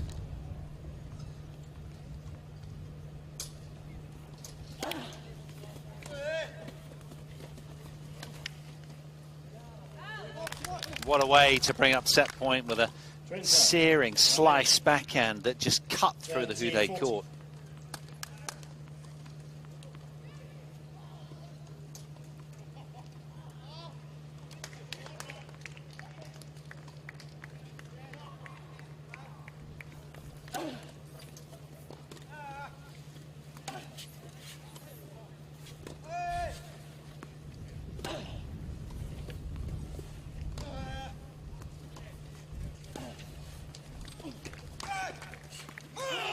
Oh yes, he opens the court and slams the forehand through the space. Netherlands. Say-Trash, 6 games. After an hour and 18 minutes, it's Tom Ekbrink that commendably snatches the second set and draws level. We go on. It's going to be a one-set shootout. Don't go anywhere.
Time.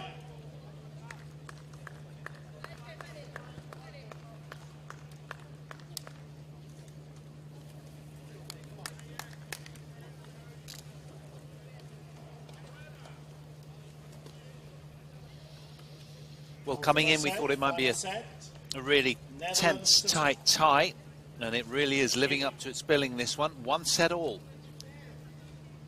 Into the start of the deciding set then. Ekbrink to serve for Holland, for Netherlands, against France. 0 Kin. Love 50.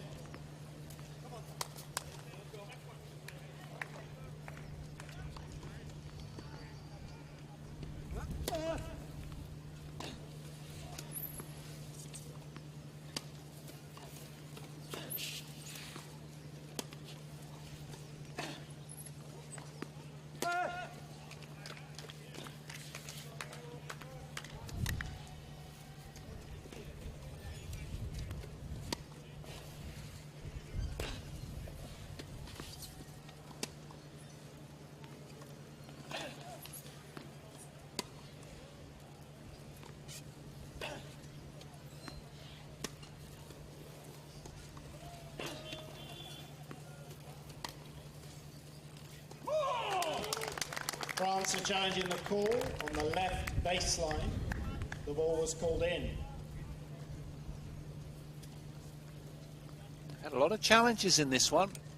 He thinks he's seen space. Yeah, well in. Call stand.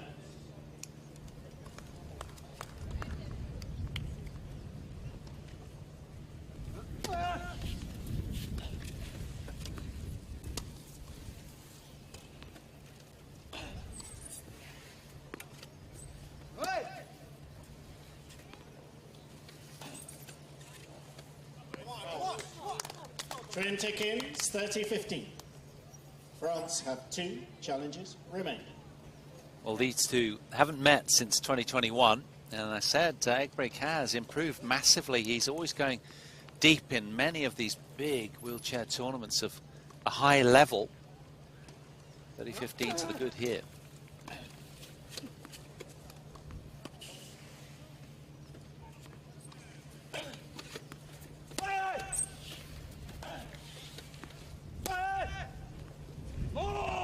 He's found that as well. He's roaring like a beast awoken right now, is Egbrink. Fabulous forehand strike there to go 40-15.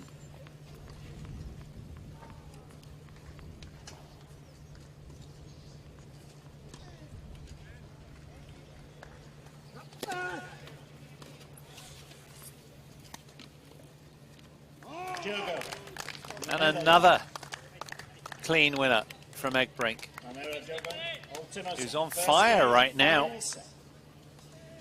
He's held on to his opening game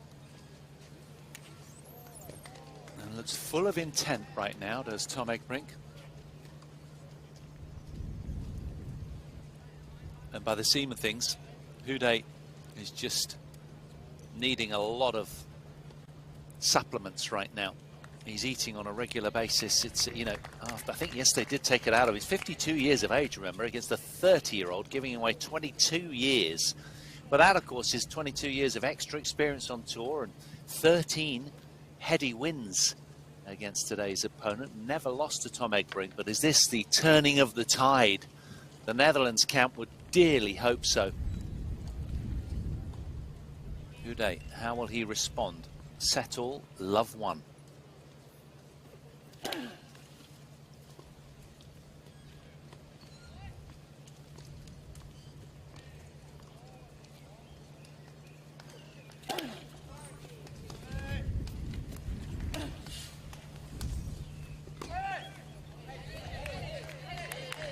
In 0, 15 love.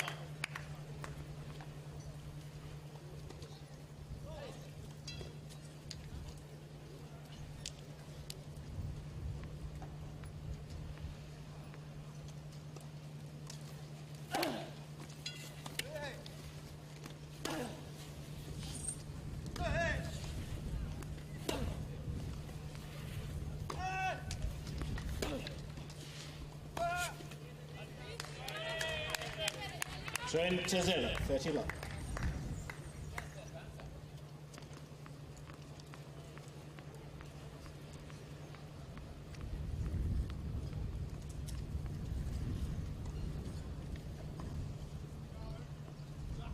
Houdet, a picture of focus.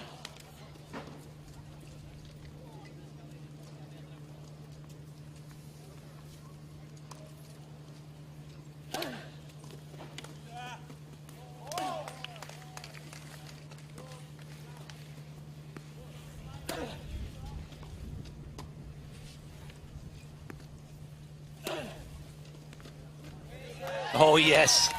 Those 3 forehands consecutively getting that little bit wider. 40 love. One after the other.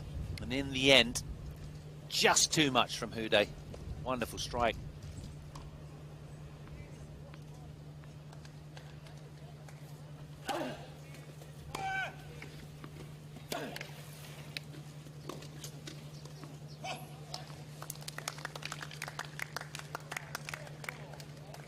One in, check in.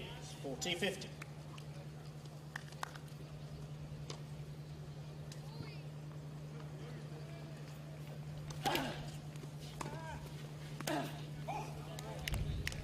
One Enter Trinta, 40-30.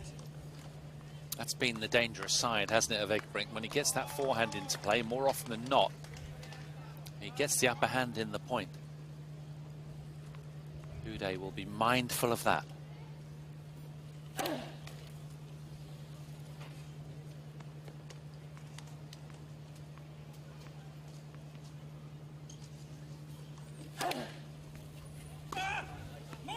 Oh yes, a savage forehand return there.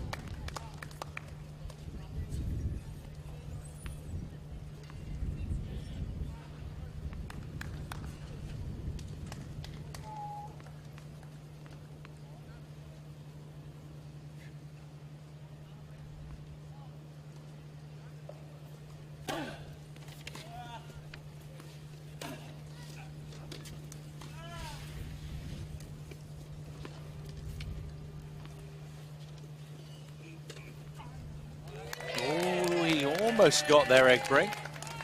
Uday with such composure. Look at this, he had several options. Yeah, big angle in the end. Really well played.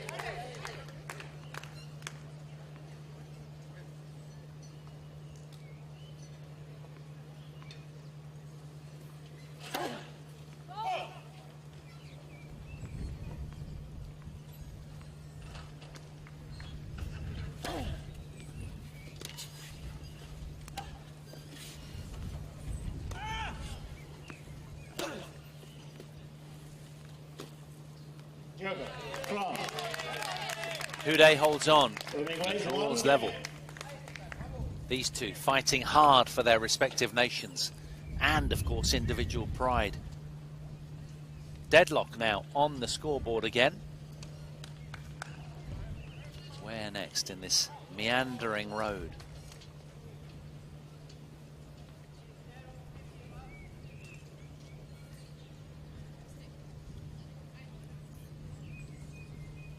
Temperatures bubbling up to around 25 degrees locally in Villamoura, as is the tennis. Lovely 1-2. 15.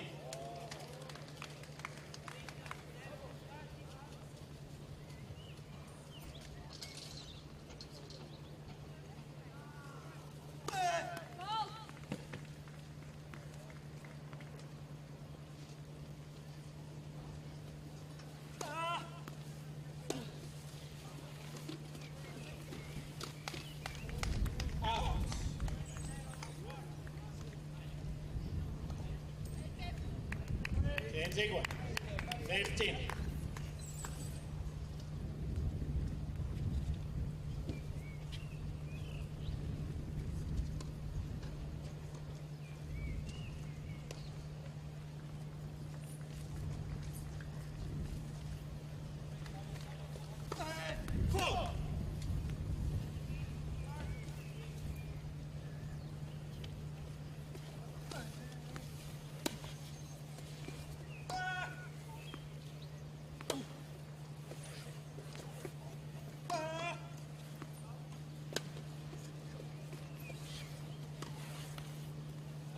Oh, a little bobble off the loose net. 30-50. And he'll take it.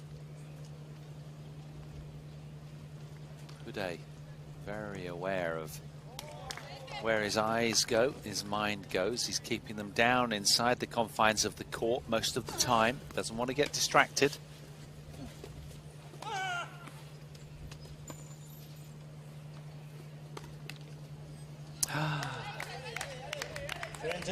Well, it looked to be routine, but let's not forget, he's got the sun in his eyes from that end.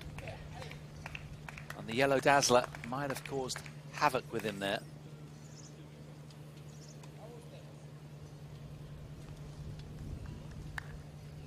Again, scoreboard symmetry.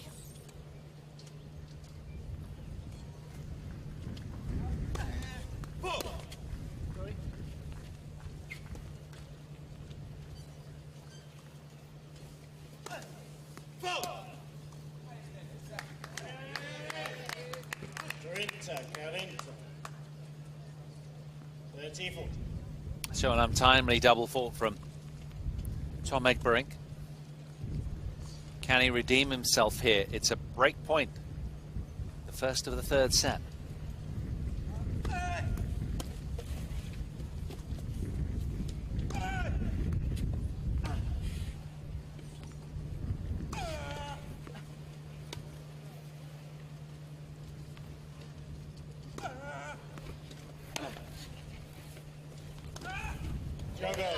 Houdet breaks for the 6th time in the match.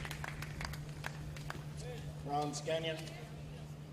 And wheels around 2 games for to 1. a slender 2-1 lead in this deciding set. After just over an hour and a half on the match clock. This one is a real viewing treat.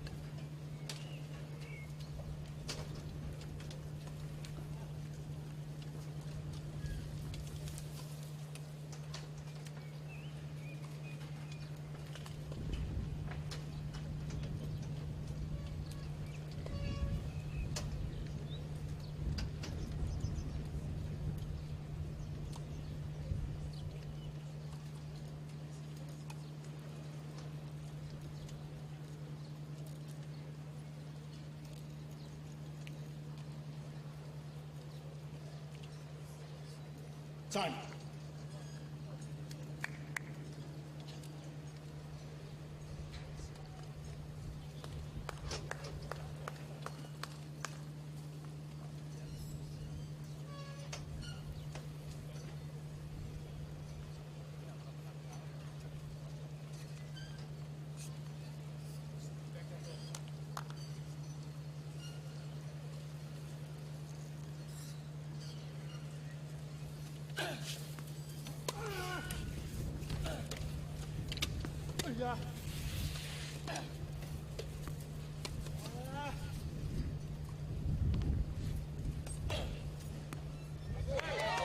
Yeah, found it.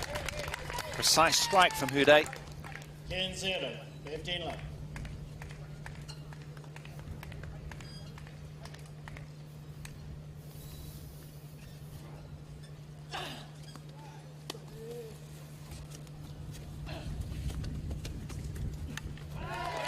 And another.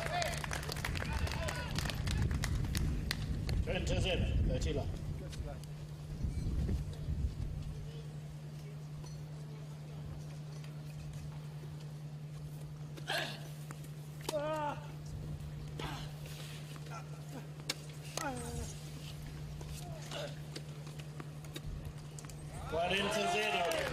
Spellbinding accuracy from the veteran Frenchman.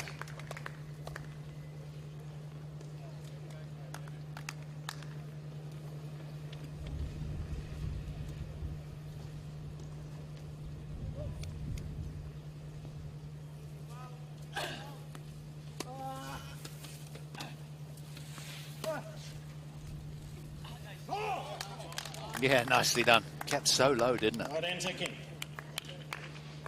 40-50.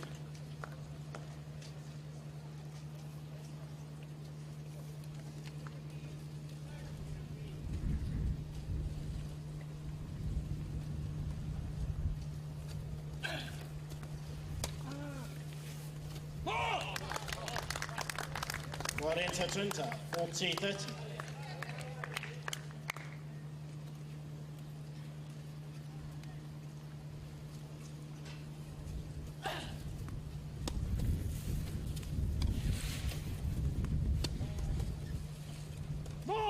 Oh, yes. Again, the breeze seeming to carry it, this time from left to right. That one really got away with Houdet. Look at that. This one here, look. Wow.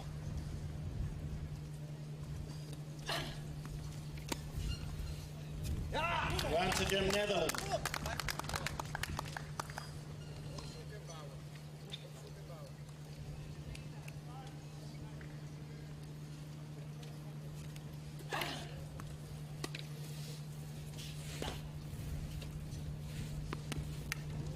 Oh, Houdet got a little lucky there. Wasn't the cleanest of hits, but he hauls the game back to the sanctuary of deuce.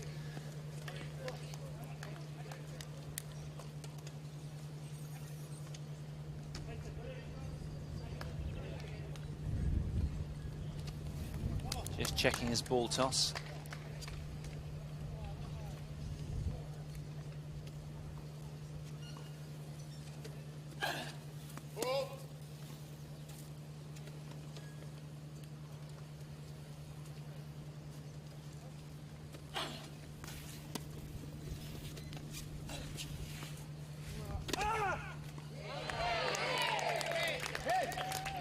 In front. Well, there's been a few of those net errors, and he hates them. It's like salt to open wounds. Houdet will be drinking it in, though, right now. He looks particularly focused, the Frenchman.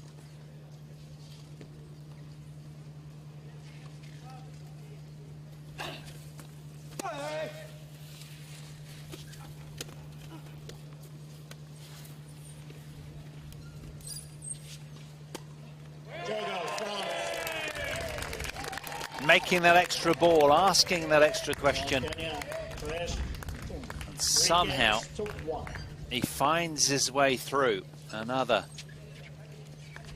dangerous service game and extends his lead as he has done so often against the world number 10. 3-1, the Frenchman now leads deciding set.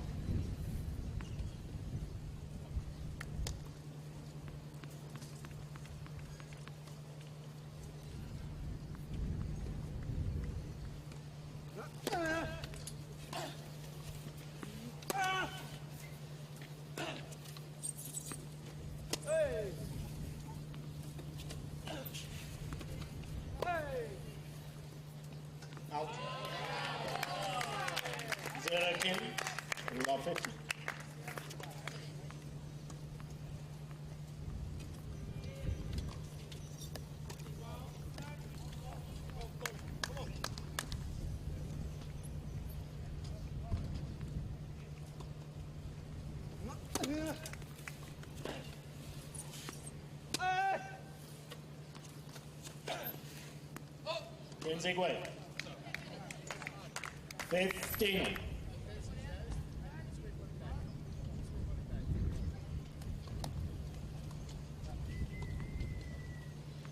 Ekbrink has to stay with Houdet right now. Given their 13 previous meetings and him not winning any of them. Houdet's such a tricky, experienced customer in the crunch.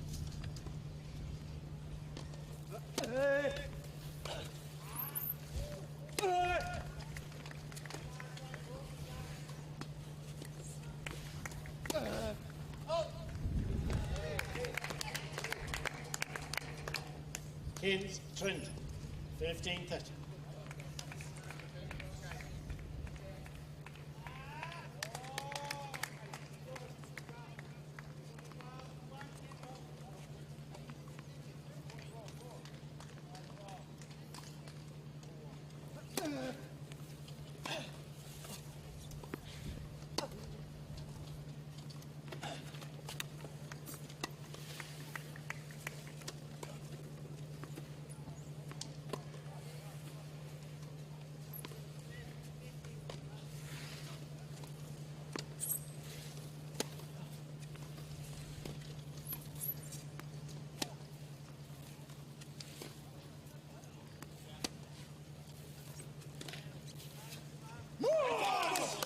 There's that slice backhand again. Massive game in this tie, this one here. If Houdet can break away, 4-1 would feel hugely different to 3-2.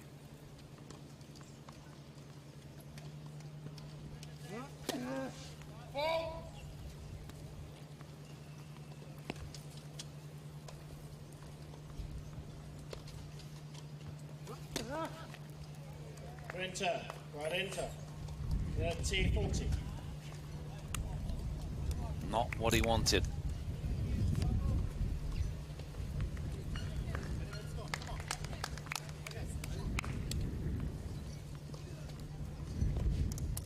A ninth double fault from Mr. Ekbrink.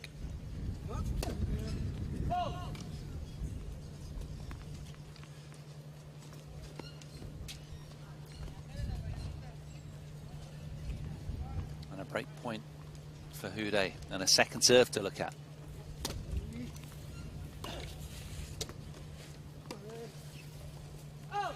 That's gone wide, and Houdet breaks serve for the 7th time. He's eyeing a possible 14th win over Tom Egberink. 4-1 he now leads in the 3rd set.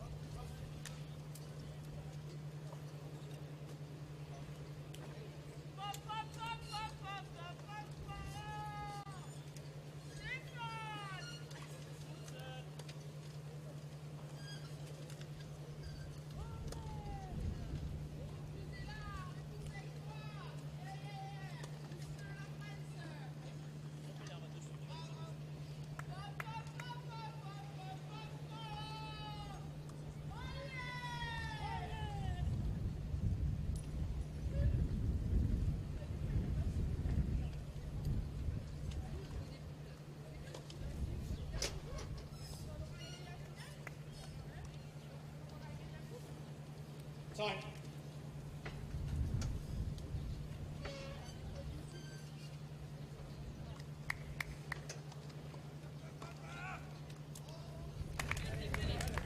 No wonder he keeps playing. It's hard to substitute this kind of buzz when you're playing for your country, and it means so much.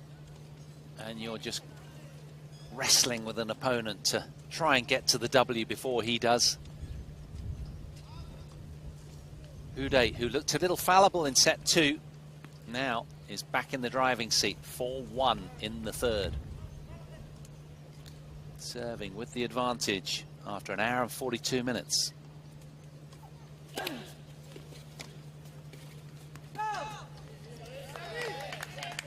Gain 0, 15 left.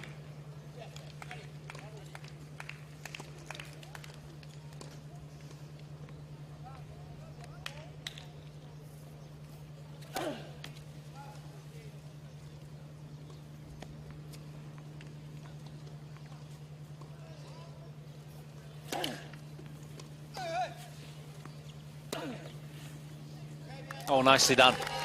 Opened the court very cleverly there. 30 left. His focus has been really tangible. This set in particular, look at him here. On a windy, difficult day, watching the ball so closely, really into what he's doing.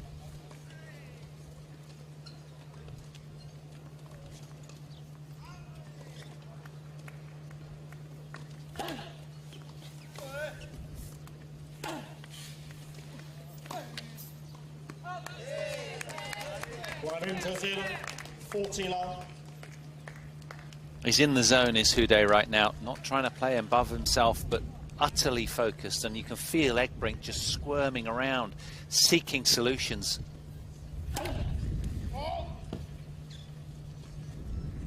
Houdet still-minded and zen-like with his performance.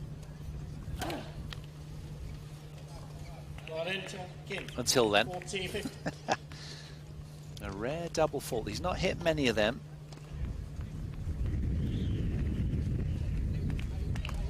The wind has picked up. We said it would from the top of the program as the day unfolds.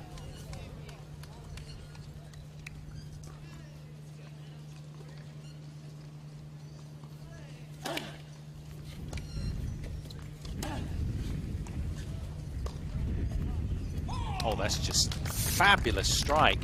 Thumbs up from Houdet. He's happy to give him the odd one of those as long as there's not too many. Look at that. Knifing through that bounce smash.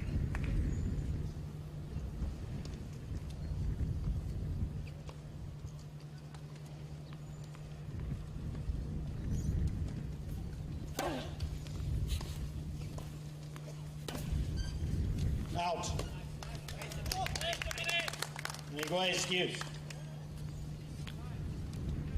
Well, Egbrink's won 3 in a row from 40 love, encouraged by that double fault from Houdet.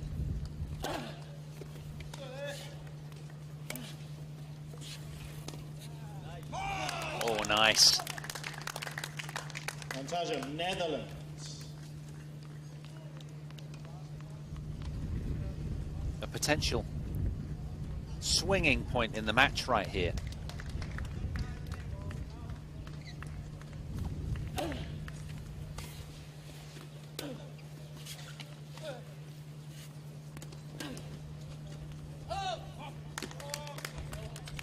Yeah, he's going to challenge. On the left near sideline, the ball was called out. Important stage of the match, this one. If it's out, he yields on serve for the 6th time, and it is indeed. Call stands. Jogo Netherlands. Netherlands break. Not done with this scrap just yet. 4 games to 2. France have 1 challenge remaining.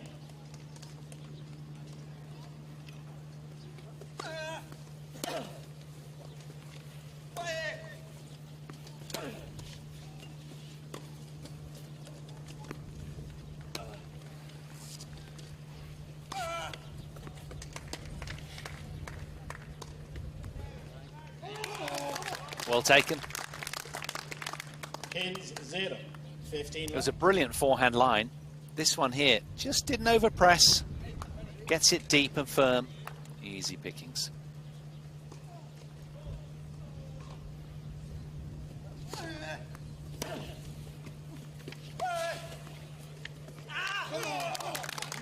Swing to 0.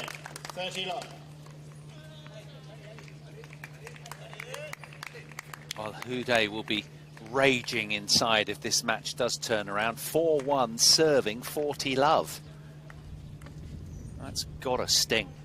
He'll put that to the back of his mind right now, review it later. And suddenly he's lost all intensity out of his game momentarily. The tables have turned very, very fast in this one. He's trying to see the ball as best he can. Ekbrink very much on the up here.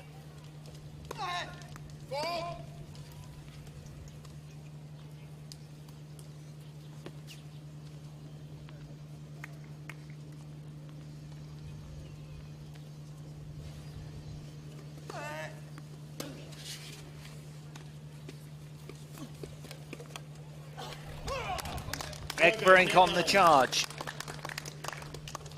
2 consecutive Netherlands games.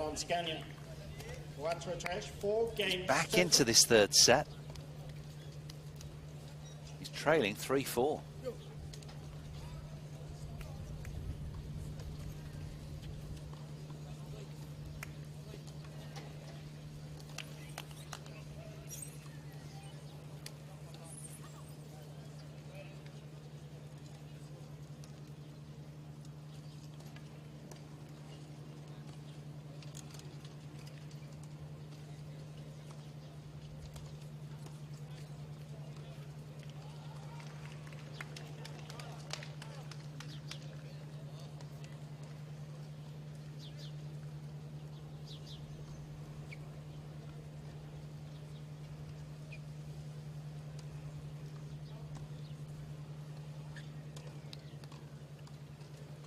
Time.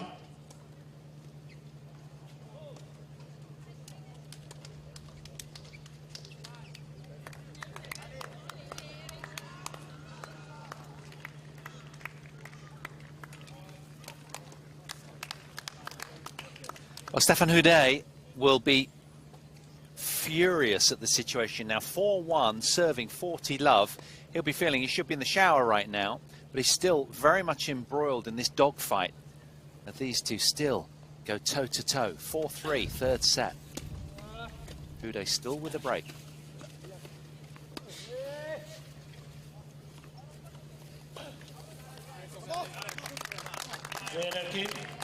Just when the door should have remained firmly double locked, he let Ekbrink back in.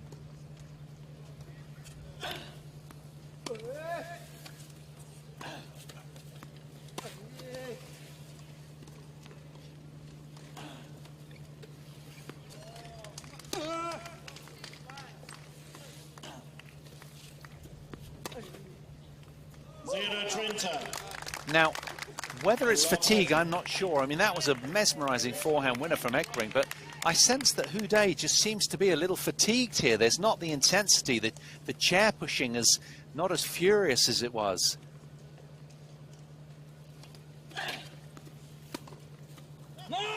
Another clean winner from a roaring Ekbrink. Love 40.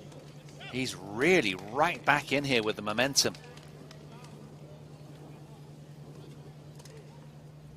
3 more break points.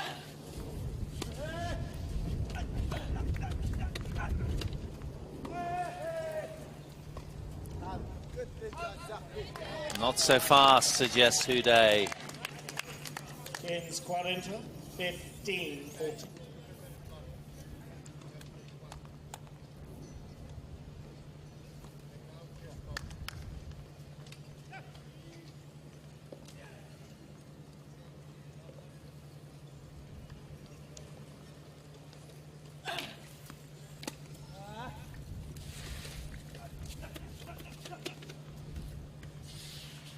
Out. Oh, he's over pushed it. So difficult when the momentum is rolling, the wheels are turning fast, to take the pace out of those. Really tricky shot. Houdet still afloat in a very important game. Jogo, Netherlands. But not anymore. Ekbrink breaks for the 7th time, sharing 7 breaks of serve each right now. Deadlock again. 3 consecutive orange games. Even Amanda Hopkins has come to watch this one. Michael Schäfer's courtside, getting behind his man.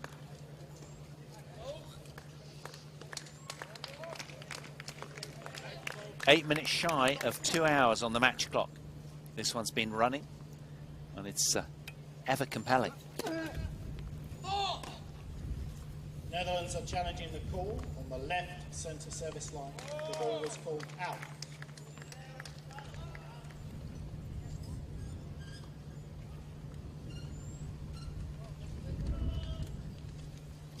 First serve.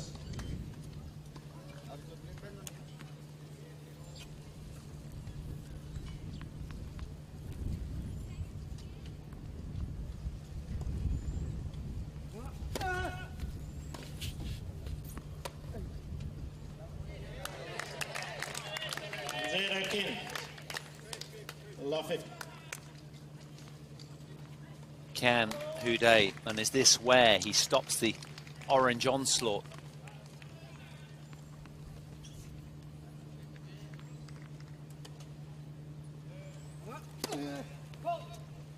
Ekbrink wasn't in a good place a few games ago. Now he is. 0-20. Love 30. But there's been too many of them. I'm pretty sure he's up into double figures on double faults. Yeah, he is. 10.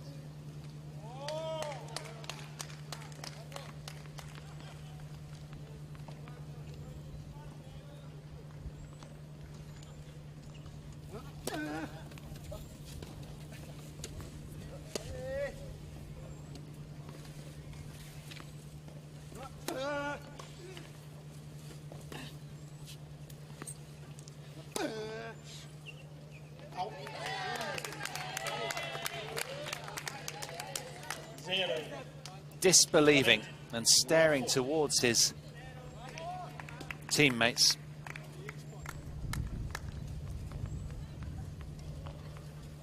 Houdet with 3 more opportunities.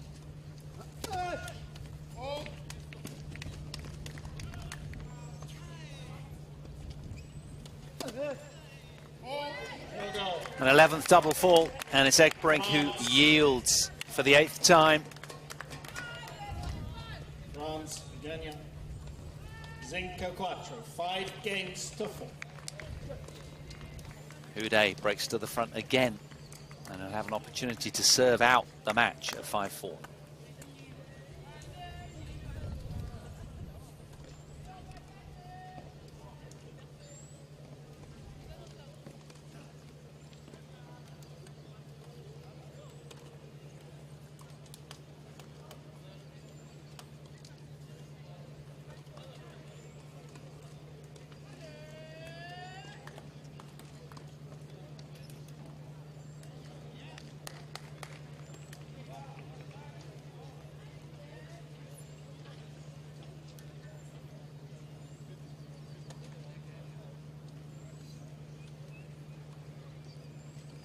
Time.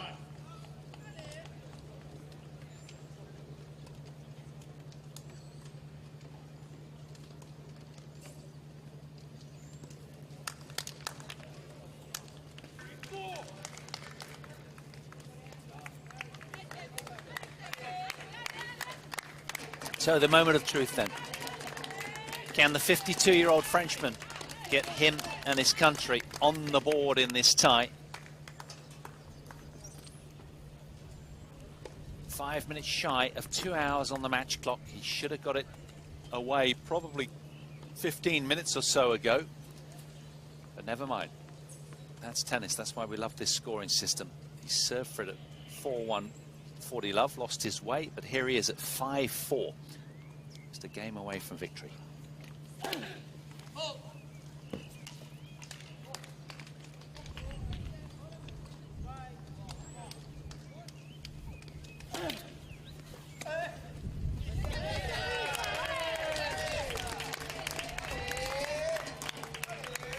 In 0, 15 love.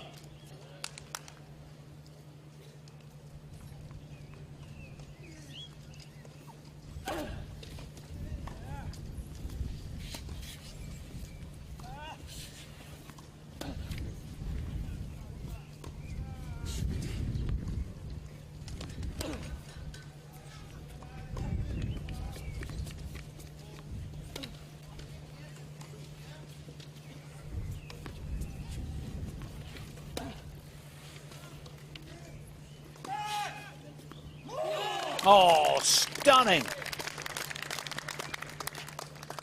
Rips it up the line. Look at this. This one here was moving around all over the place in the wind. Houdet did so well there, but opened up the angle, and it was Egbrink to just thrash that down the line.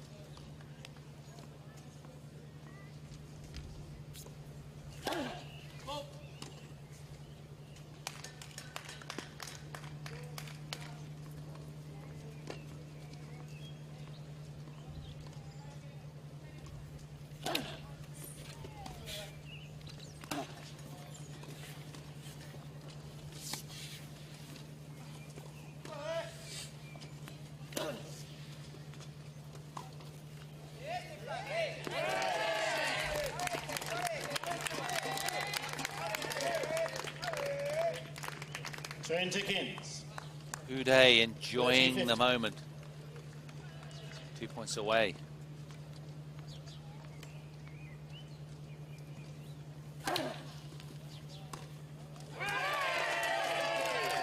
Make that one.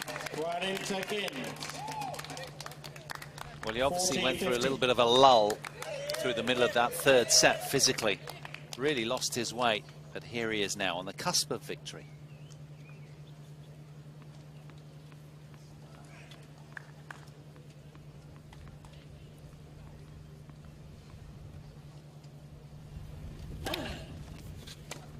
Game, set, match, France.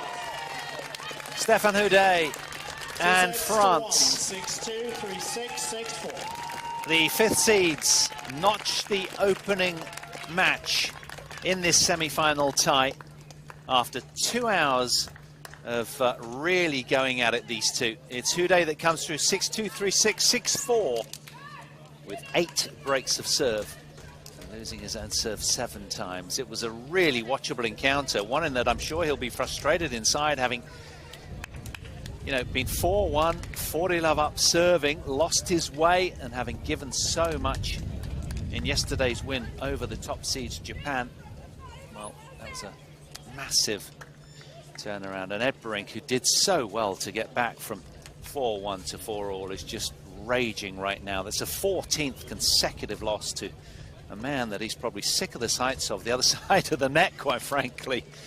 But it'll be all smiles and glee in the French camp compared to the glum looks on the Netherlands faces. Houdet just enjoying the moment as he really needs to. 52-year-old found a way on a really tricky day against a tough opponent. The wind picked up, and he was excellent there to find a way home.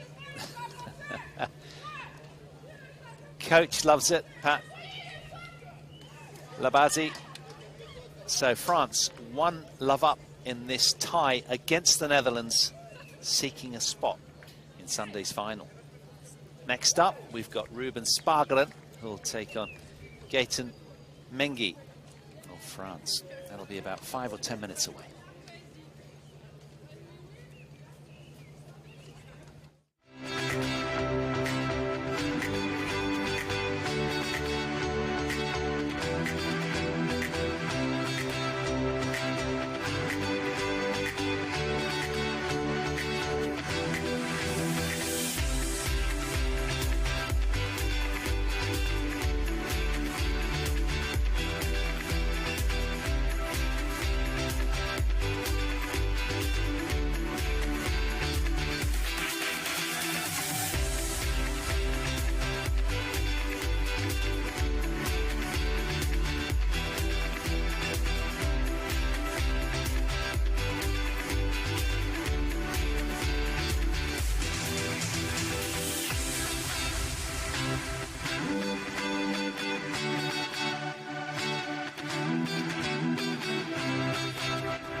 Welcome back then on this gorgeous day 5. Semi-final action continuing in the men's event. Ruben Spargeren, 23 years of age, off a career high ranking of world number 5, takes on Gaëtan Mengi of France, 40 years of age.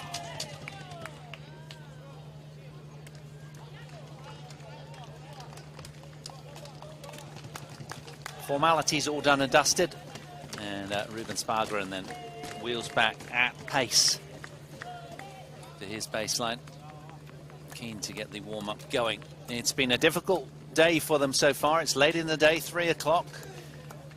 The Netherlands women won earlier. That was a good watch. And then watching Houdet, the Frenchman, putting France 1-love up in this tie, in this race to 2 points. So this is a must-winner for this intense Ruben Spargeren. He has to win this to take the tie to a deciding doubles.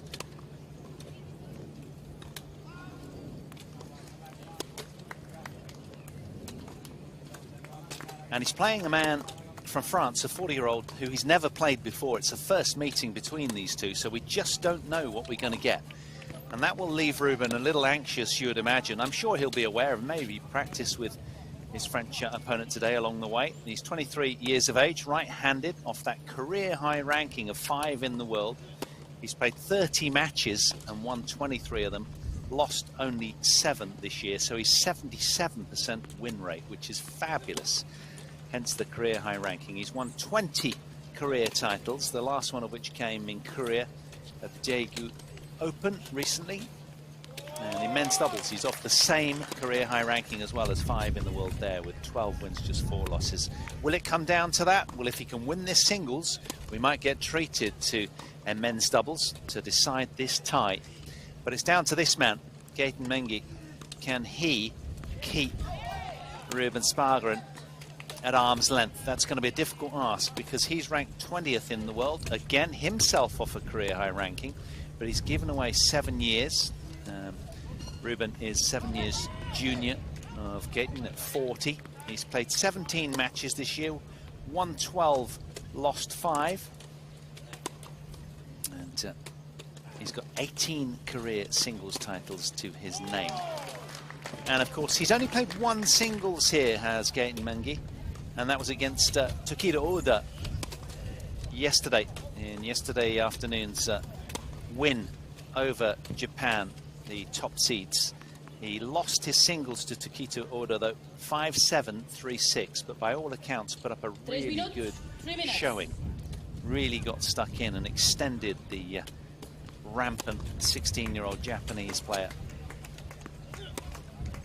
So this should be interesting. It'll be nicely set up from that encounter, you'd imagine, but Ruben, of course, is a right-hander, and Tokita is a left-hander, so it might take a little while for him to get back into the feeling of a right-handed ball coming at him. He'll have practiced and warmed up, of course he will. Now this man must be feeling rather excited, Pat Labazi, because France are 1-0 up, courtesy of the French veteran Stéphane Houdet, who's done so much over the years for his nation and wheelchair tennis on the whole.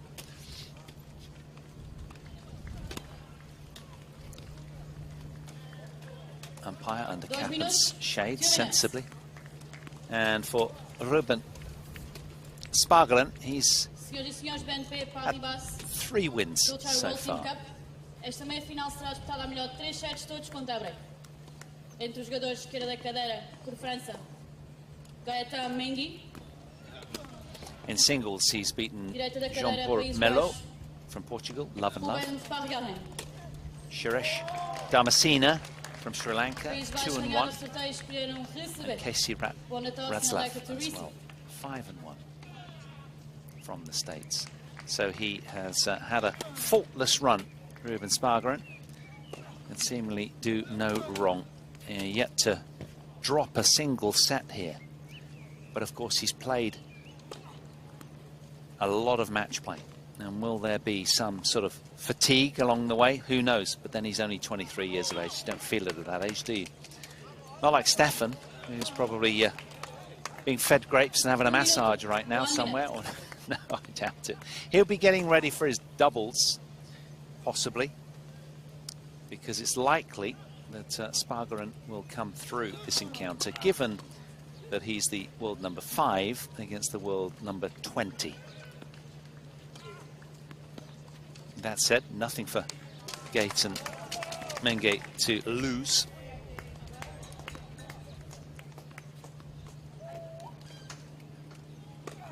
Seconds. Well, I can tell you that whoever comes through here will get a well-earned rest tomorrow. And if they do get to contest the final title decider on Sunday, where it's all at stake, then it'll be a restful Saturday for them, I'd imagine. They might have a gentle hit, but nothing more than that, because they've played so much tennis, these guys, and they've kind of spread the load across a generous team. The Netherlands only brought 3 players with them. So Spargaren, Egberink and Scheffers have been really gone to task. French with one more player. Guillaume Lager is here as well, the world number 25 singles player. But for now, it's the French number 2, the world number 20th player, that gets to have a pop at the Netherlands number 1.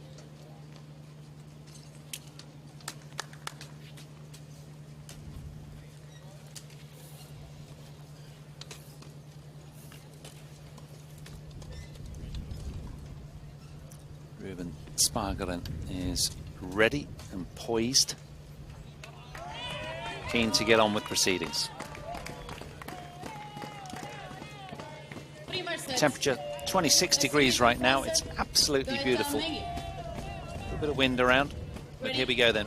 Gaëtan Menge takes on Ruben Spargaren in this French-Dutch clash.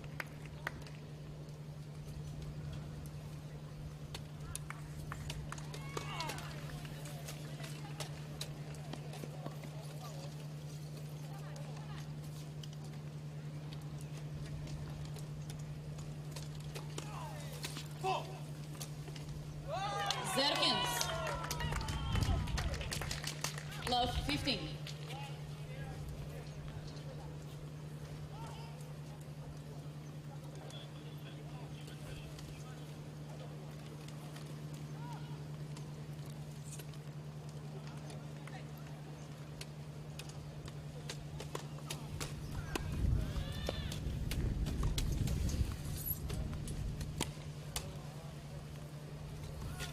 Out. 15 igual, 15 all.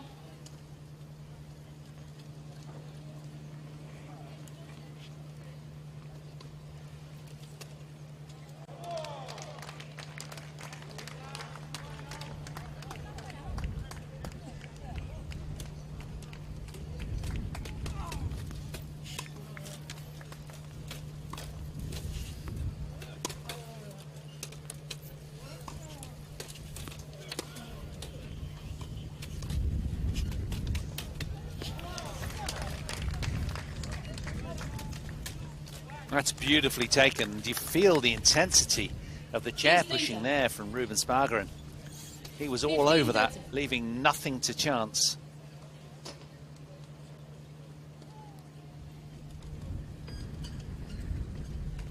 Like his towel's blown over the side railing, you know. The wind really has picked up. It started at 5 miles per hour this morning, early doors, when the women's Netherlands-France tie got underway at 10 o'clock, but now it's up to about 15, 16 miles an hour. 3 times as much wind.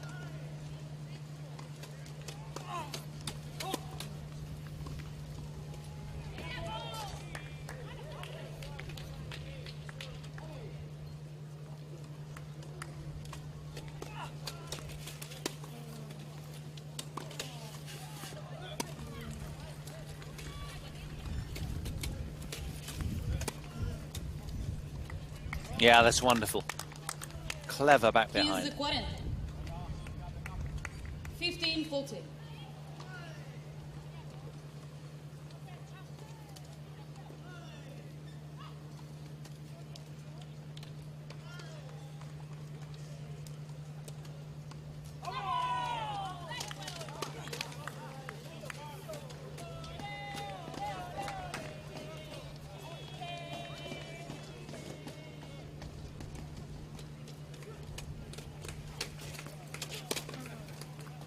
Jogo, Netherlands. Ruben Spargeren breaks serve immediately Primeiro jogo, first game. and hairs out of the blocks here. A break to 15. And, well, looking very intense from the offing here. A lot of aggressive chair pushing from young Ruben. Keen to get the wheels on early in the Dutch comeback.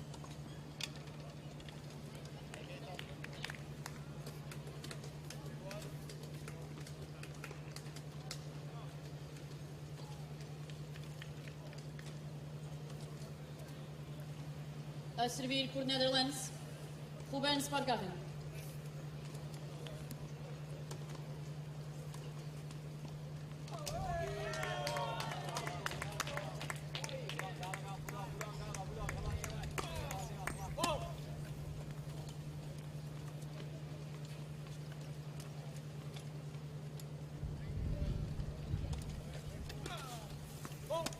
Zero 15.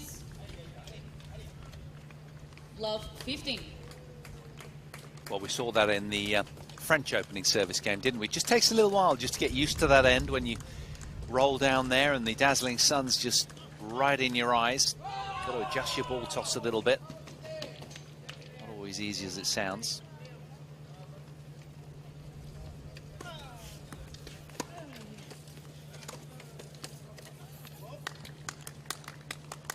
Igual.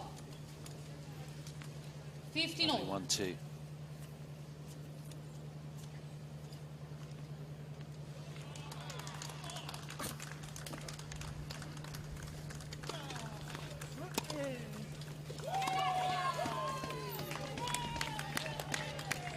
Trinta 15. 30-15.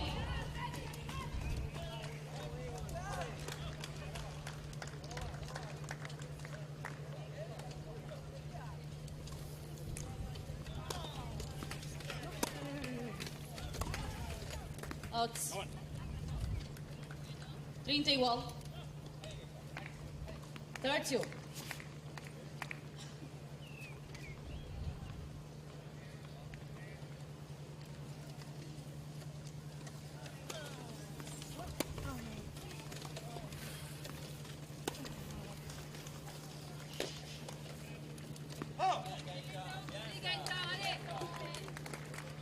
Trinta 40. 30-40. Now possible fight back here then.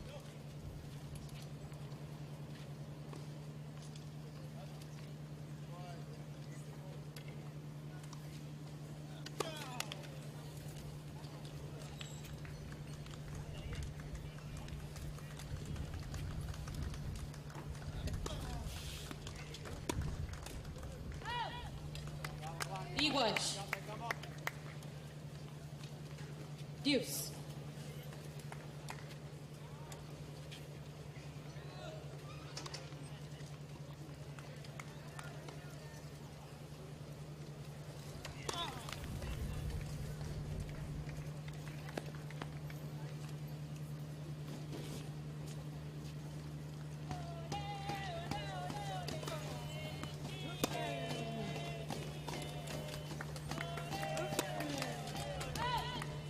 Missed the forehand. And Spargeren just keeping his nose in front here, saving the break point and turning it into a game point opportunity. A little bit of preventative taping on the forearm of Mengi.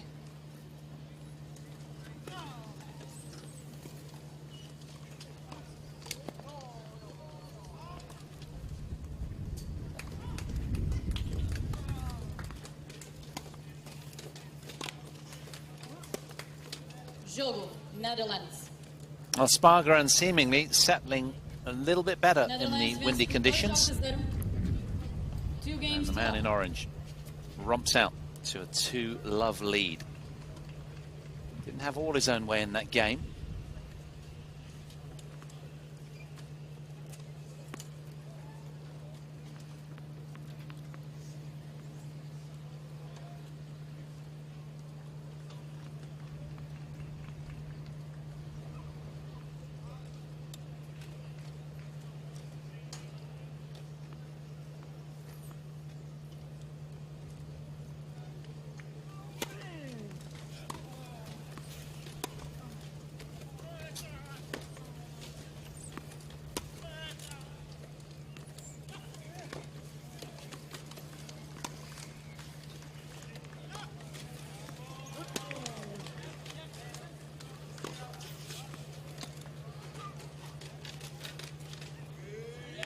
Yeah, it's a wonderful change-up. Lovely soft-handed backhand drop shot from Mengi. 15 love. Look at that. High skill level there.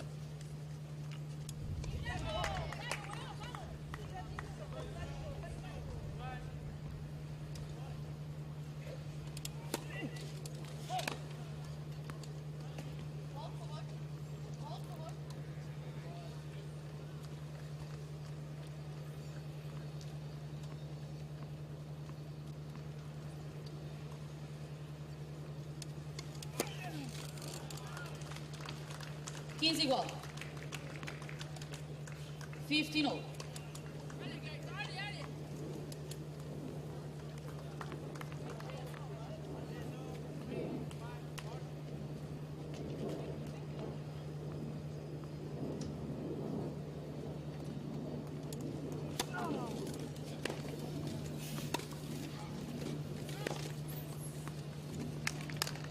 Always found that as well, right through the baseline of the Frenchman. 15-30. Felt like that was soaring long, but it dipped down in obediently at the last minute, loaded with topspin.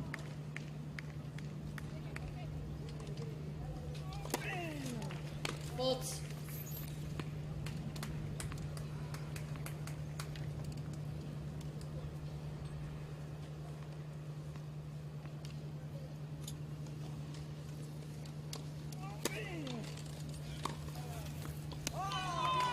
Another searing forehand return this time from Spargren. 15-14. And this matchup seems to fit really nicely for Ruben, who's enjoying the scoreline at the moment, I'm sure. 2 more break points for Spargren.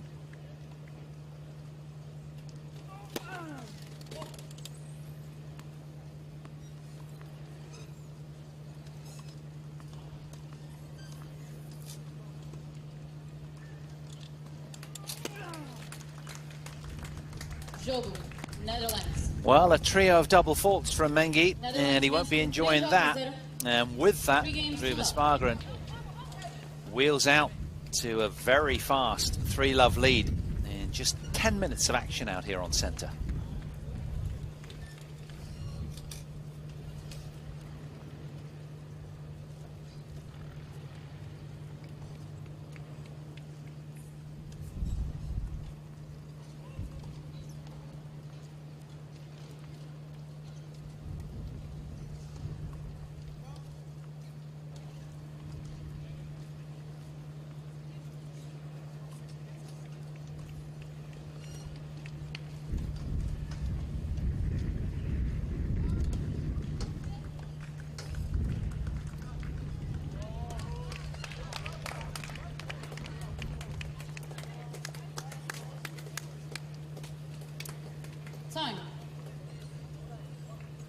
Good energy in the Netherlands camp. Always a lot of talking, positive vibes.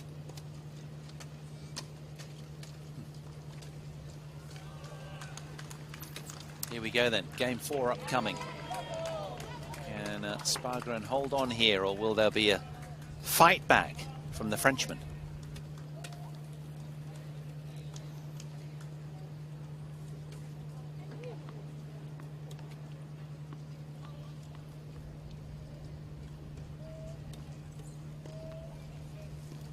Yeah, it is bright.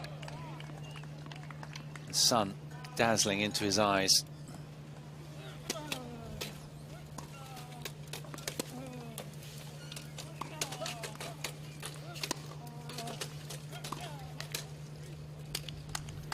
Well, a lovely little injection of pace there from Gaten Mengi down the line off the backhand, but unable to clear the net with a forehand.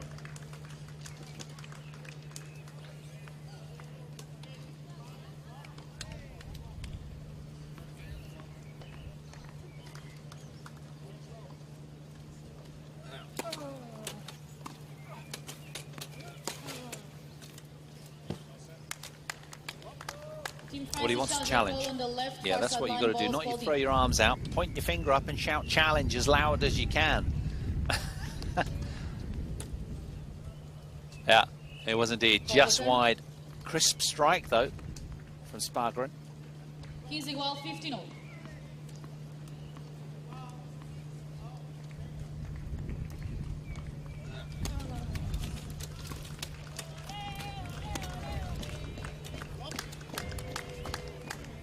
Trinta 15.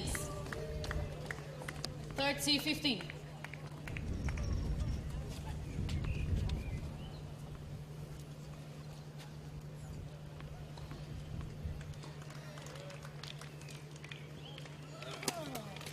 Late first service.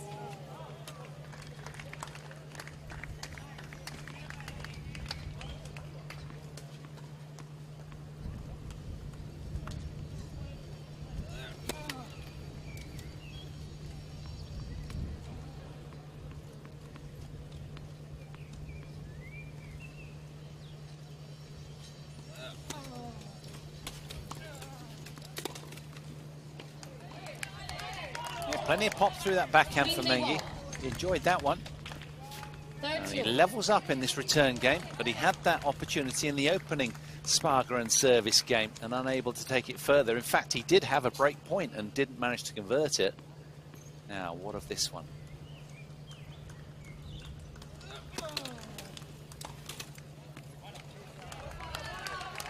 Very nice. That one got the voila. There it is. Another break point here then. Second of the match for the Frenchman.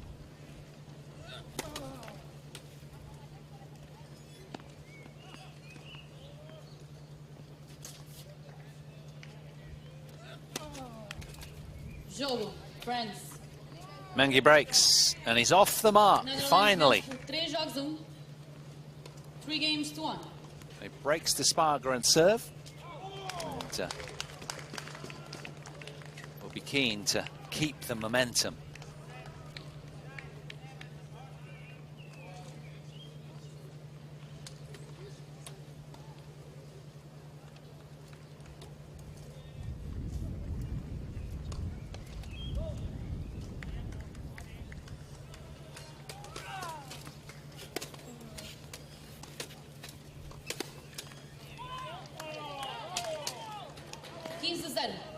Well, you've got the sort of slow arcs of Gaëtan Mengi against the power and tenacity and keenness to attack from the Dutch player, 23-year-old.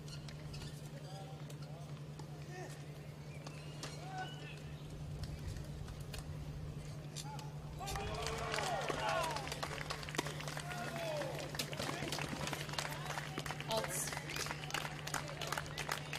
15 igual. 15-0.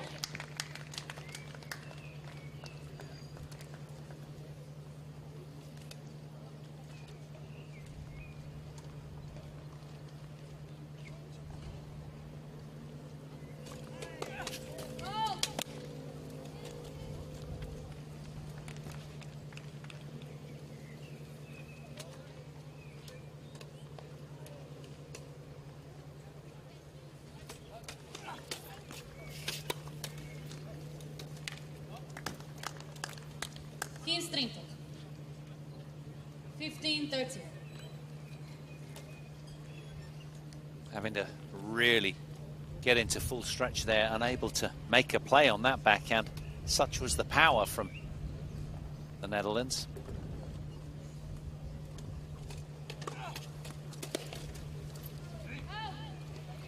Trinta igual. 30-0.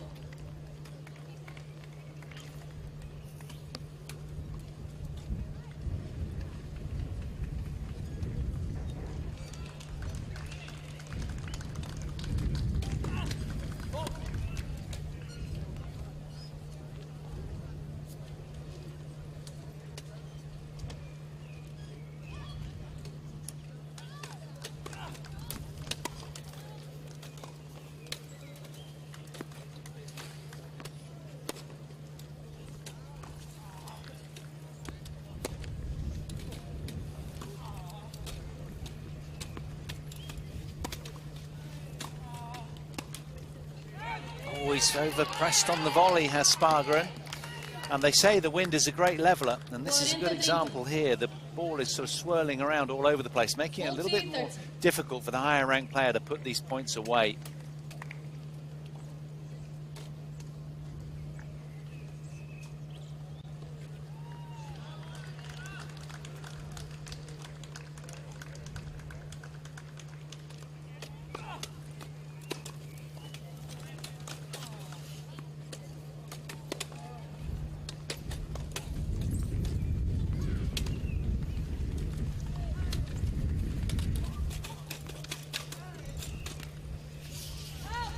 Missed that one as well.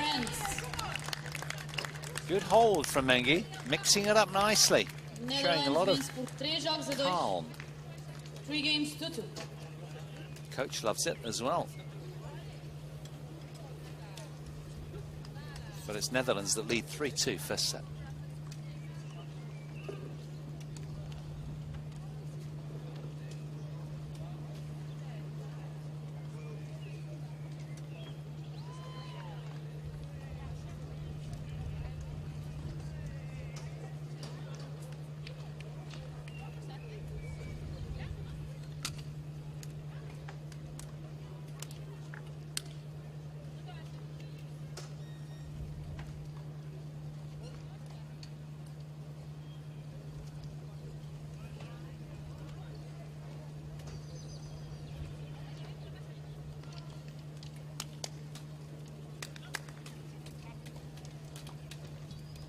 Time.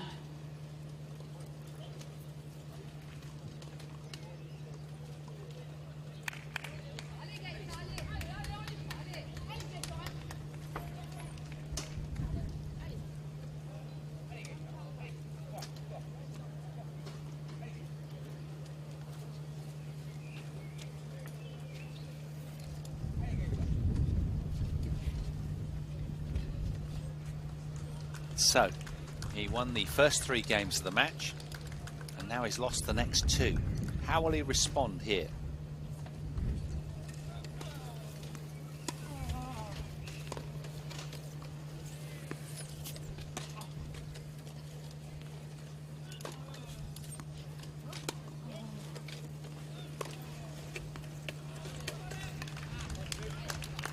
Well played. 15-0. 15 love.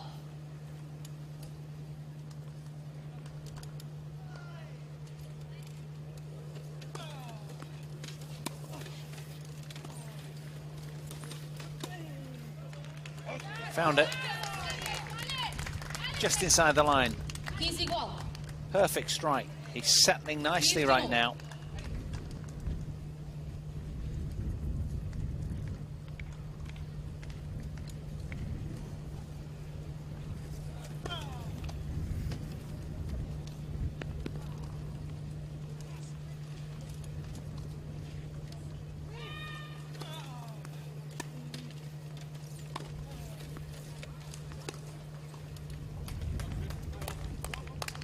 Against 30-15.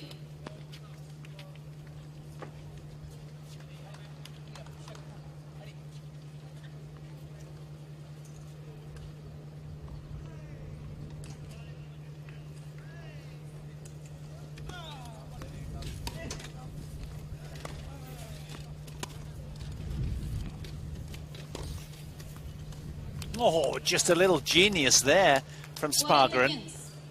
That was a stunner. 40-15. Let's see this one again. Look at that. Under a lot of pressure. A little flick of the wrist there for the reverse backhand. Sweet timing.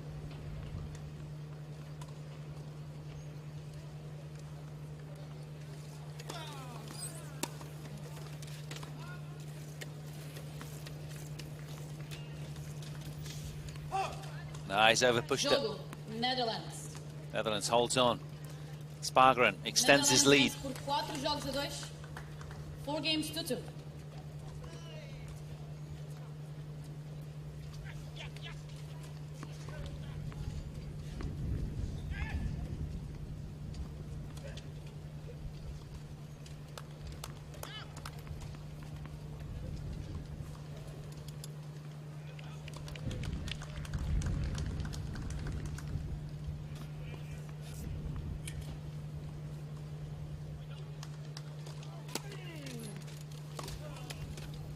15-0.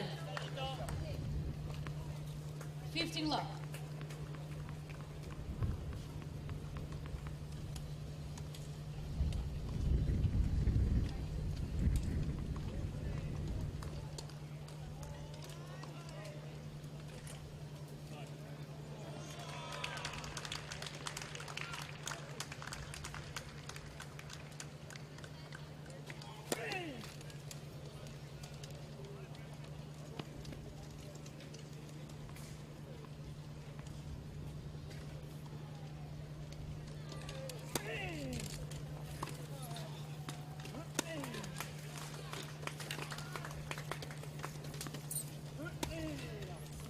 Oh yes, well taken. Incidentally, the tie between Spain and Great Britain, the fourth seeds and second seeds, are going toe-to-toe over on court one. That's just into the first singles now. Their tie is about an hour or so underway, way behind ours, because of course Houdet has already had a win that took a couple of hours over Tom Egbrink.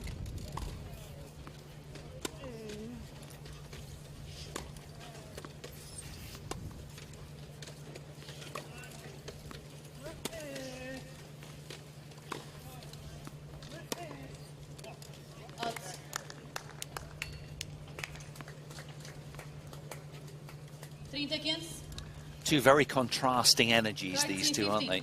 Spargarin is just feverish with the way that he plies his trade on the tennis court.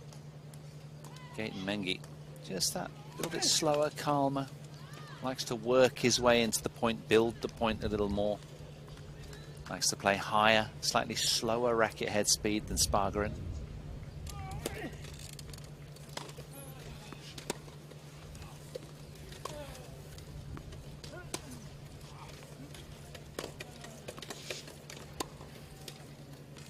Always made the pass, though, the Frenchman.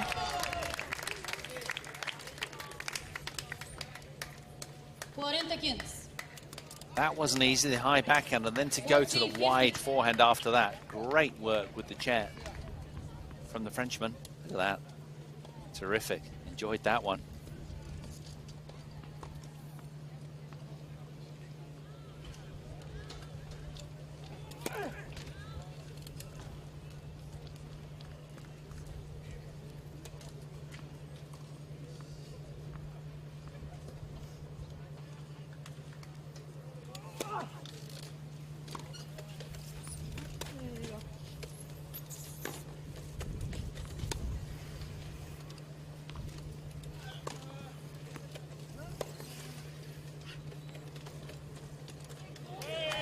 Well, the idea was good, but not the execution from Spargarin.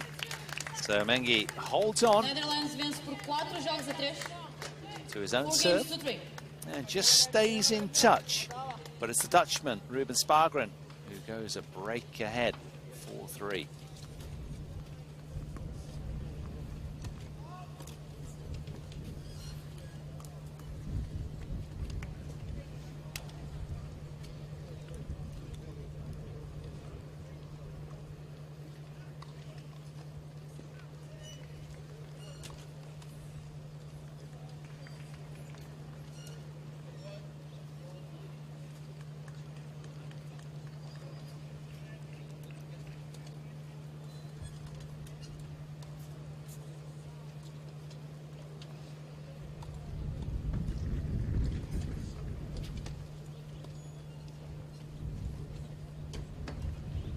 Time.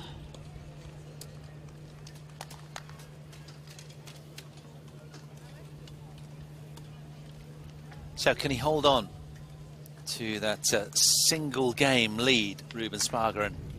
It's been a difficult match for him. He romped out to a 3-love lead, and then he's been pegged back, and now just ahead, but only just.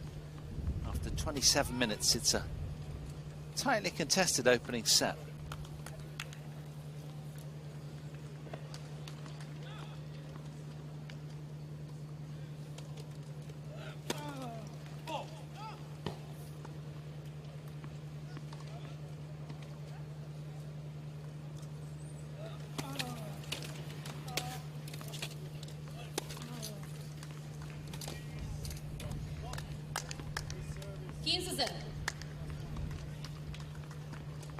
15 love.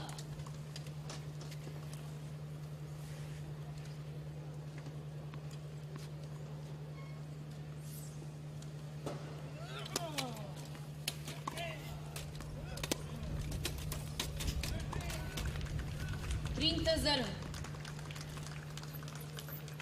30 love.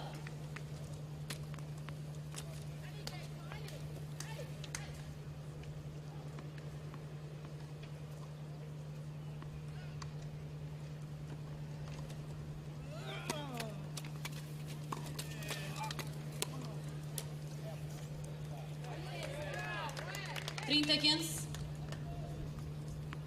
30-15.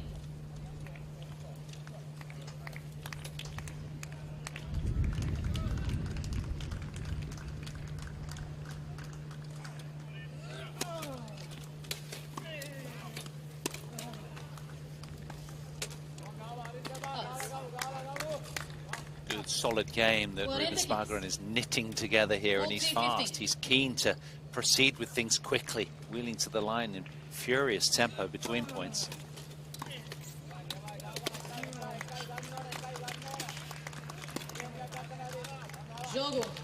And on the stroke of half an hour, Ruben Spargeren ekes out a 5-3 lead. 5 games to 3. First set.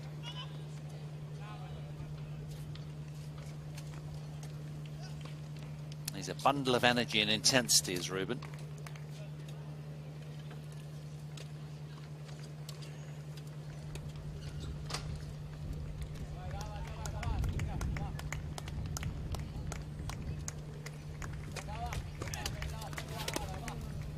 Out.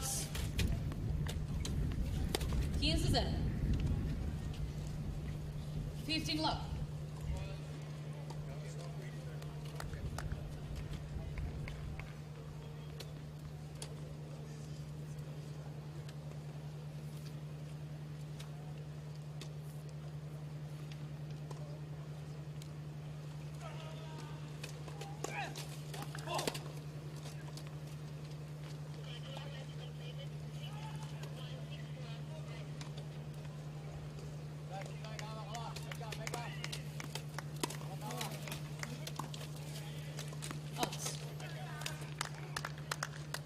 Igual.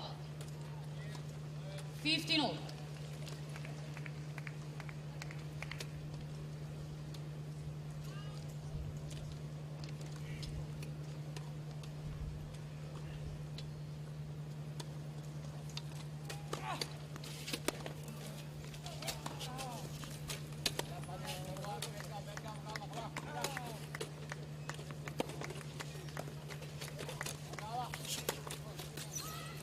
Oh yes, a fierce forehand line strike there from Spargeren. Really unleashing the fury on that one.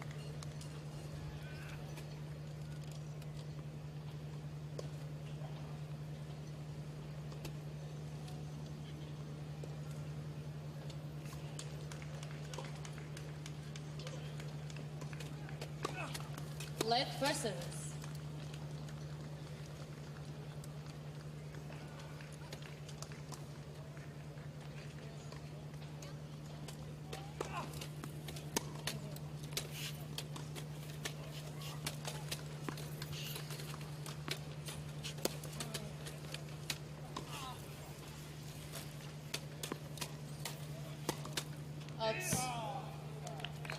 Loved the idea, but he kind of just snatched at it a little. Wanted to get it at its apex, take it early and hammer it with authority.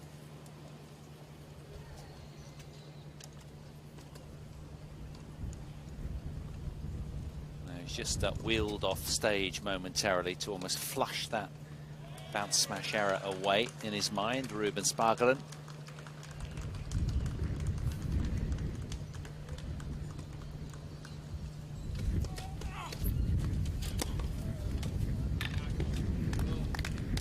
Strong arms through that point. With that, after 34 minutes, the Dutchman has brought up a match point, a set point.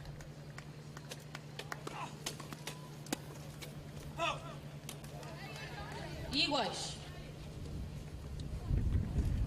Deuce.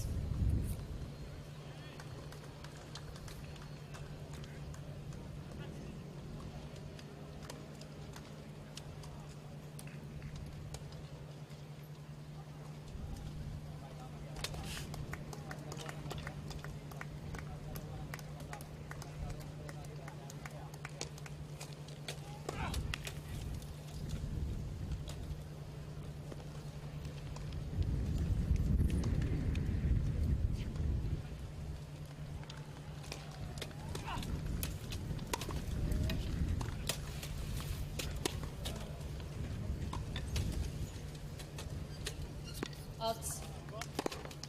Again, good forcing play from Spargeren. Vantagem, Netherlands. Keen to get this opening set in the bag, especially with his compatriot Egbrink just going down in that opening rubber. He needs to stay afloat here, the Dutchman.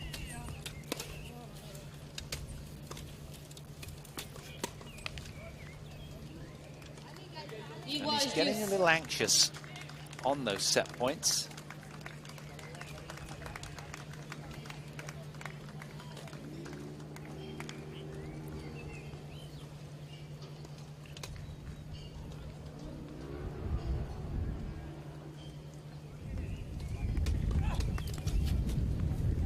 Oh yes, must have skidded through the paint of the line.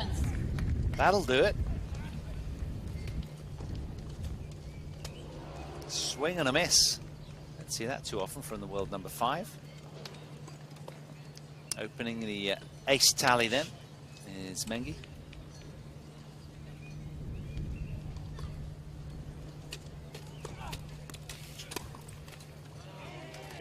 Jogo, France. Netherlands vence por 5 jogos a 4. 5 games to 4.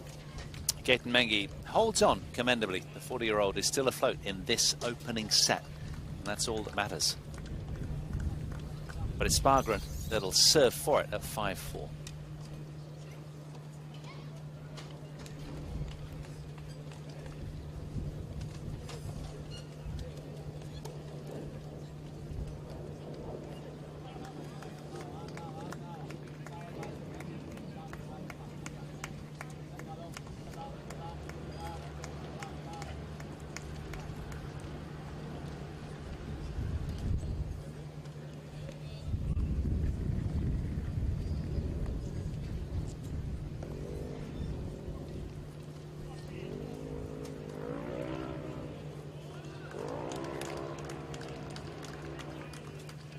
Time.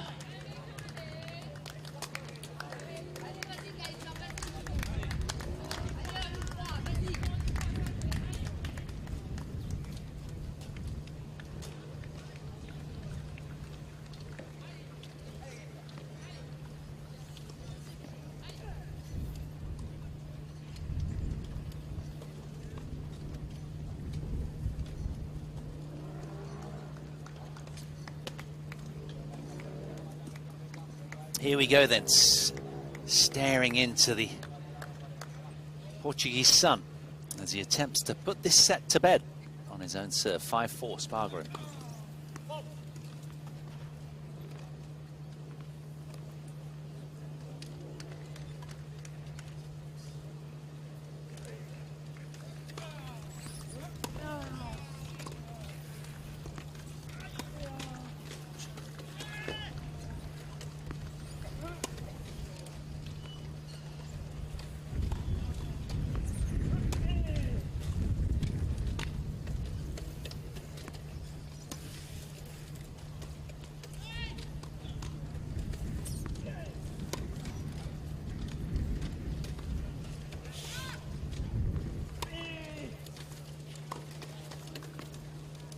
Yeah, that's clever.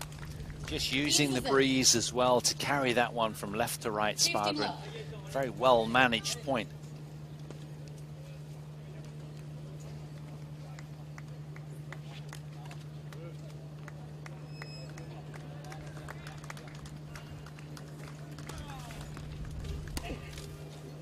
Out.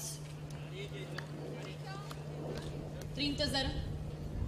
Third love.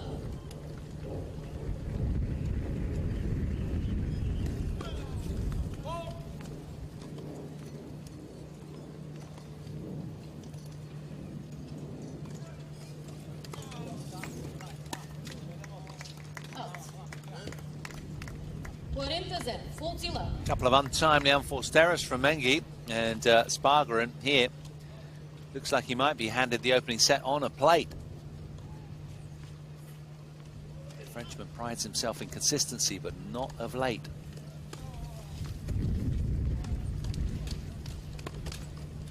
Oh, he snatched at that, didn't he, Spargeren? 40-15.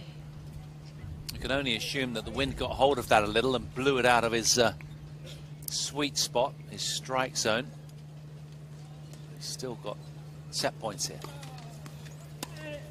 Jogo e primeiro set Netherlands.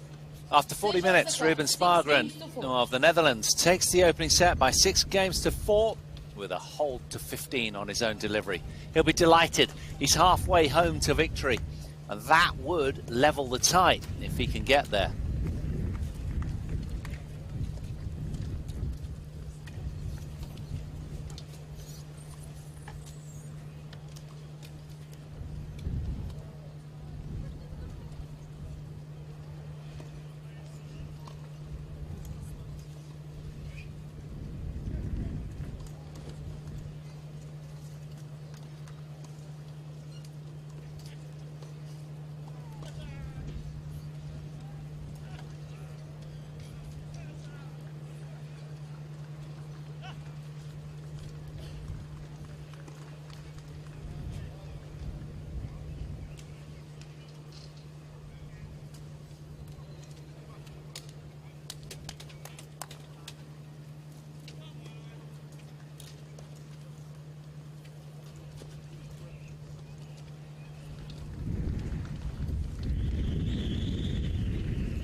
Time.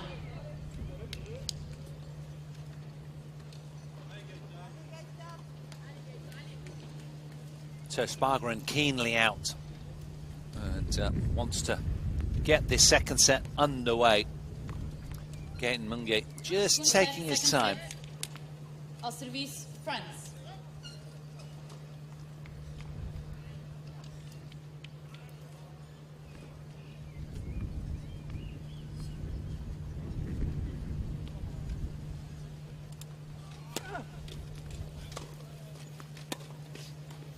Out. 0-15. Love 15.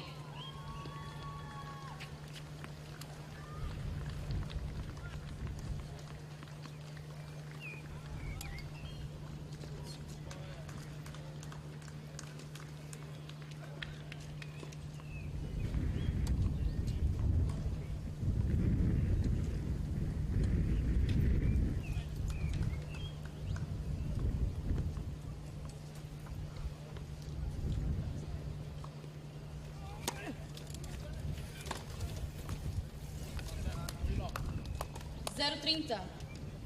Love 30.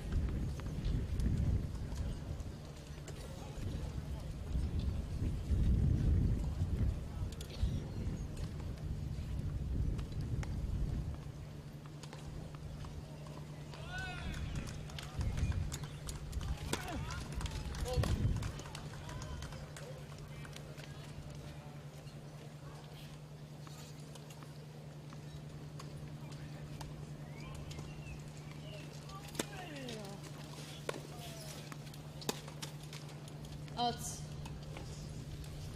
0-40. Love 40. Well, he's a player that plays with just sort of height and rolls the ball around. His swings aren't as fast as Spargeren, because very few players are. But on that basis, his game is all about consistency, and Mengi right now is just yielding a couple of freebies to the Dutchman.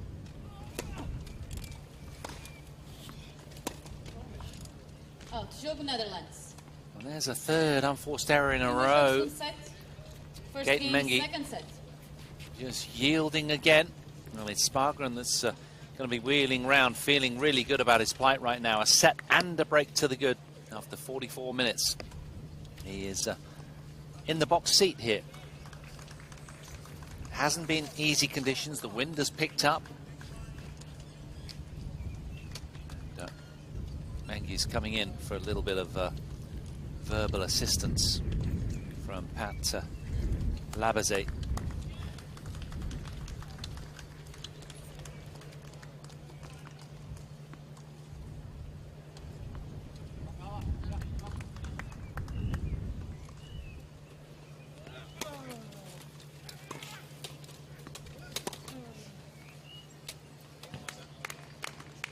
$15-0. 15 love.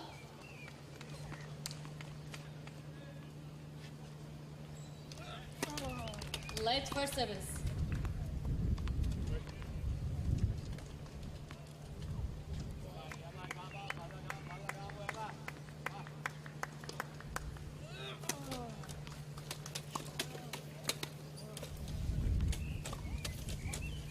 Out. 30-0. 30 love.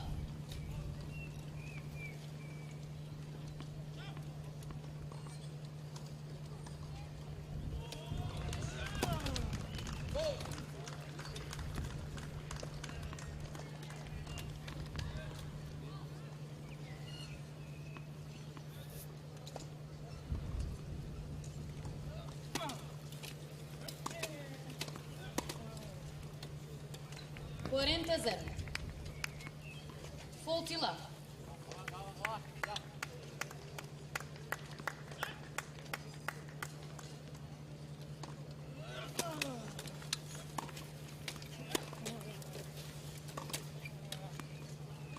That's more like it. 40-15. Takes the ball on and keeps the racket head speed. He enjoyed that one. Lovely return. And then that was even better. But look where the body weight was going, rolling right down through towards the target.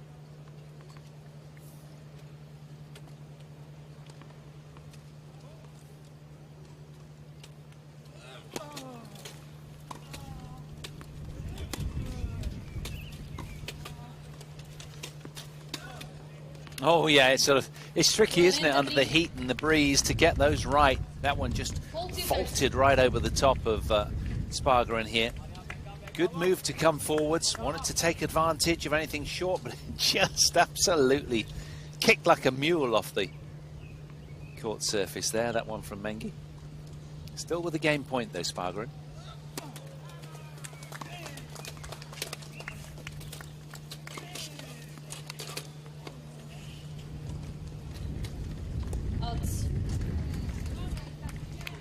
Three French points in a row. He's back with a vengeance.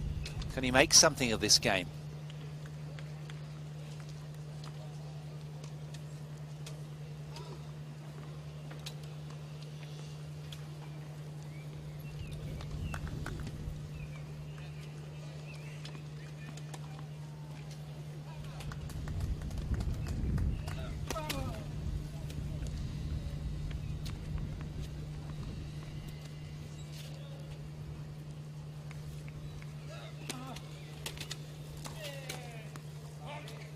Wow. Vantagem, France. 4 consecutive French points. Clean winner off the backhand there. He's really raised his game, hasn't he, from 40 love down.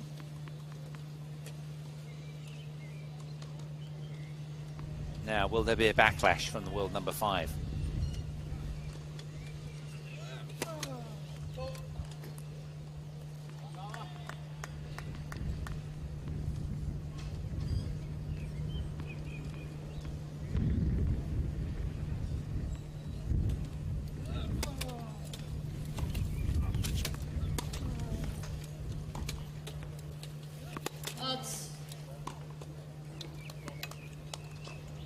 Now he wants a challenge here. There's Mengi. Let's have a look.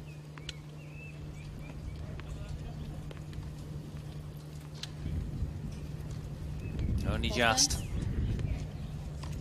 Iguais deuce. France has 2 challenges remaining.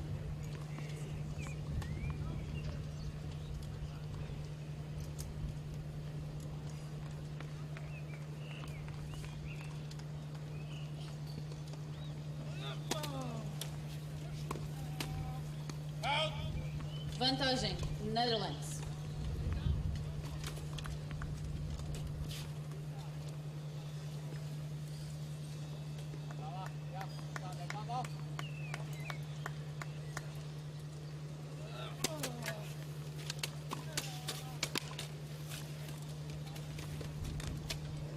jogo Netherlands. Cleverly done, mixing it up nicely in the end, Spargren. Netherlands vence por 2 jogos a 0. 2 games to love. Extends his lead, and he'll feel good about that, having almost let it go at 40 love. Now, that'll be a real gut punch of a game for Mengi. How will he go about this third game of set 2?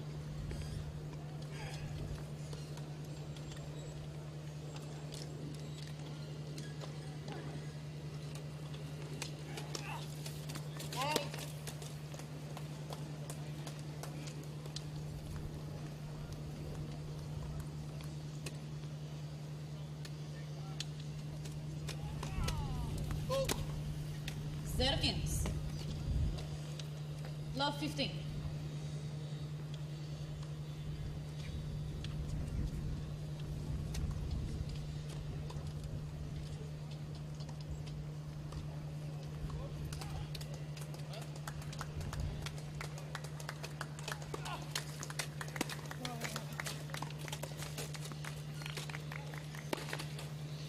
Out. 15 igual, 15-0.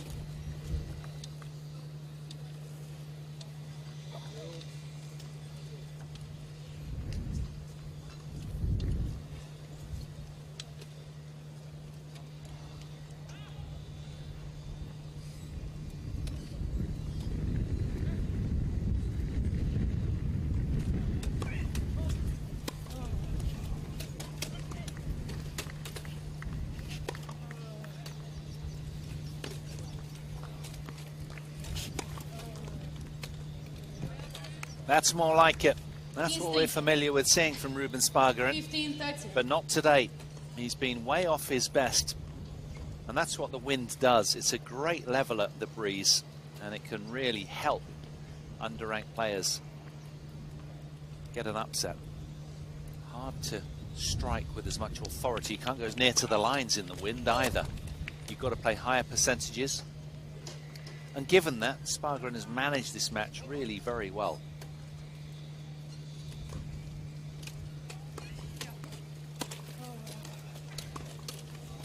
Quinze 40. 15-40. 2 more break points then for the world number 5.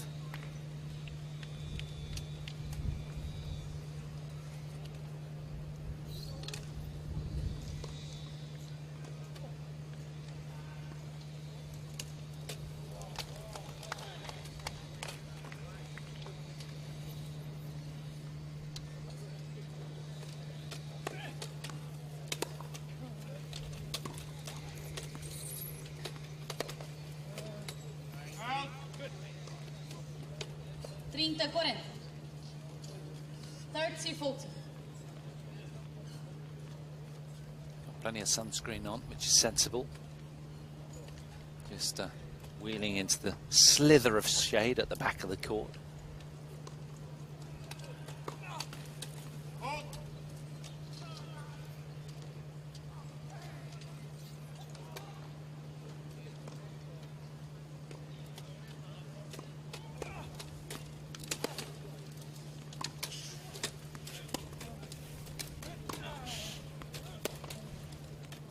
Oh, it's a fine forehand pass that goes fizzing past the Frenchman. Netherlands vence por 3 jogos a 0. And it means that Ruben Spargeren races out with a 4th break of serve to a heady set and 3-love lead.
Well, it looks like, viewers, that this match, if it carries on this way, that Spargren will take it, and that will level the tie. What will Mengi have to say about it right now, as Spargren has got the win in his crosshairs seemingly here. He's at the tougher of the two ends serving, but with a set 3-love advantage.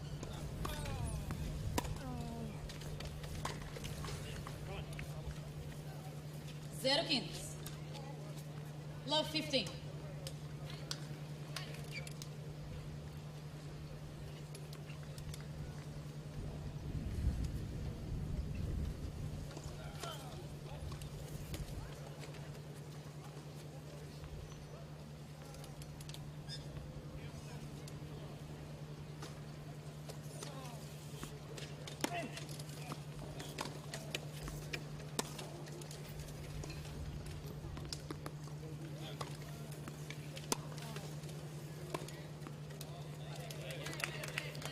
Good defense from Mengi. 0-30, love 30.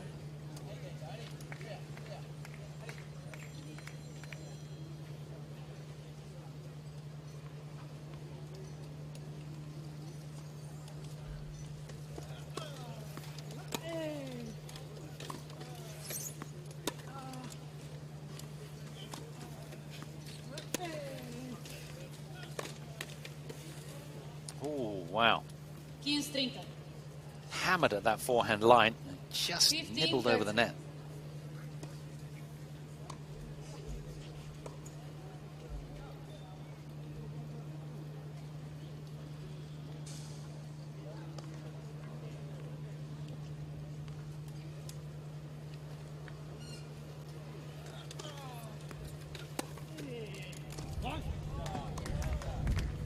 Quinze 40. 15-40.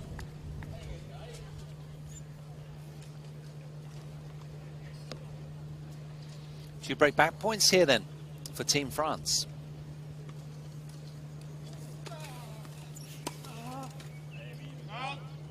Good sliding wide serve from Spargren in response. 30-40. Needs another one of those. Can he reveal it?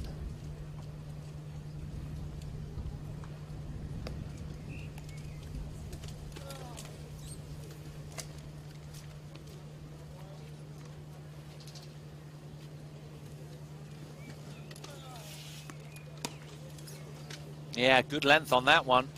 Iguais deuce. Really deep in the service box. Kept his opponent pegged back.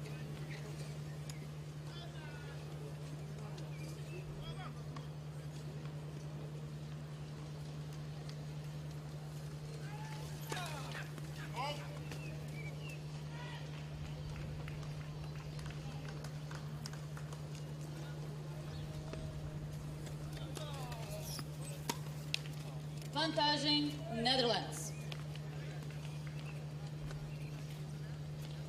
Yeah, a lot of deep breathing going on, a lot of shoulder shrugging from Gaten Mengi,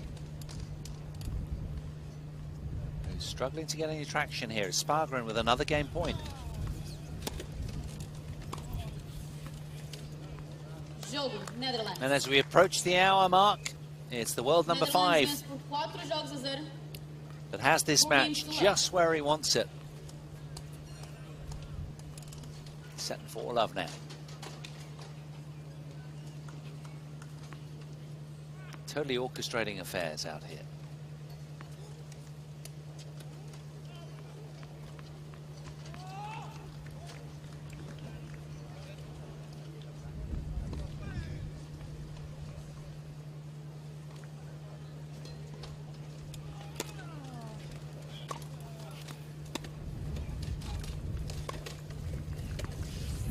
That's a wonderful 1-2 from Spargren. Wow. 0-15. Forehand return Love 15. was like a beautiful strike to get the upper hand in the point. Look at this. Plenty of racket head speed, and then watch the follow-up there. The backhand was even better.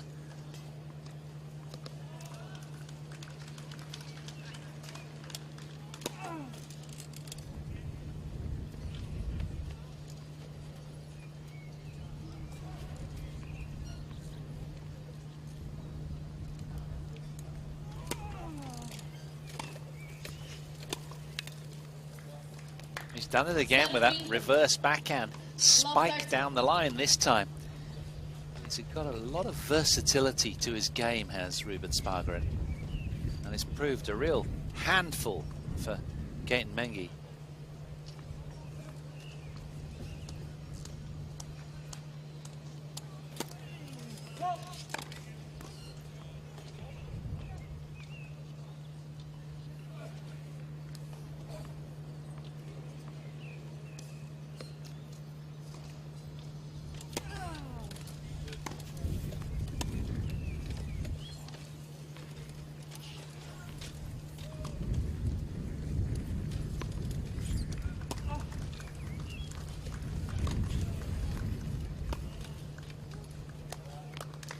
He's gone from strength to strength out here, has Ruben Spargarin.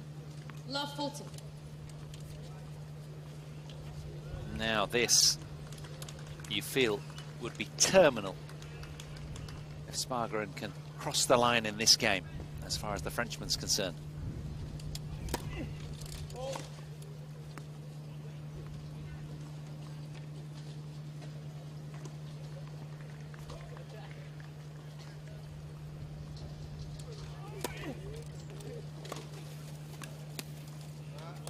It's a stunning game from Spargarin as he breaks serve again and rolls out to a really emphatic lead right now. 6-4, 5-love. Surely the writing's on the wall for the Netherlands team.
When you're serving for the match, it might make you a little edgy when you sort of miscue one or two. He'll put the wheels on here, though, I'm sure. And he's been so confident this set.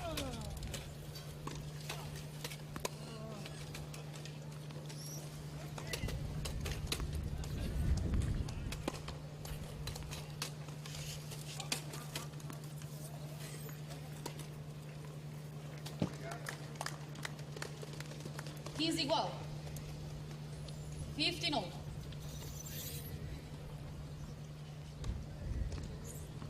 Yep, well dispatched. Plum on the line.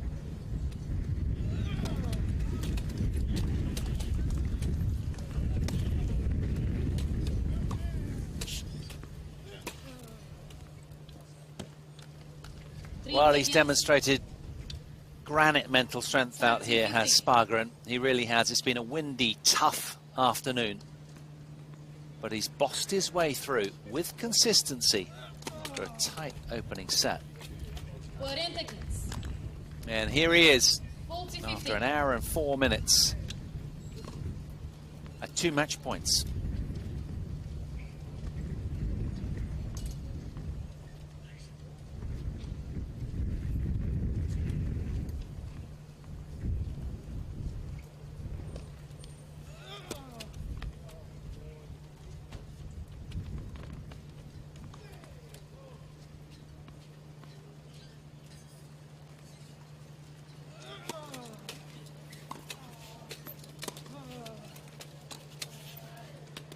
Jogo 7 contra o Netherlands.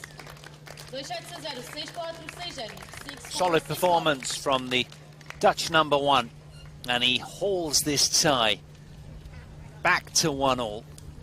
with a really determined showing from the world number 5 coming through. 6-4, 6-love in an hour and 4 minutes. That was very disciplined and very strong-minded from Ruben Spargren, the 23-year-old from the Netherlands.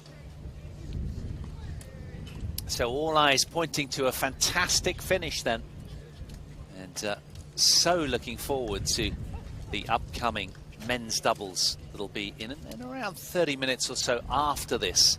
Nothing treats and engages the crowd more than a high-level men's doubles. And I tell you what, we're going to get one of those upcoming. It'll be Ruben Spargren and his partner, Michael Schäffers, who takes on Stefan Houdet and Frederick Catania to decide this tie. And it seems only apt that it's going to go the distance. As it did for the French late last night against the Japanese, they'll have to do it all over again because we're deadlocked at 1 match all.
Two-time defending men's wheelchair champions and third seeds, the Netherlands, today face off with the fifth seeds, France. And tennis fans, after sharing singles wins, we are deadlocked into a 1-1 tie score, meaning that the winners of this men's doubles will progress to Sunday's final. It's Catania and Houdet against Scheffers and Spargeren. Now players assembled at the net, undergoing the formalities, and then it'll be the coin toss, the warm-up, and then we get the show on the road for the deciding match in this tie.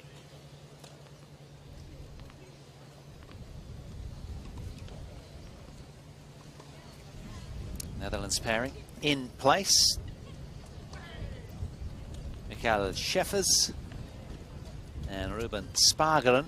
Scheffers, the 40-year-old. Spargeren, 23 years of age.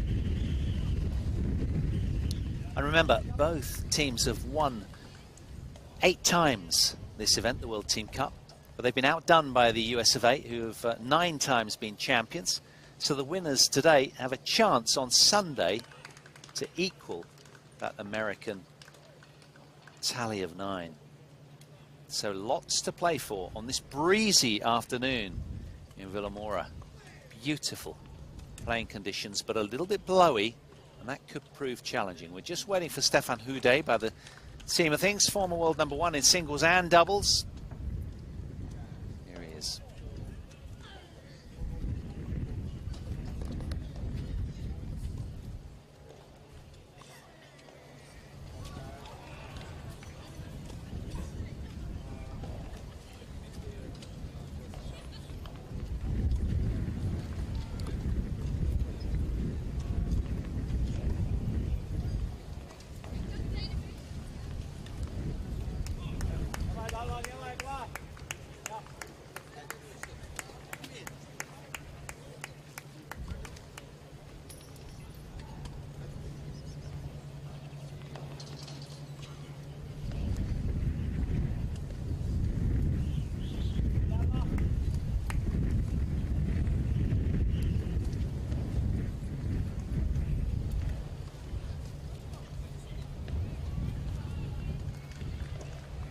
I'm a big fan of all this shaking of hands and offering of gifts before every match. I think it's a really warm way to start and set the tone, and of course that's what sport's all about. Fighting as hard as you can, but playing the match in really fair and good spirit. So these two keeping warm. Ruben Spargeren with a recent 6-4, 6-love win over Gaëtan Mengi of France, in a first meeting between the two, coming through in, you know, some style there with 4 breaks of the Frenchman's serve.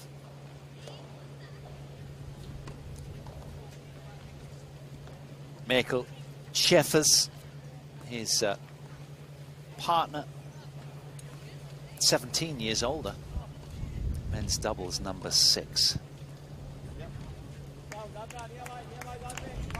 So Stefan Houdet is going to have to whip himself into shape to go again, as he's alongside Frédéric Catania. But here is Ruben Spargeren, who we saw with his win earlier today. He's #5 in the world in doubles, as he was in singles as well. He was a former world junior #3 in singles, but in doubles, 12 wins, only 4 losses this year. And he has 40 career doubles titles. And more importantly, alongside his partner here, Michael Scheffers, he has won all 4 doubles matches contested so far. All 3, I should say. And he's won all 4 singles as well. So he certainly is razor sharp. Now there's Michael Scheffers, as I said, 17 years older, also a right-hander, and he's ranked 6th in the world. Former world #1 in June 2011, 12 years ago now, and he's contested 27 doubles matches this year and won 20 of them, lost only 7. He has amassed a total tally of, believe it or not, 110 career doubles titles, and 2 this year as well. So these two really are a formidable pairing, with a 3-0 victory tally here this week so far. So yet to lose, as are the two Frenchmen.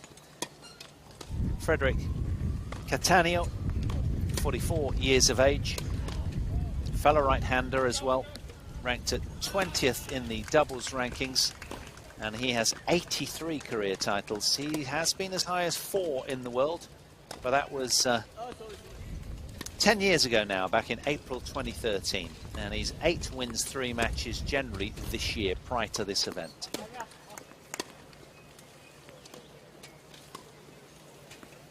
Pat Labasi just captaining the side.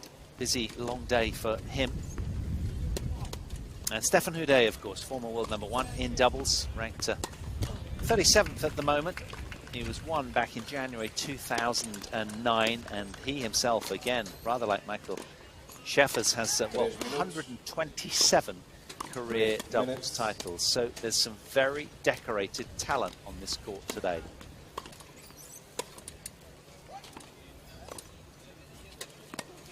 And the French, well, they beat the Malaysians love and won in their opening match in singles, did Houdet. But he's has had a doubles win as well, and that was last night with the man beside him against Tokito Oda and Takashi Sanada, 6-3, 6-2.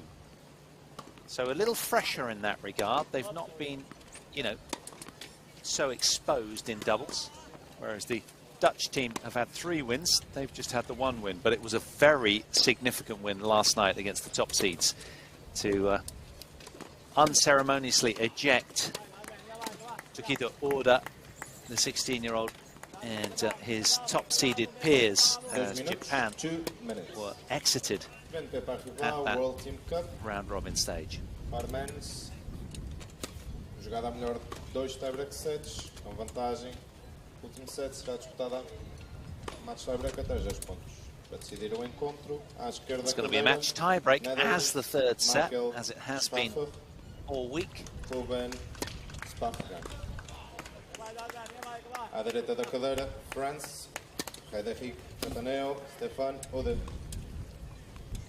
Netherlands ganhou o sorteio, escolheu receber. Netherlands won the toss, elected to receive. Netherlands won the toss, elected to receive. So I would imagine it'll probably be Stefan Houdet to get the French pair underway in this one. He's had a lot of tennis over the last, indeed both of these two men in blue have, over the last couple of days. Last night they finished against the Japanese at 10 o'clock at night. By the time Houdet went to bed, it was probably around midnight, I would imagine, by the time he got his head down. And he had a very, very long singles win over Egberink, 6-2, 3-6, 6-4. A 2-hour encounter in which he broke serve 8 times and conceded 7 times himself. It was a very up and down kind of match, but extending his head-to-head over Egberink to 14-0 now.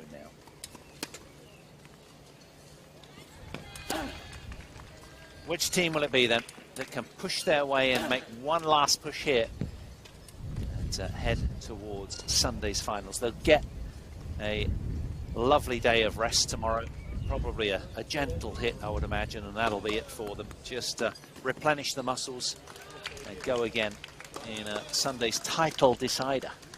And a warm-up.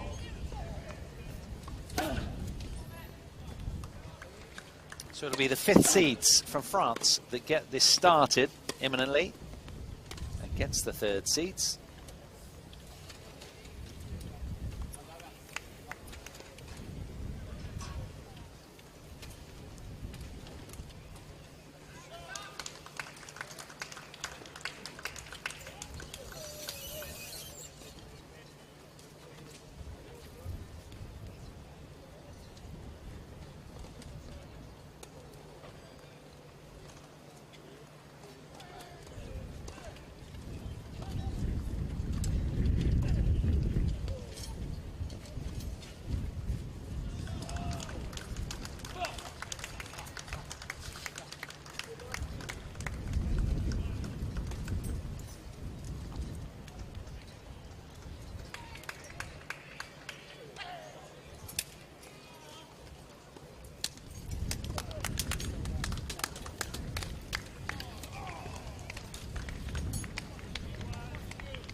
Well, it's a northwesterly wind that is blowing quite fiercely. 17 miles an hour, really not too bad, but it sounds it on our on-court effects mic. But I don't think it'll affect play too much. 24 degrees locally. Who will it be then? France as the 5th seeds, or the Netherlands as the 3rd seeds? Who's going to come through this? Netherlands, of course, twice defending champions. It's going to be the Frenchman, Stéphane Houdet, to get us underway. Play.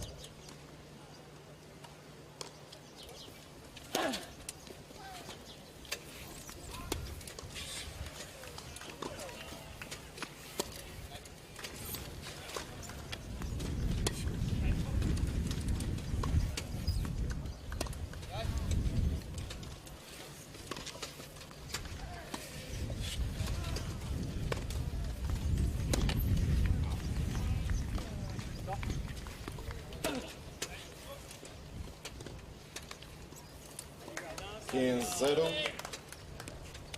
15 love.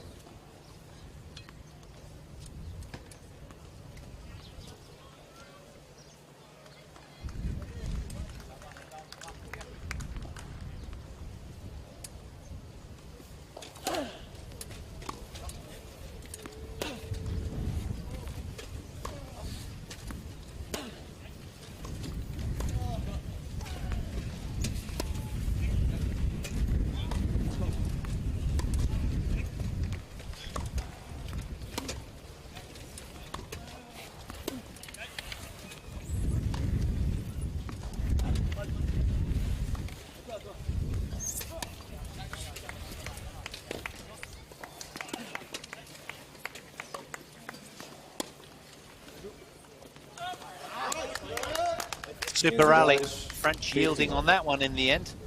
Another long one there.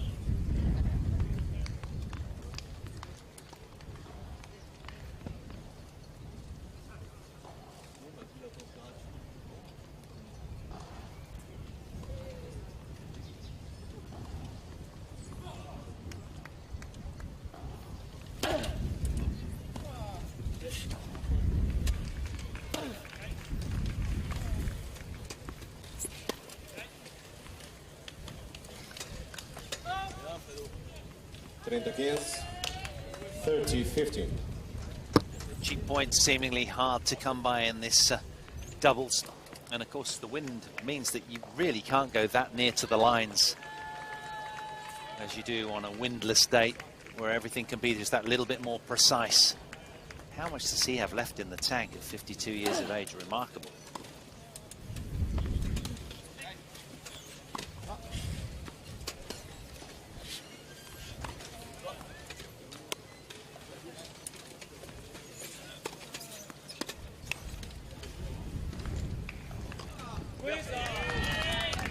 Super play from the French pair. 40-15. Frederic Catania there with a wonderful pickup. Look at that, a really good lob. Awkward part of the court. And Sheffers could do nothing with that.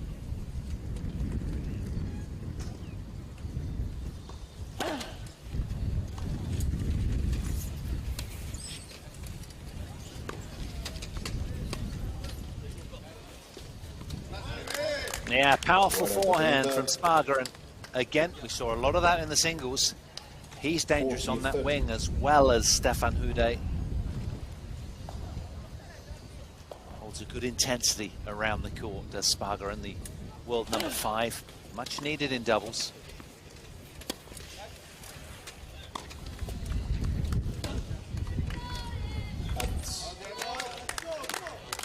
Back-to-back Netherlands points as they haul this game all the way back to deuce. Keen to make inroads on the French veteran serve immediately. He's the danger man, the star player yesterday in the Japanese win. He won his singles and his doubles.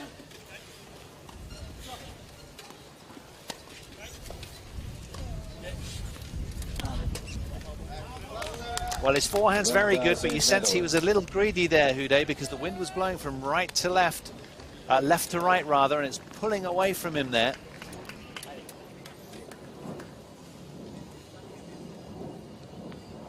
Yeah, nice try.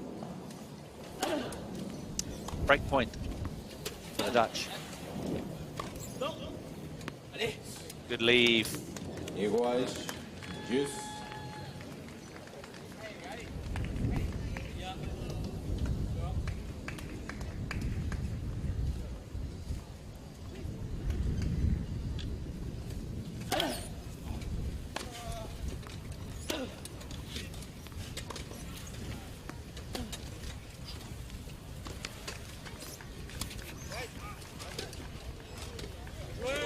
Oh, a little bit of wizardry there from Vantagem. Frederic Cattaneo. That was absolutely gorgeous. Let's see it again. Look at this. Cut around the inside of the ball. Look at the way it bounces on landing. Sublime.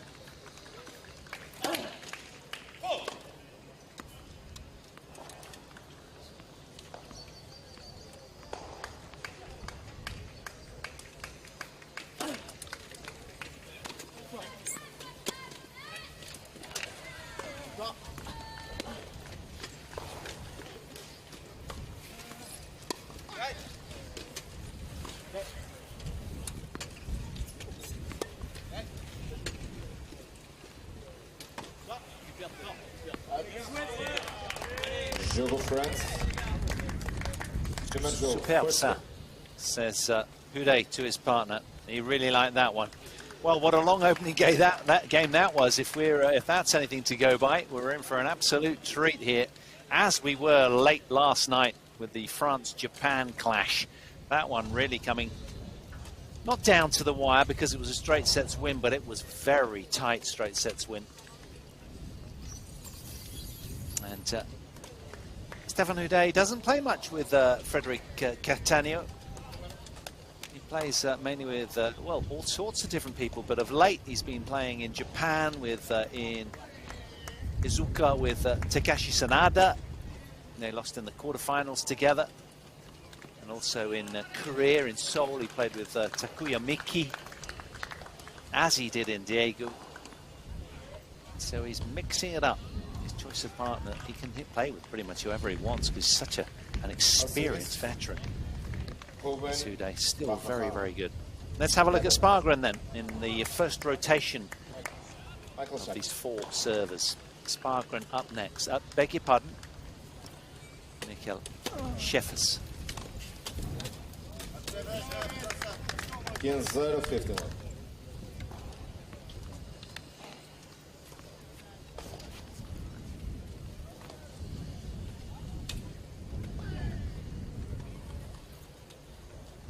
Again, former world number one.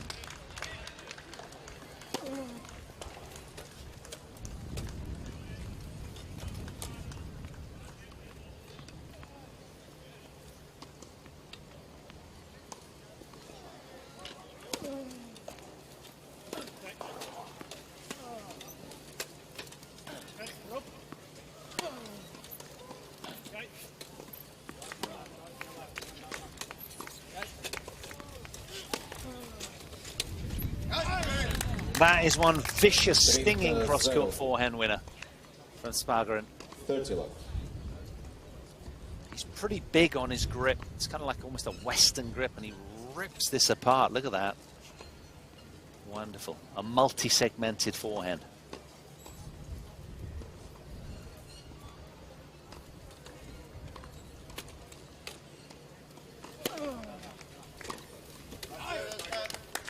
Zero, 40 love.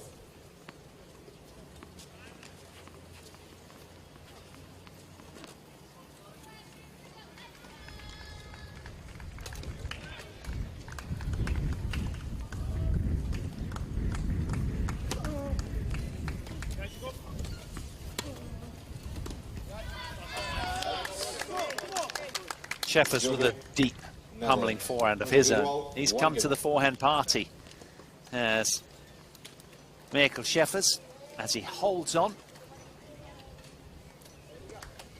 So now it's going to be Freddie Cattaneo, who's third up in this rotation of service.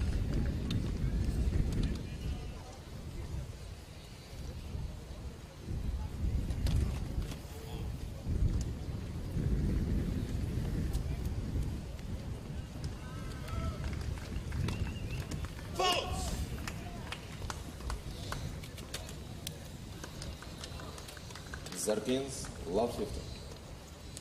Nervous start from the 44-year-old.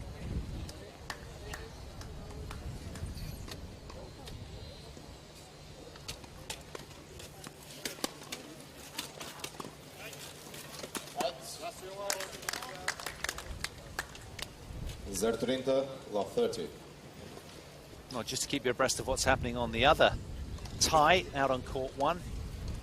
It's a Spain against Great Britain. Fourth seeds against the second seeds.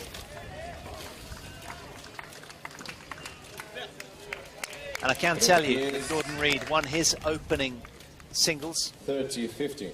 6-love, 6-1. And Alfie Hewitt is 6-4, 4-1 to the good against Martin de la Fuente. After an hour and 14 minutes, Alfie Hewitt, the world number one, taking it all seemingly in his stride, just 2 games away from victory. What will be a 2-love victory into tomorrow's final.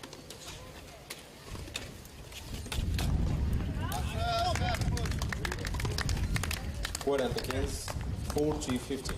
And Great Britain, of course, as the favourites now coming in the absence of Japan as the top seeds. They're now gone. 15-14.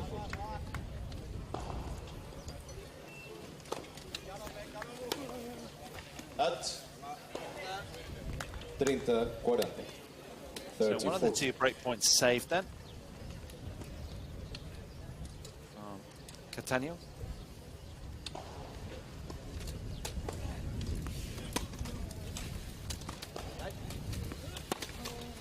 At Team Netherlands challenging the goal on the left baseline. The ball was called out.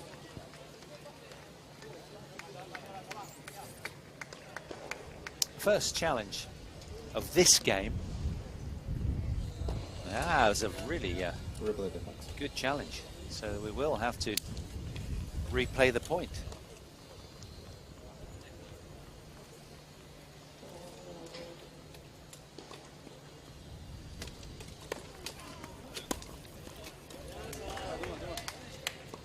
Wonderful deep serve from the Frenchman. Challenging the goal on the right service line. Okay, it's another challenge now. Challenge crazy out here. Mind you can't argue with his last challenge. He was dead on. Let's have a look. As he is again, really eagle-eyed is Ruben Spargeren. So still break point for the Netherlands. Can they make something of this?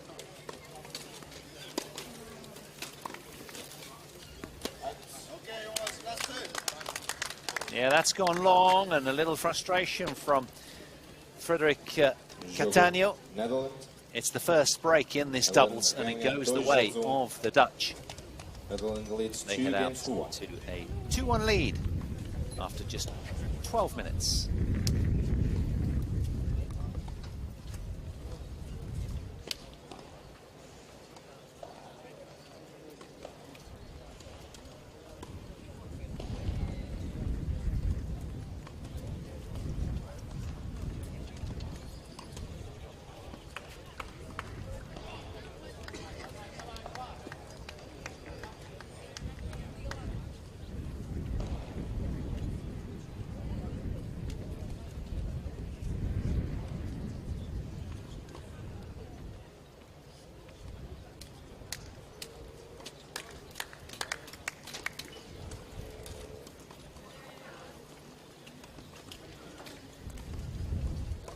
Time.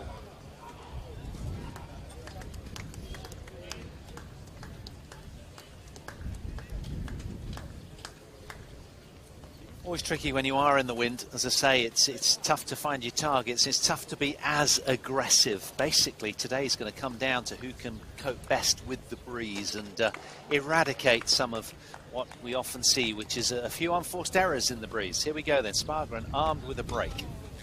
Can he hold on?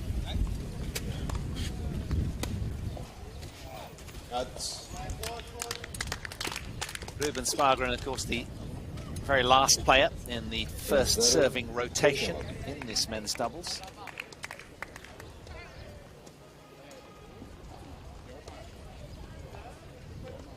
He's done a lot of winning this week.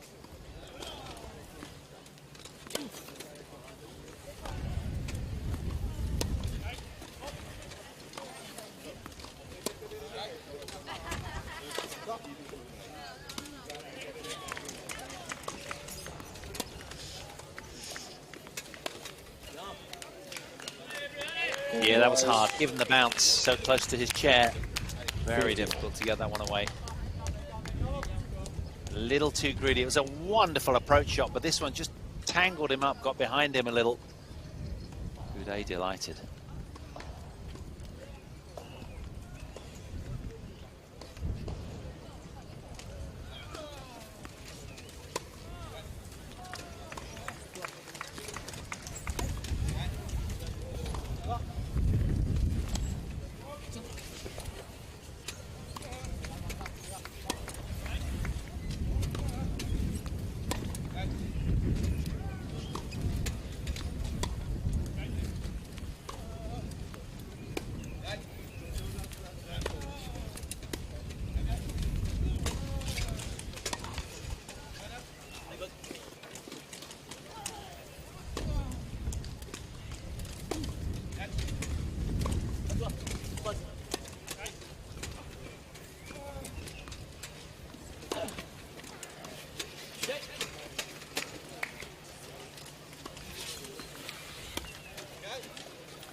Oh, the lob from Uday just spilling over the baseline. One of the longest points of the match again. 30-15. Really good tennis.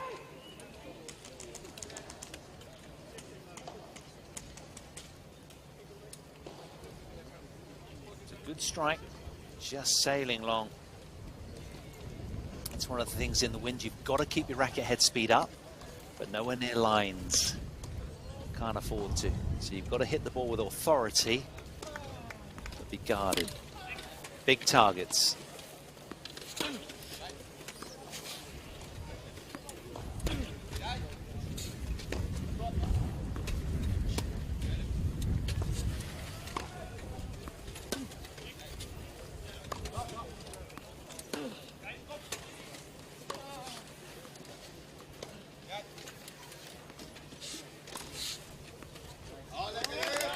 Oh, Sheffers. It wasn't, it was Spargren with a wonderful backhand angle winner to get to 40-15. Again, it gets the clap from Uday. Couple of game points then for the world number 5.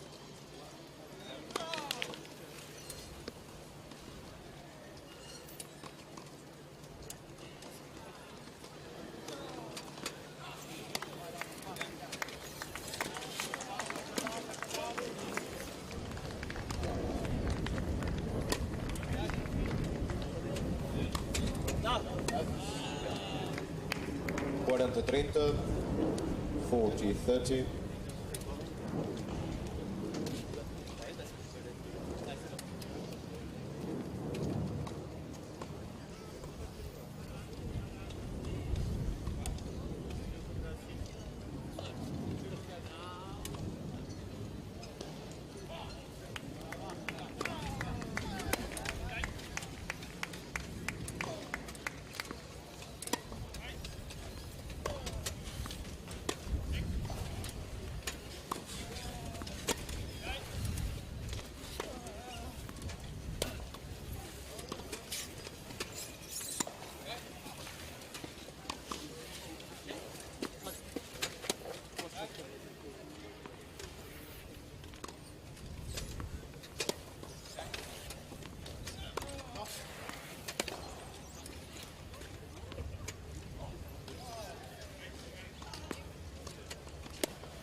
It's a high quality dispatch. from Ruben Spargeren, Nederland ganha 3. putting the lid on another Dutch game. Nederland leads 3 games to 1. And closing that one for a 3-1 lead. Look at the finish here. Fine strike. All-out aggression from the world number 5.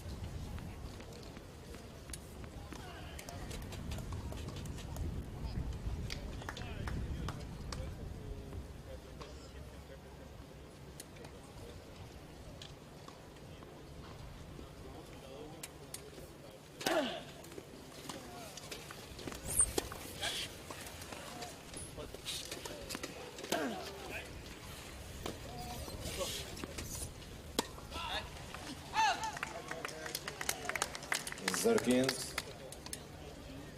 love 15.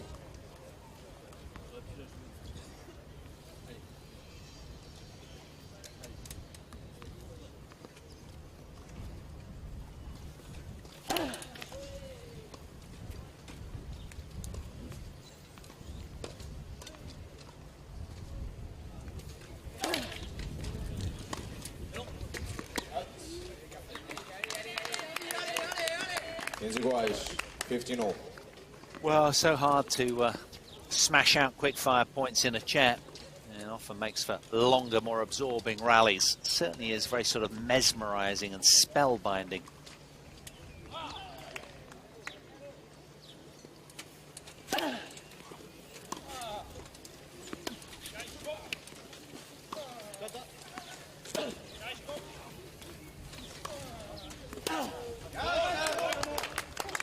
Full steam ahead 15-13. for the well-oiled Dutch machine. Shifting through the gears right now. Big forehand blows landing on a regular basis into French territory.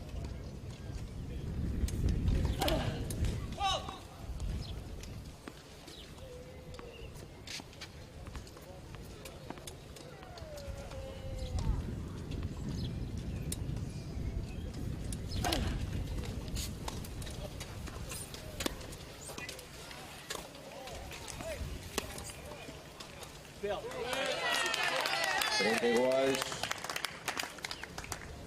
30-all.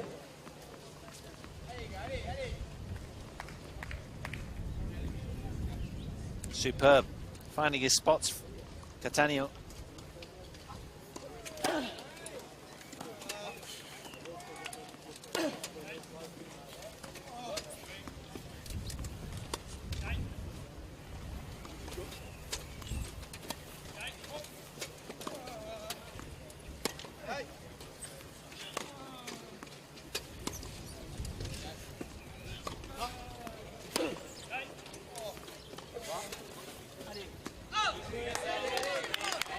Trenta, 40-30. Another hard-earned point on the Stefan Houdet serve.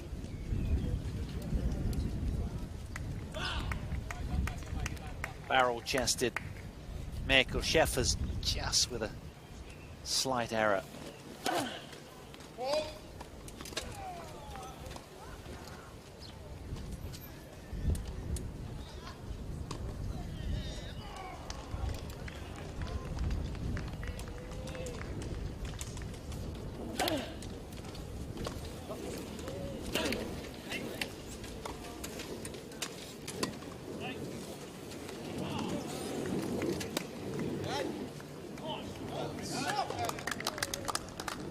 Iguais, Juice.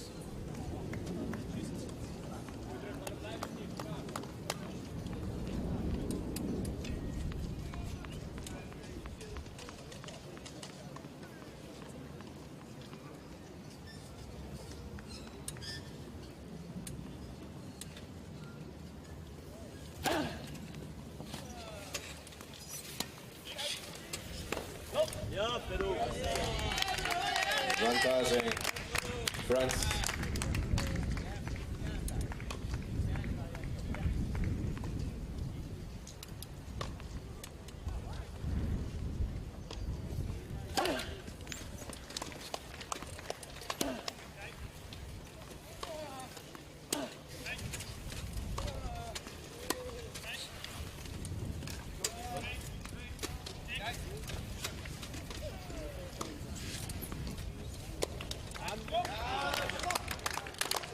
mais Deuce.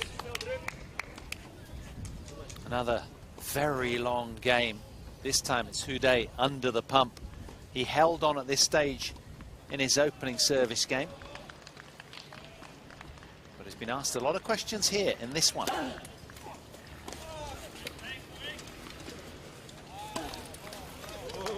Oh, an insane angle from Houdet. From the top draw, just got right around the outside of that one and ripped up the back simultaneously. Look at this for racket head speed. Watch how he gets his racket head right underneath the ball and just pulls so fast. Extreme angle.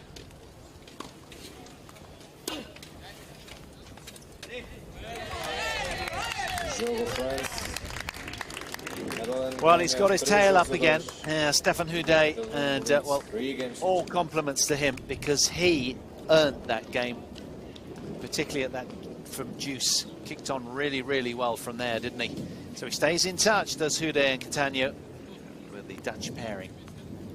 But it's the Dutch with a break of serve, 3-2.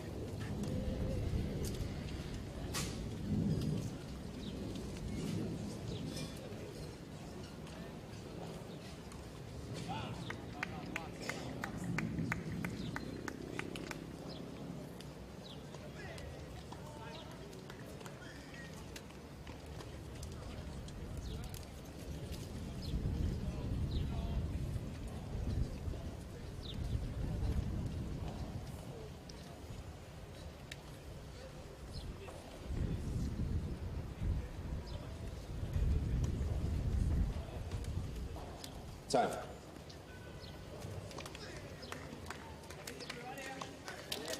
Well, they need to wrestle the momentum back right here. The Dutch got on the front foot quickly. And it's kind of leaning their way this opening set just a little, given that they've got the break of serve. But can they hold on against this tenacious veteran French pairing?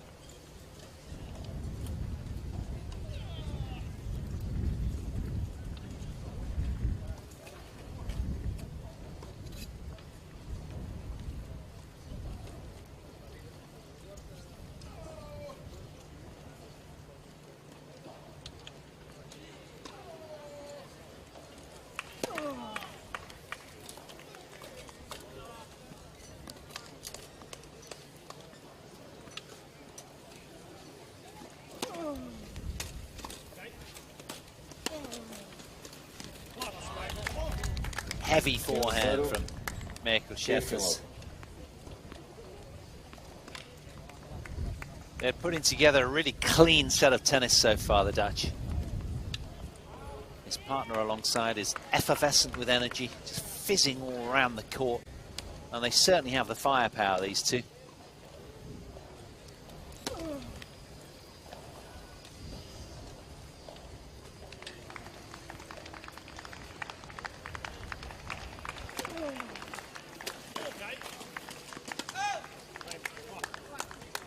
Frente a 0, 30 love.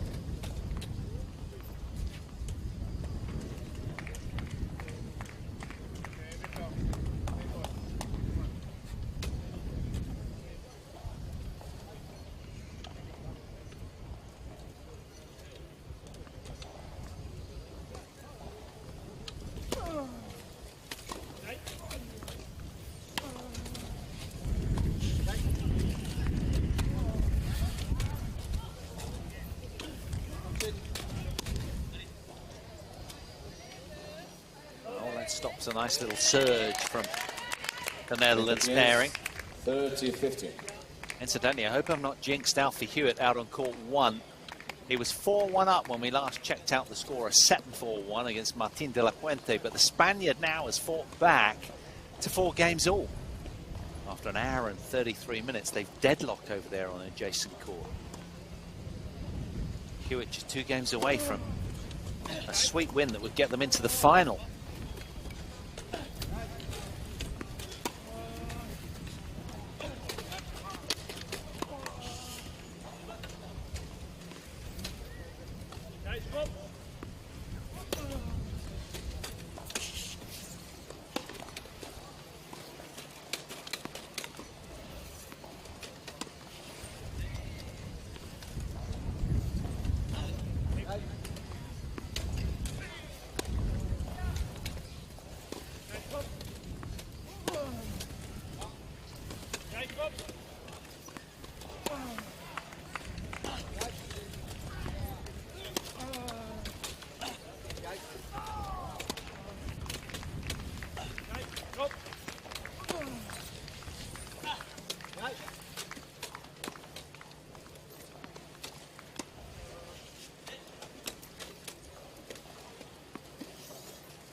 Oh, a blistering forehand from the 40-year-old Dutchman.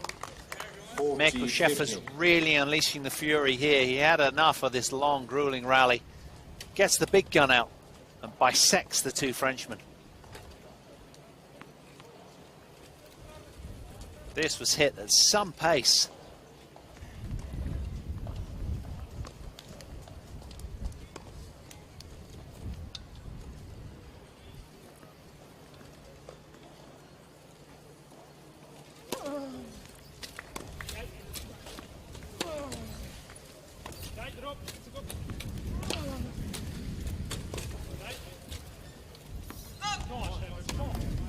They've been dictatorial, haven't they, the younger pairing?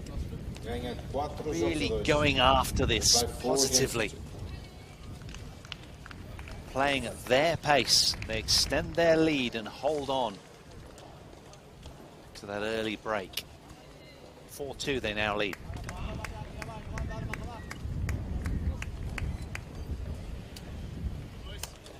Now can Freddie Cattaneo do something he was unable to last service game and hold on here.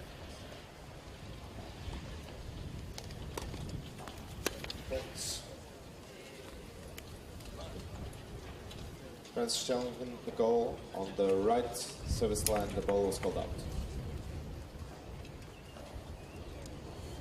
Haven't had one for a while, have we?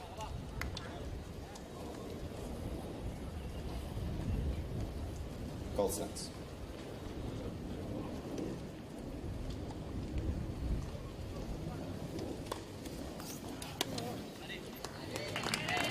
Zero, 15 left.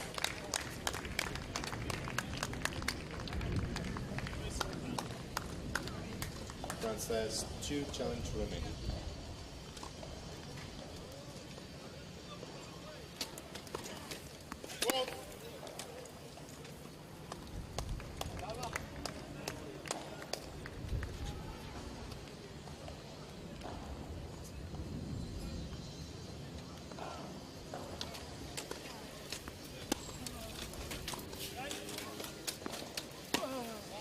At 30-0, 30 left.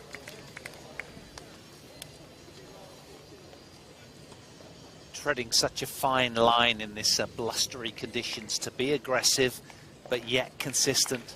It's a tightrope that these players tread on a daily basis.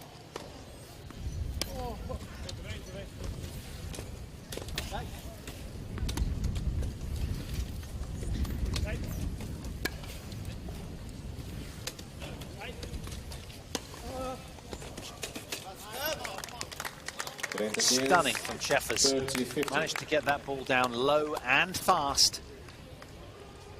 Underneath the Houdet racket seemingly there. That really did drop fast with a lot of topspin. Look at that. Houdet unable to dig that one out with his shovel.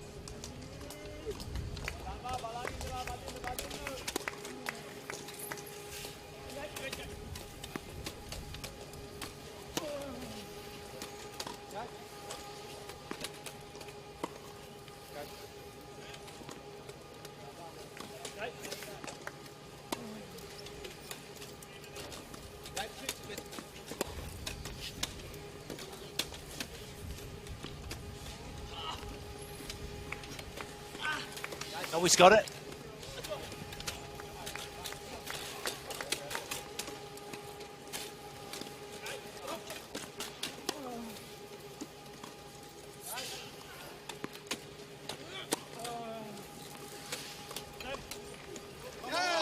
That was another lung buster of a point, and Cattaneo will be frustrated at the last forehand there because they were dictating the point really well. A couple of great gets in there.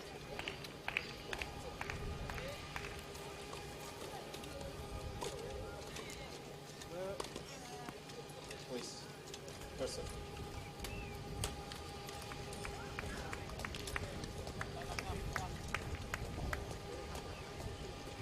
Please.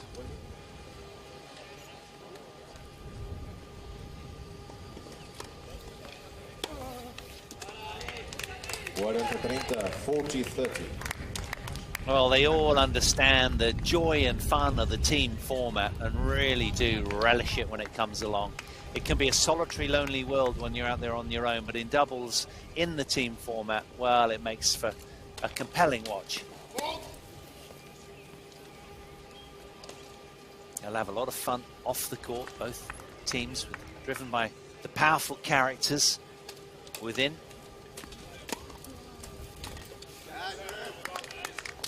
Iguais, juice. Getting the big forehand into the return game quickly, Spargeren.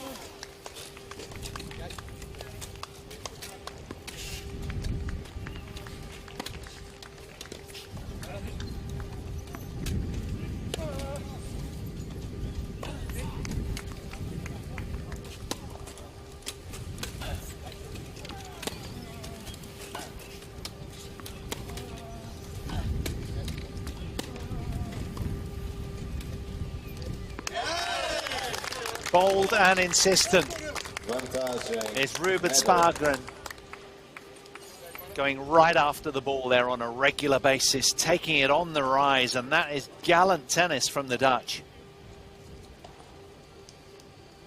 Now, if they break Catania again, he's going to feel really downbeat.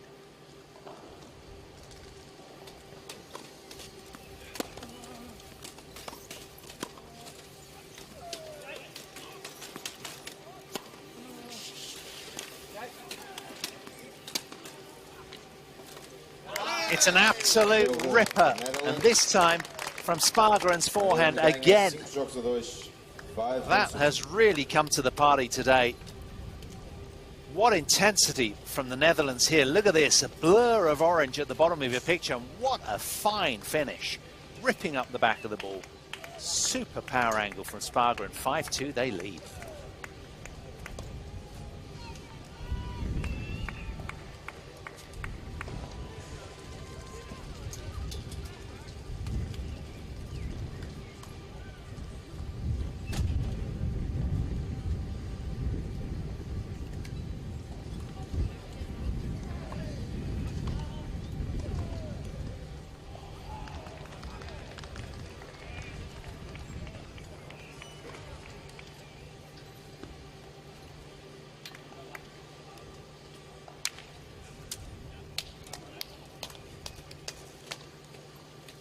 Time.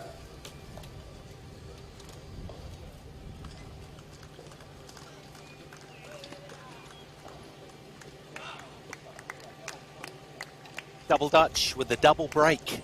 Looking really good right now. Scheffers and Spargeren have got a stranglehold over this opening set. Playing some serious ball out here.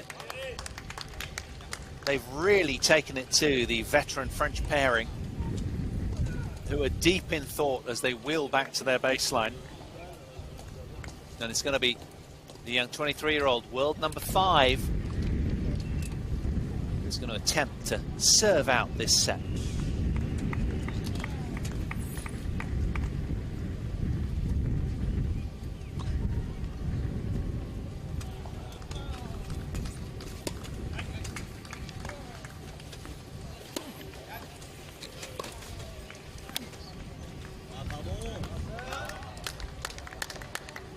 In 0, 15 love.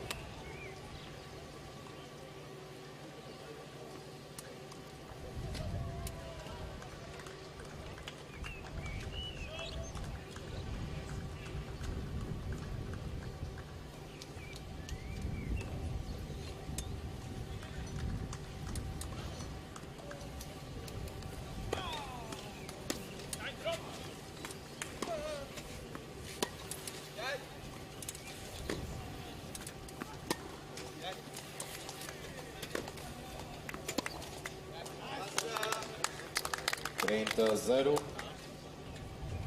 30 love.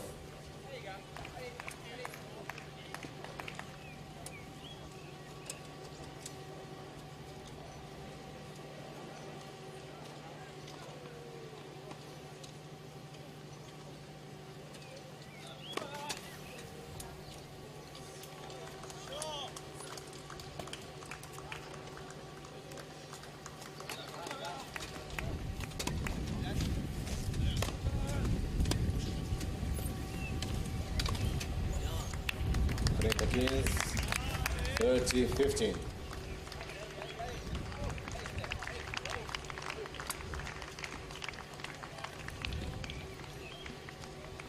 Now he's got several ways to pick a lock as Stefan Houdet and Catania. What can they muster here? That's a wonderful serve. Just enough so that the blow could get hold of it and deviate it through its flight path there. Houdet with the miscue. Don't see many of them. After 41 minutes, it's 2 set points for Spargren and Scheffers.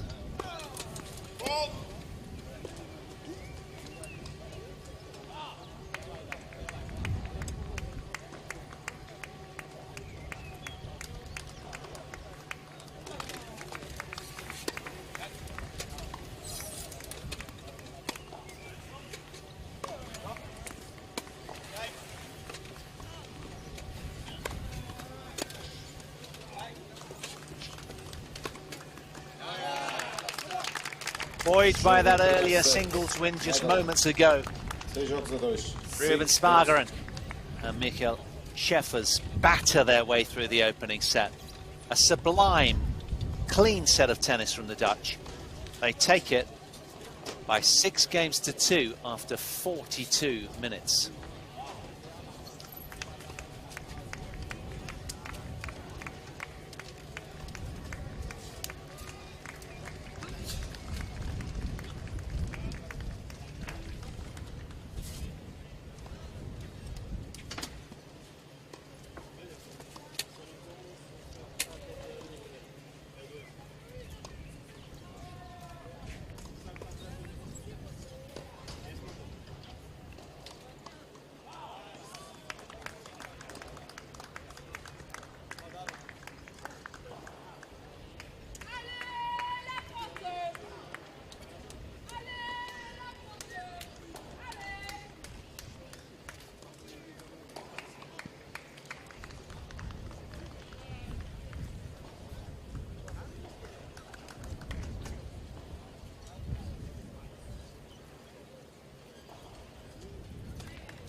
Michael Scheffers putting in some hard yards, just keeping himself nice and warm, leaving nothing to chance as his partner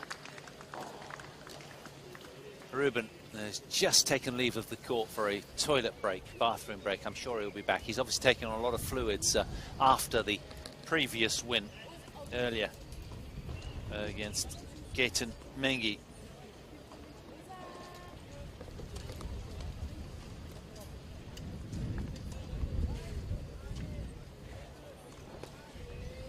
The French pairing, the other side of the umpire's chair, just sort of slumped in their seats, rather passive, just reserving their energies. And they'll need to keep this tie alive by winning this set. And that's going to be a tough ask, given the form that we've seen from the Netherlands pairing. They could only manage a couple of games off them there. But that's the joy of tennis. Anything can happen. It can all swivel in a heartbeat. Let's see how they get on in the second set.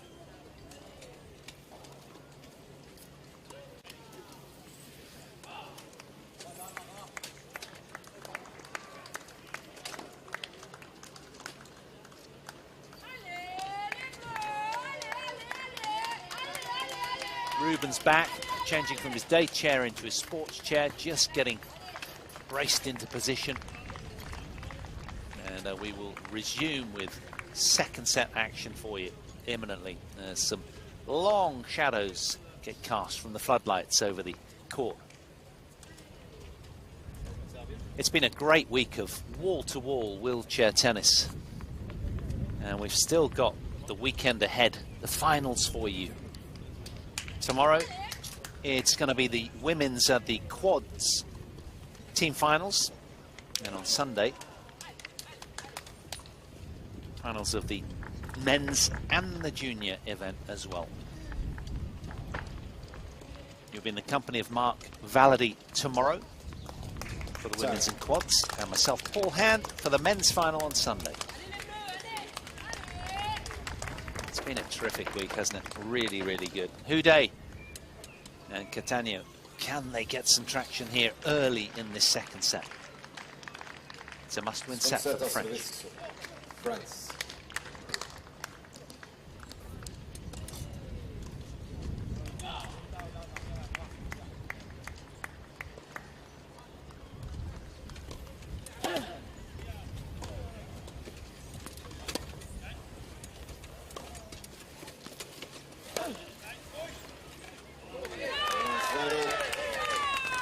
Ouch, scorcher from Houdet.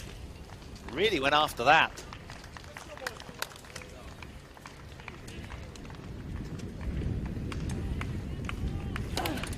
Next, first service.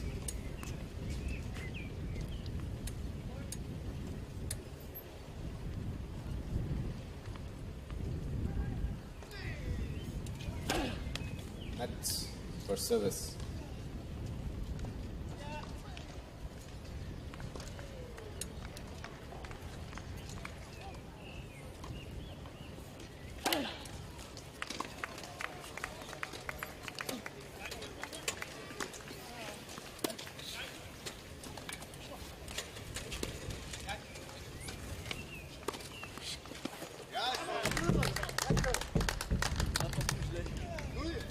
Iguais, 15.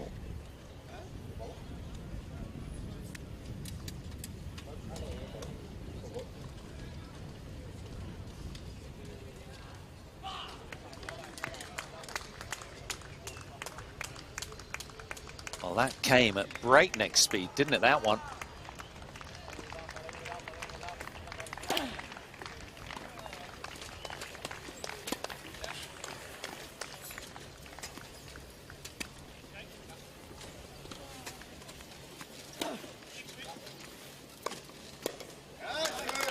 Well, we say in world tennis, whether it's able-bodied or not, that the game evolves every couple of years. You know, you see the likes of Carlos Alcaraz, and this lad here, Ruben Spargren, what vicious racket head speed he has as well. He can really damage the ball, and it just takes the game to another level compared to Houdet, who is a fine player in his own right, the former world #1. But you can just see how the game gets faster,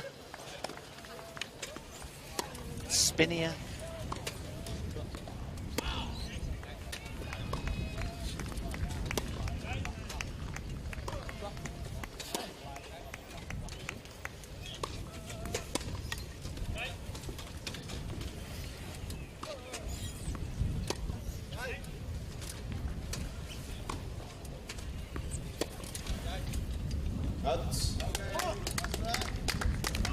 So not only Spargren, now Sheffers is coming to the big forehand party as well.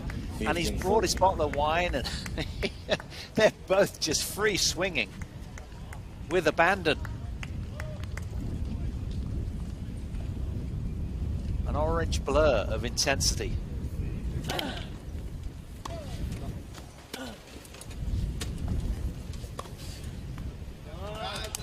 It's just wave after wave, isn't it, of punishing ground shots from these two. And they do break the Houdet serve, and that'll be crushing for the French, because Houdet remained sort of intact for most of that opening set. It was Catania that was broken twice. Well, this really has been a bit of a masterclass from the Dutch.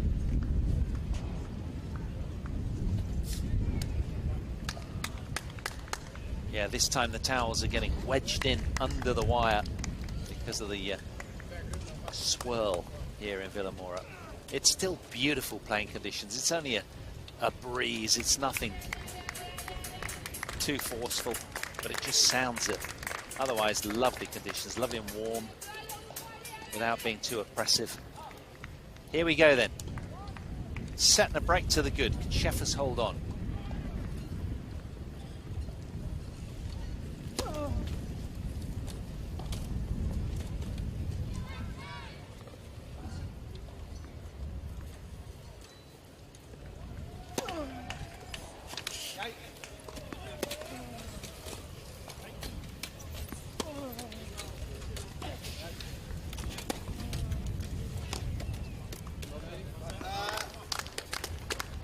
In 0, 15 love.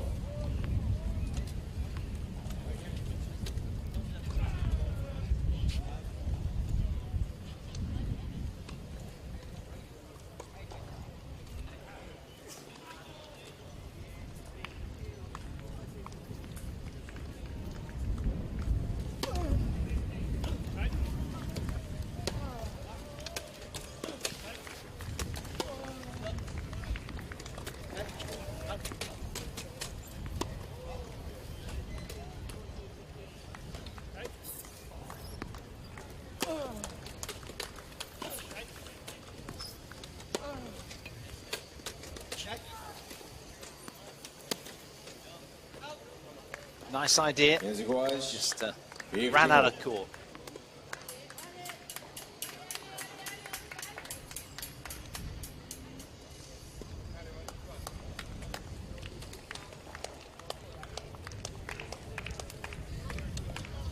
Oh, we've seen some lively exchanges out here.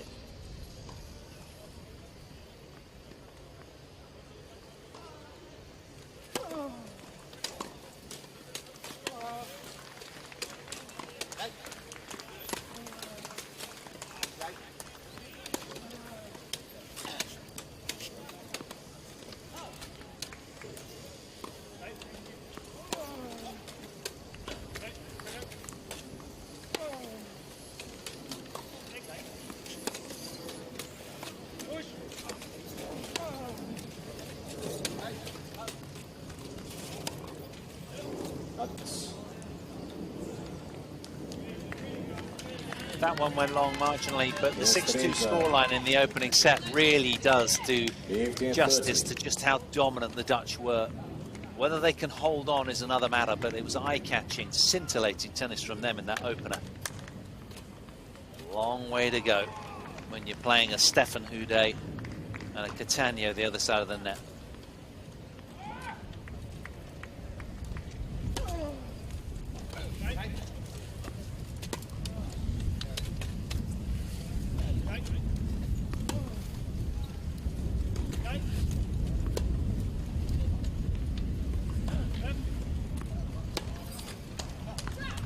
Oh. What happened there? 30 iguais. Seemed to somehow stumble in his chair. Whee! Just lost his balance seemingly. Houdet. And anyhow, Dutch win the point and head back to 30 all.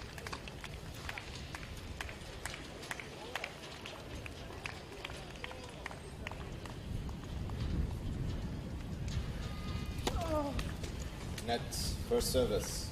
Dutch, of course, in their quest for a third final in a row in the World Team Cup men's event.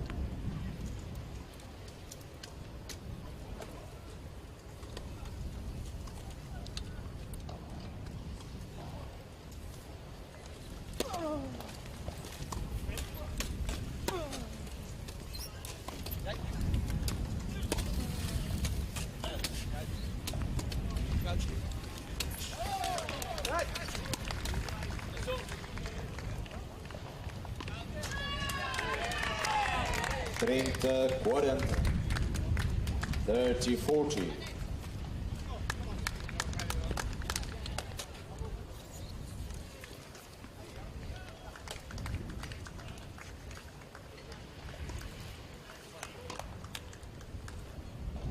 Break back point here then for Les Bleus.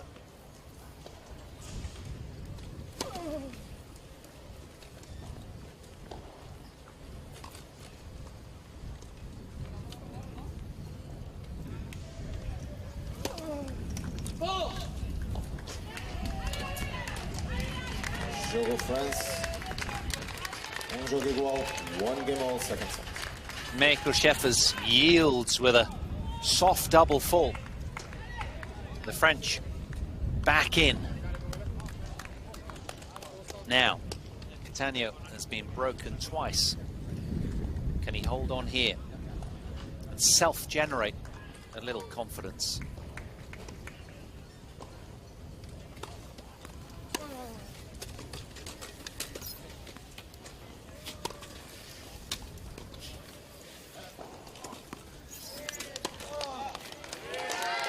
Great length from the French. 1-0.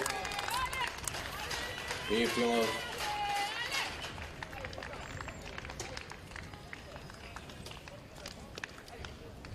Dutch have to guard against complacency. Got to keep the intensity up. It's that got him across the line in that opener.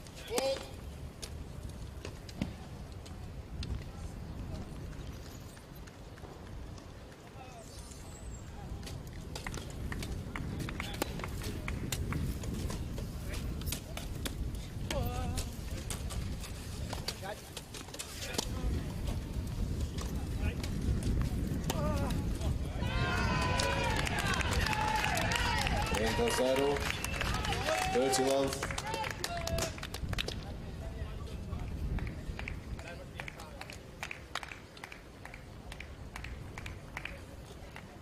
Is there a turning in the tide here? French eyeing a second consecutive game.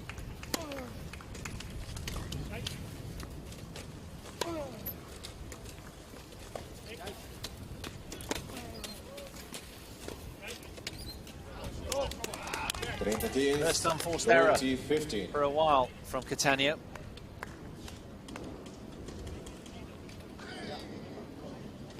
The French seem more content to just play that little bit higher, a little bit more arcing safety. The Dutch playing high-risk tennis, rolling the dice, but playing it consistently in that opener anyway. That's gone wide as well. 30 all.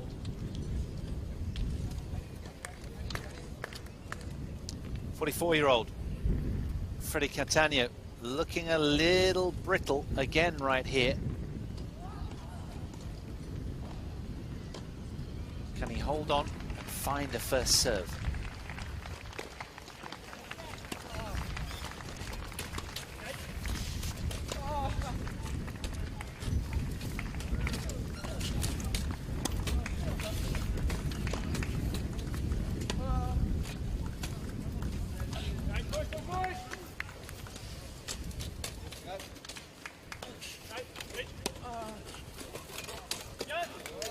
Oh, how good is that from Stefan Houdet? Absolutely fabulous finish.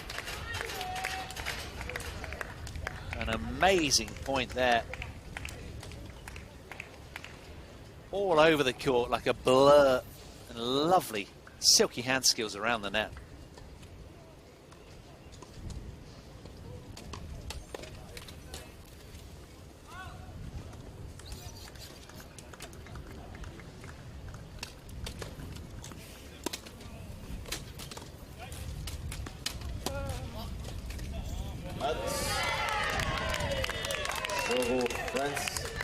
Catania holds on, and it's the French that suddenly push to the front as we head into the second hour now. Is this a subtle change favouring them? 2 games in a row for the Blues.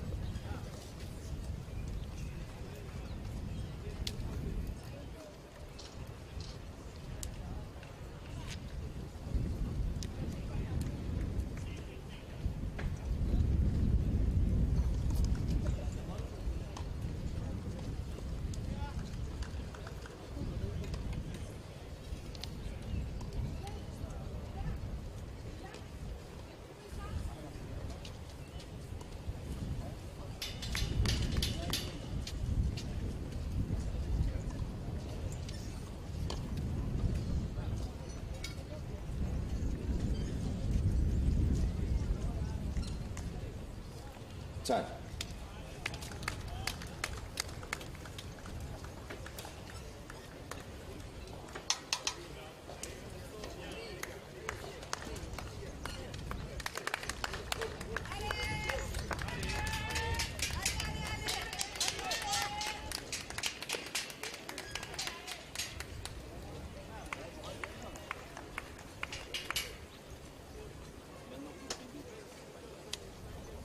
Well, a little drop in form marginally by these two, and an elevation from the French. Means we've got a slight turnaround here. Ball back on serve, second set. But the French with the momentum, they've been that little bit more up together and intact. 1-0, 15 love.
The idea was right, but not the execution from Ruben Spargaren.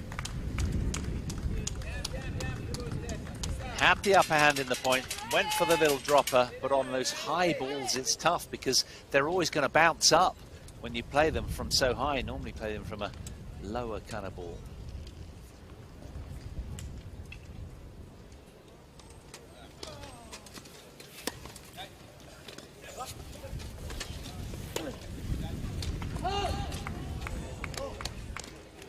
Uday misses wide, or does he? Is he going to challenge? Yes, he is. Challenging the goal on the. Well, he had a good look at it. It was right down his line, wasn't it? Let's find out. See how sharp those 52-year-old eyes are. Oh, eagle-eyed from Uday.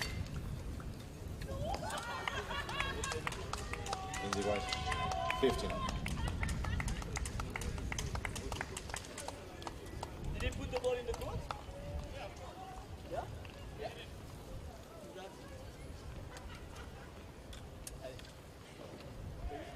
Replay them. So replay the point, 15-all.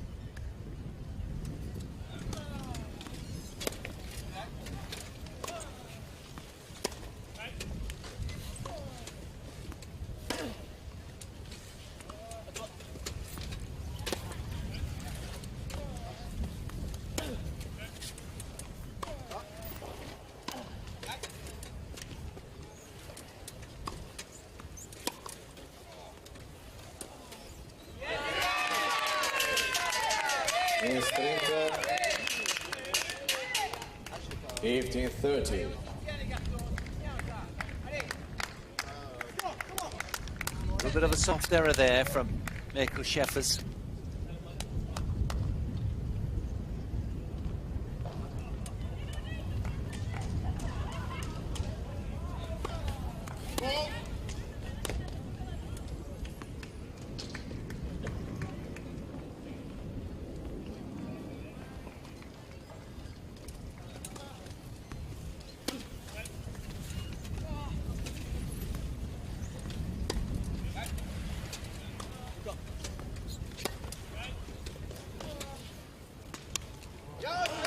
That's a beauty from Sheffers to redeem himself as these two momentarily get tangled.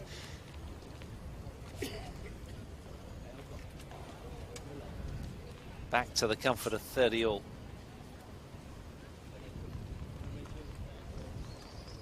Yeah, it's a great length from Michael Sheffers.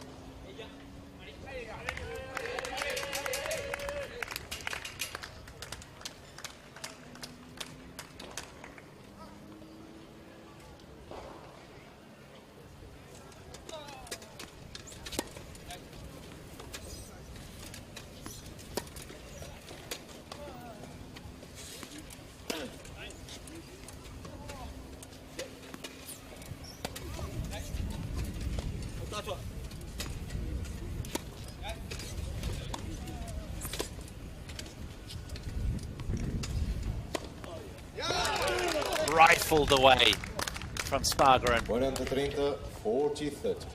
It was the forehand before that did the damage. Absolutely smoked it as he did the bounce smash.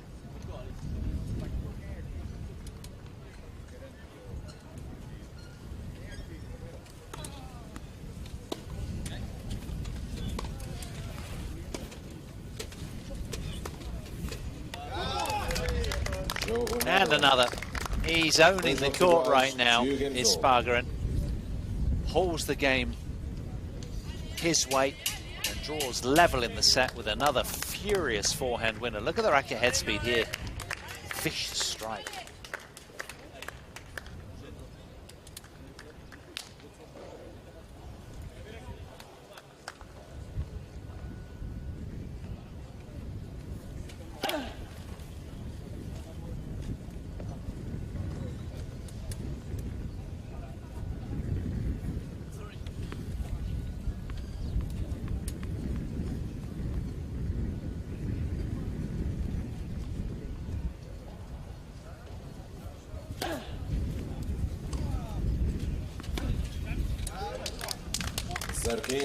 Love 15.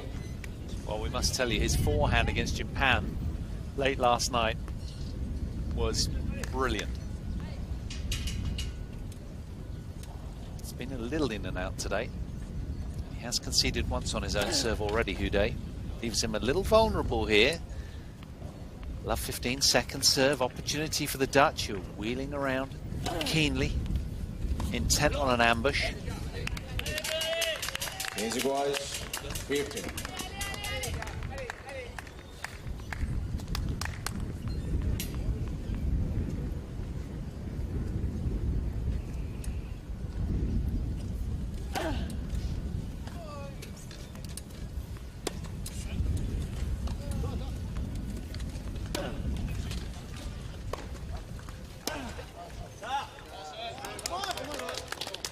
Against 30. 15-30. Half chance here, and they know it.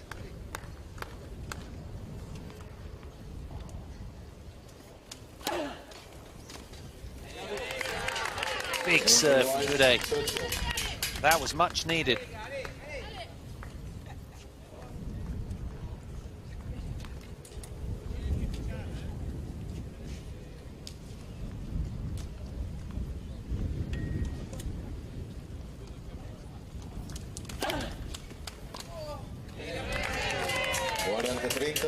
And another strong arming through the 30-all point as well. 52 years of age, and he's not lacking any pop on his serve.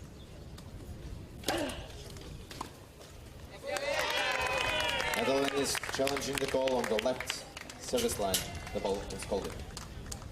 Yeah, it is a challenge. He's been pretty good with his challenges as well, has Spargeren. Let's have a look at this one. Ah, Houdet finds the back of the line. And it's another French hold. France leads 3-2. Just keep their noses in front then, the blue team. Netherlands has 2 challenges remaining. 3-2, but trailing a set.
Incidentally, Gordon Reid and Alfie Hewitt safely through with a 2-love victory over Spain. They head on through to Great Britain as the second seeds into the final. Didn't need to play the doubles. Alfie Hewitt saw De La Puente off 6-4, 7-6, 10-8 in the breaker. Good volley there from Sheffers. Catania straining every sinew to get it back, but unable. So Great Britain lie in wait then in Sunday's final for the winner of this one. And there's a few teams that have come courtside just to pick up the back end of this one. Or maybe more, maybe there is a little more action in this match. Plenty of fans courtside.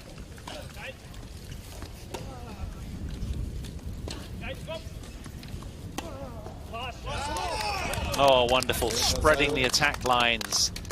Mirko Sheffers.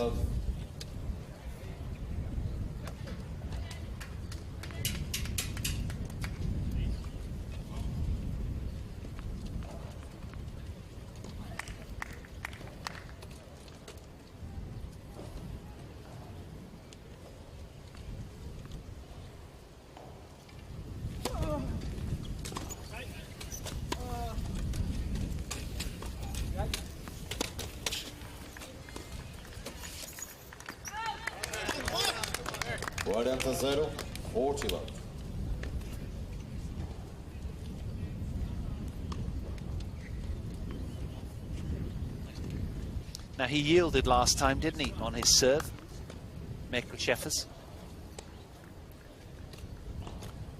Looks that little bit more comfortable and settled out here in this game.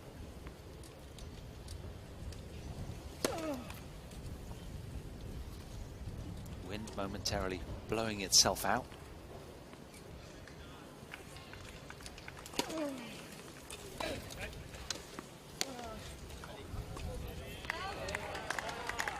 Quarenta 15, 40-15.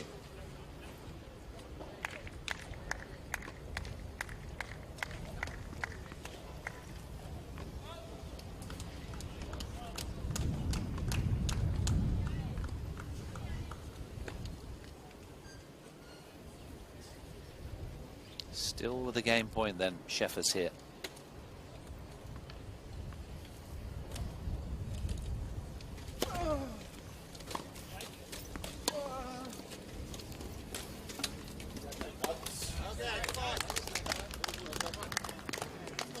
They remain intact. The Dutch duo. They've only been broken once in the whole match, and that was Mirko Sheffers in his previous service game, but they've commendably broken serve 3 times.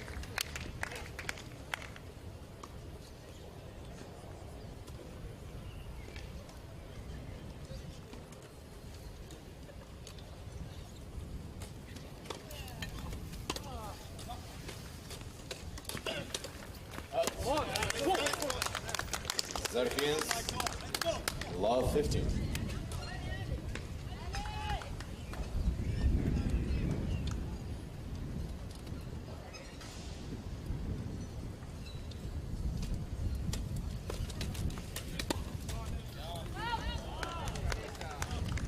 Iguais. 15-all.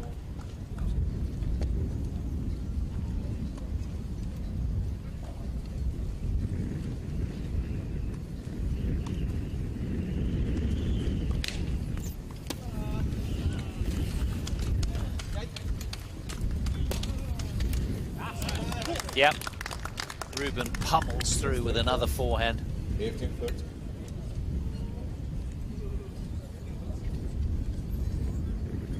Just sat a little bit short, didn't it? And everything around service line is just getting the treatment from these two. Oh, hang on. I think we need a little bit of technical help, do we? Mechanic call to the court. Yeah. Mechanic required. Maybe one of the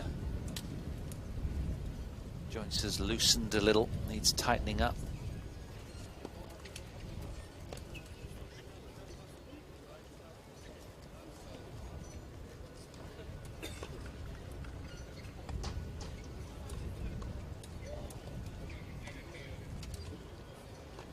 hopefully it's just the job of a key to tighten the chair.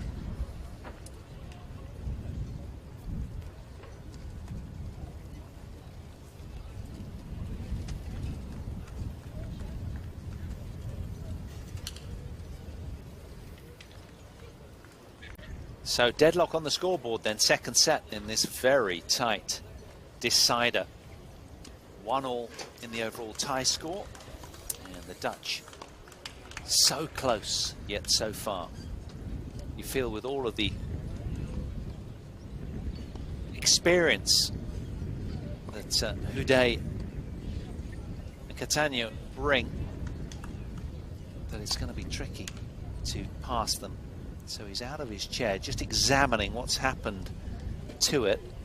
He's got the sort of bucket seat arrangement, as you can see, and he looks a little frustrated, doesn't he?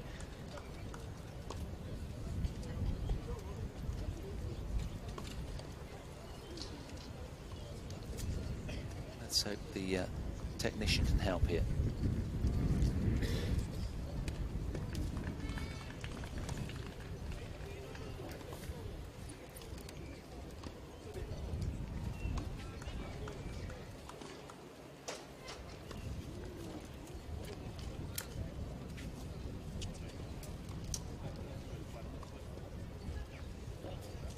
Team France is now receiving mechanical twitch.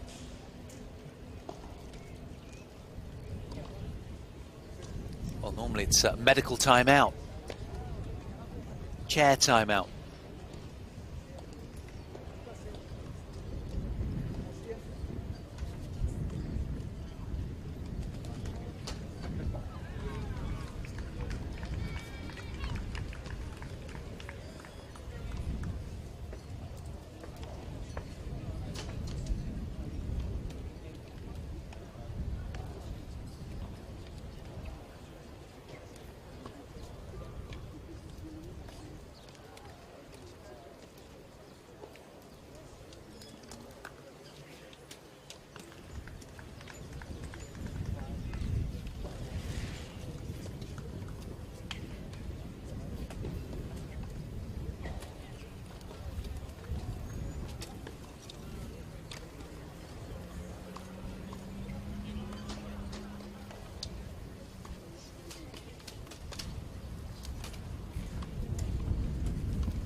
10.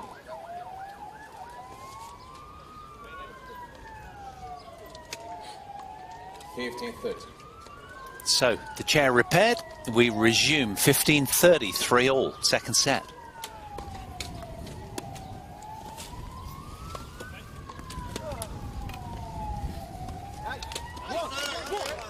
Ends quarter, 15-40.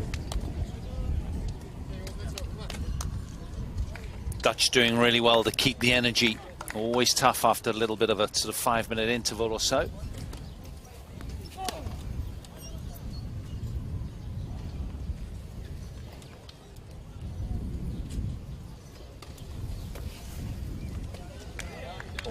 Well, it's a Dutch challenge, but this was very, very close. Netherlands ganha 4 jogos a 3. Okay, it is indeed out, and it is a double fault. Cattaneo yields again for the third time. And the Dutch move on. Yes, there it is, proven to be quite a way out in the end after that challenge. So the Dutch head out to a healthy lead then in set 2.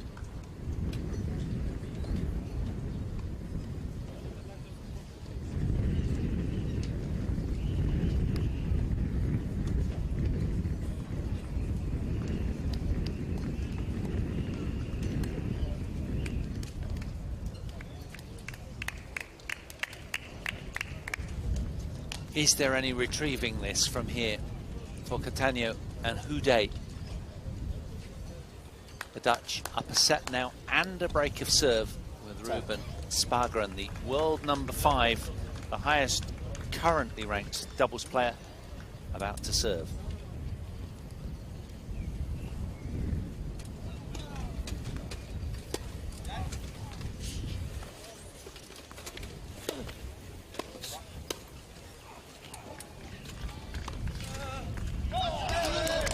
Oh, it's a ripper from Michael Scheffers.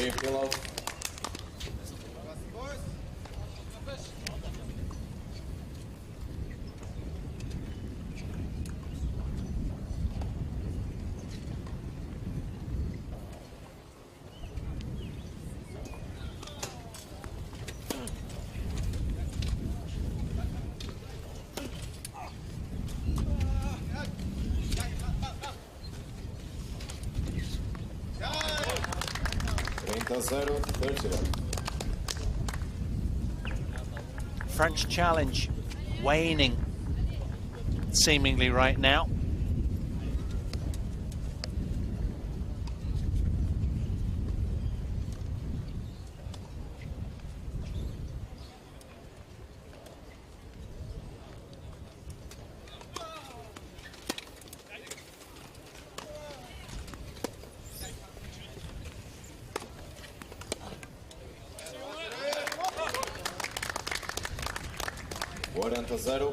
Well, they have been dictatorial today from the offing, these two. Bossing proceedings really well. Positive ball striking, clean tennis from the Dutch, despite the tricky, breezy conditions.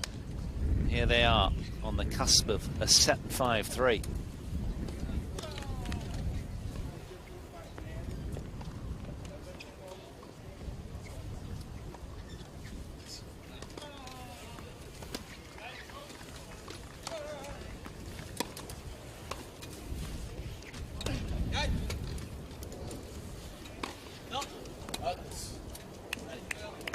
What means 40-15.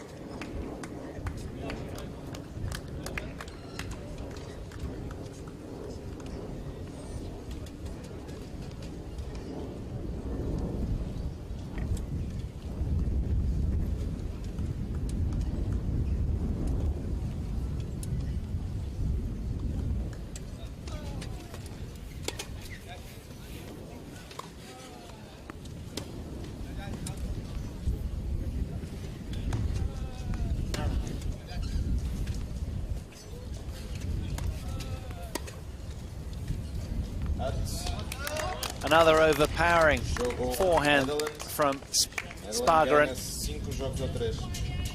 He holds on for 5-3. He has been, for me, owning the court. The young 23-year-old with a very bright future.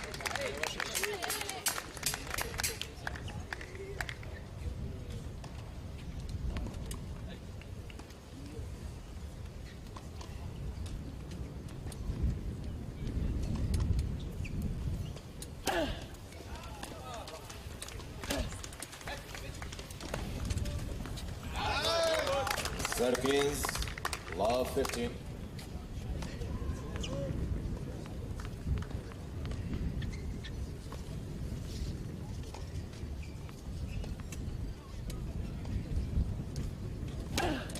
Nets for service.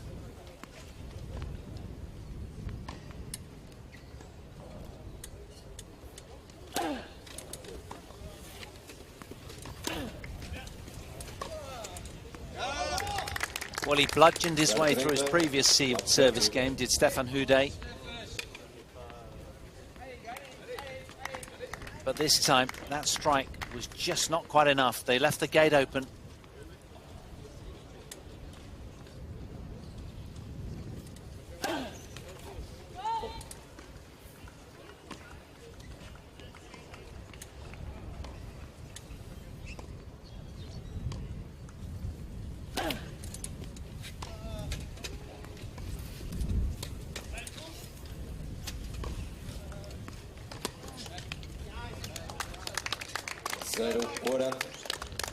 In all honesty, they've had too much today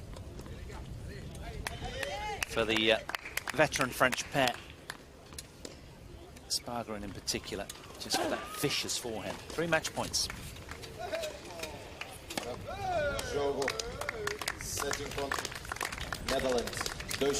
Into a third World Team Cup final in a row roll the Netherlands men. The third seeds prevail in the men's doubles by 2 match wins to 1. Edging past the full-strength French 5th seeded side. It'll be a day of rest tomorrow, and then they'll take on the 2nd seeds in Great Britain for Sunday's final. Coming through 6-2, 6-3 in exactly an hour and a half. A really strong double showing from the pair in orange. Ruben Spargeren, look at what it means to him, and Michael Schäffers as well. A terrific match from these two, and still unblemished in doubles they are. Fabulous showing. Egbering generous in applause as well of his compatriots. That's nice to see. They broke serve 5 times and only yielded once themselves. They were dictatorial throughout on what was a tough, blustery day, but a day belonging to the Netherlands. Well, not a good day for Team France, losing in both men's and women's team semi-finals today, but still a good showing from them anyway to get to the semis, having emerged from the round-robin group. The French coming through at the top of Group A. So a sort of sweet and sour moment for the French, but all delight and all smiles for the men in orange. They head on through to Sunday's final against Great Britain, the 2nd seeds. So that'll be an absolute belter. Myself, Paul Hand, will take you through that on Sunday. And, well, for tomorrow, it's all about the women's and the quads finals. That'll be on Saturday, and you'll be in the company of Mark Valady for that one. From myself, Paul Hand, I'll leave you with some parting pictures. Bye for now, and thanks for your company.